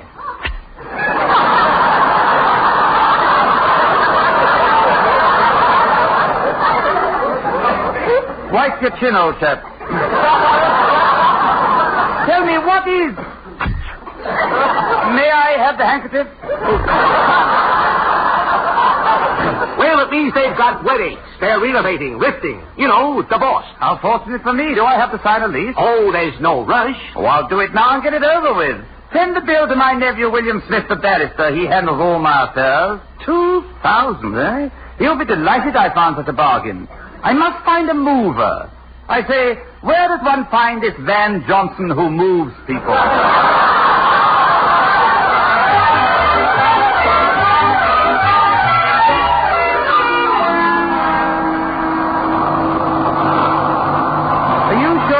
Will hold the whole house full of furniture, my good man? Sure. Nice house you're moving out of. Yes, wait till you see the one we're moving into. Everything in the house go? Oh, yes, every stick. I'll throw my nephew from the new house after we've moved. Be quite a surprise, don't you imagine, old boy?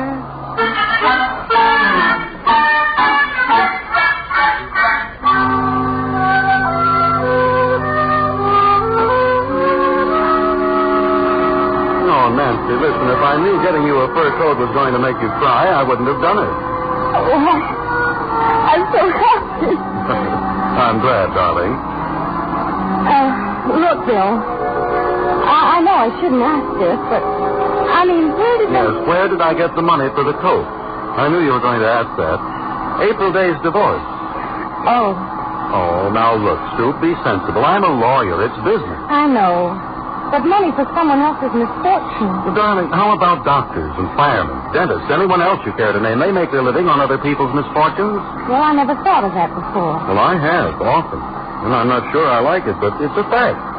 Oh, I guess I just want everybody to be happily married and no divorces. Hey, are you going to drive right past the house? Oh, no, I didn't notice. Oh. Go turn on the lights. I'll bring the groceries. Okay.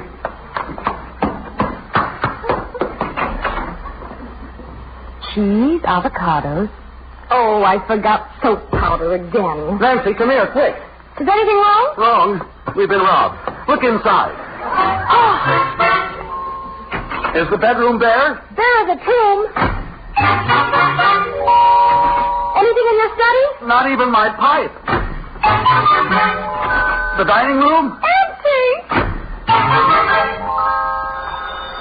The phone. Yeah. Maybe this will explain it. Yeah, I'll take it. Hello? This is the Cooper Radio Survey. Are you listening to your radio? Are you kidding? Somebody just stole our radio. Oh, that's too bad. Look, so you won't miss the commercial, I'll connect you with the sponsor himself.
No. Yes.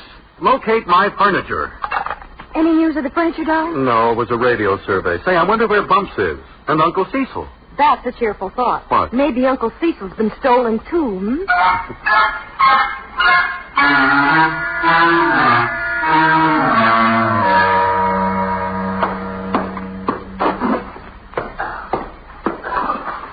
Phil, darling, will you stop pacing up and down, wearing out the rug? Rug? What rug? They took the rug, too, you know. There is nothing I hate more than a sneak thief. Look, anybody who walked out with a piano and a whole house full of furniture in broad daylight is hardly a sneak thief. Oh, well, it's still the principle of the thing. Oh, it'll turn up. You wait and see. Oh, Nancy, you're so naive. Look, it's gone. Gangs that pull jobs like this are well organized. They probably observed our habits for days. Hello, everybody. Gosh, isn't it exciting? Bubs, do you know anything about this? Well, just that I came home from school, the furniture was gone. Oh. Some men took it off in a trunk. Well, why didn't you stop them? Or were you helping them load? Oh, no. Oh, no, I wasn't here. Mrs. Wilson next door saw them. She wrote down the license number of the truck. Oh. I got it here. Well, give me that number quick, Bumps. 4Z6724T. What are you going to do? Get the police on the trail. I'm not going to sleep or eat till I see someone behind the bars. They can't... Operator, police, quick.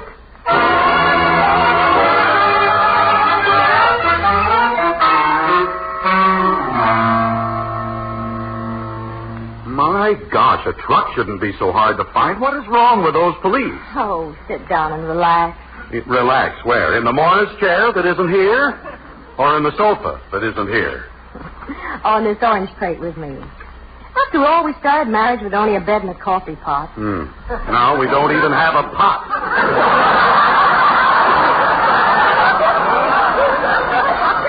Oh, at last. Maybe they've caught our furniture thieves. Hello? Are you there? Oh. William, I have news for you. News? What kind of news? Rather unfortunate, I'm afraid. I've run afoul of the local Scotland Yard. What? I'm in the brig. You know, they placed me in the stir. Jail? What did you do? Nothing that I know of. They say something about me taking the rap. Apparently, they think I robbed the cloakroom. Oh. I say, could you hop right down with the $2,000? $2,000? Bail, yes. Can you imagine me being worth $2,000? No, I can't. Furthermore, you're lucky you have a place to sleep. We don't. Pleasant dreams. Was that Uncle Cecil? Yes. What happened? Oh, he's in some sort of trouble. Probably driving down the left-hand side of the street again. Oh, what are we going to do? No, nothing right now. I'll try to get him out tomorrow somehow. So, hello. You, Sergeant Scanlon at headquarters. There we got your thief. Oh. Have him red-handed with the goods. Sergeant, you are an honor to the force. I love you. And wouldn't you know it, he's a shabby Englishman.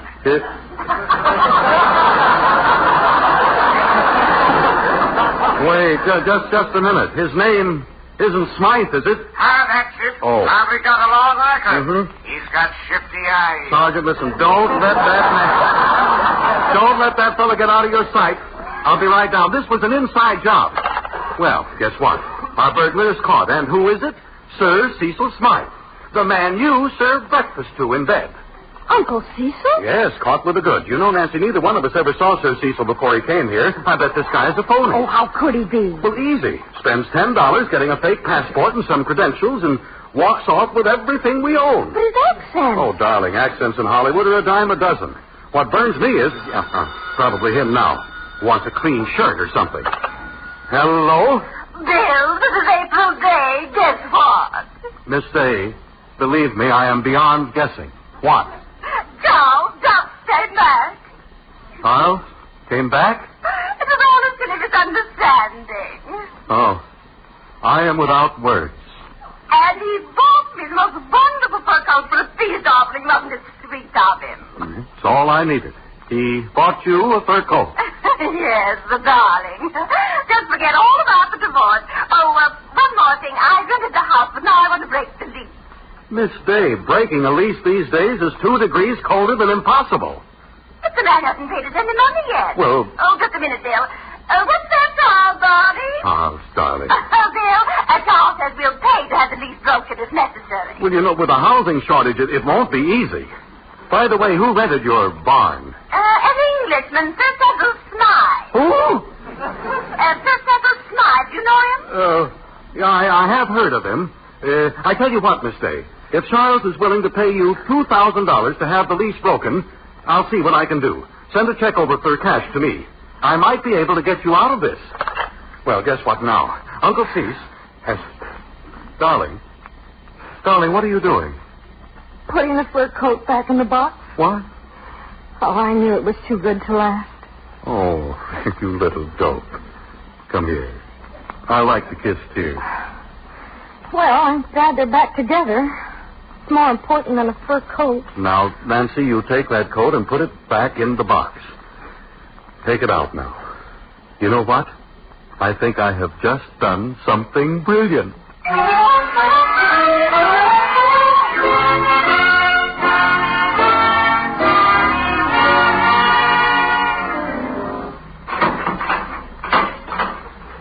All right.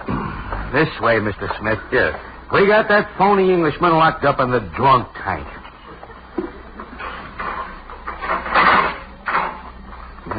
He's been entertaining the rummies with tiger hunting stories. What a creep. There he is on the corner cot. Just call me if he gets filed. Yes, I will. Thanks a lot, Sergeant. Well, William, what have they thrown you in for? Uncle Cease, dear Uncle Cease, I have just come to apologize for being so curt to you on the telephone. Oh, I hope you've been caught in a burglary. No. Uncle Cease, I understand that you have a lease on April Day's house. Now, look, if you will tear up that lease, I'll get you out of here. Tear it up? But where will we move when we're evicted? Oh, we can... Evicted? Who's being evicted? Why, Bumps told me we... Ah, I see it all, yes. What a warped mind that child has. What are you talking about? Oh, nothing at all. Well, fine. Now, Uncle Cease, if you'll just give me that lease. Something awfully suspicious here. First you were going to let me rot in jail, and now we're all treacle and honey. Well, it's just because we like you. We want you back home. Somehow, William, I don't feel very secure in your household. Uncle Cecil, you don't feel welcome? Uncle Cease. You're inviting me to stay on, then? Permanently? If you just give me the lease. Well, to tell you the truth, I'm growing rather fond of this place. Oh. No birds, no children. They bring me in my breakfast. Well, we'll bring you your breakfast. You will, eh? Yes. In bed? No. If you'll just give me the lease. Seems a shame to bother Nancy. My dear William, if I thought you would serve me breakfast in bed, I might consider your proposition. Oh, all right. Breakfast in bed. I'll bring you breakfast in bed. I should live so long.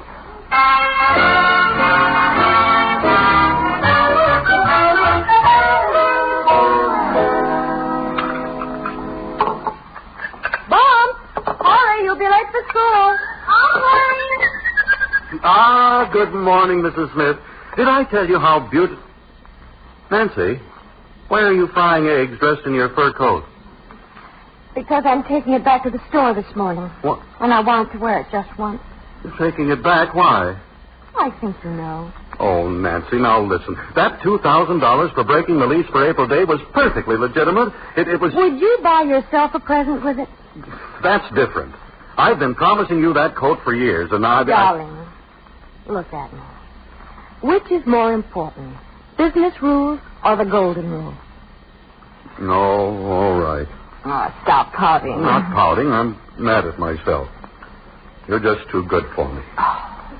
Well, it's true. Darling, I love every part of you, and to prove it, watch.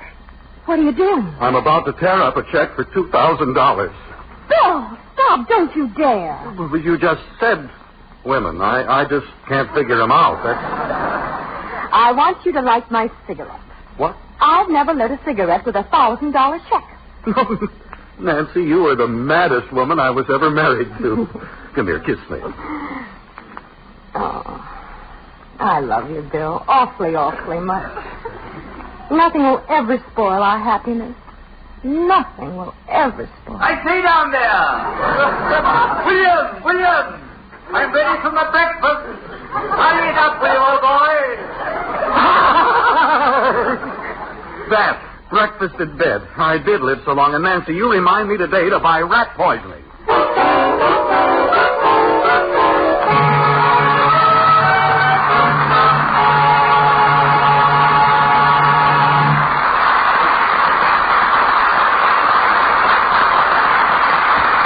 And now, a word from our sponsor.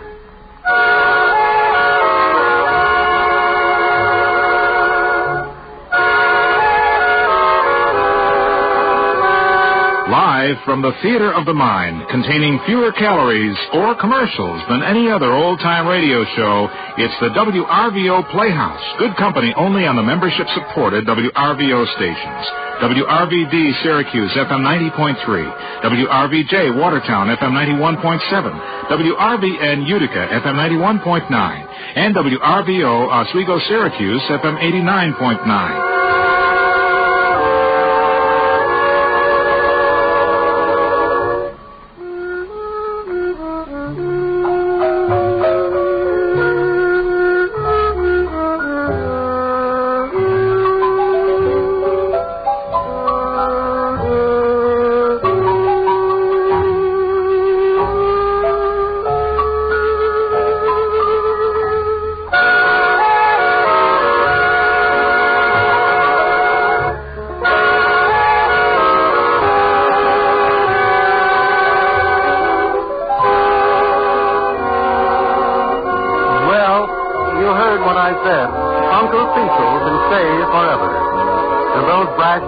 Come back to haunt me. And speaking of that, we hope you'll come back to haunt us next week at the same time. Shall we synchronize watches? All right, then. Brenda Marshall, Arthur Treacher, Jan Ford, Kyle Holt, and I will see you next week. The Smiths of Hollywood is written by Dick Nosserman and directed by Vic Knight. Andrew Hickox is the producer. As Uncle Cecil would say, cheerio. We'll see you next week.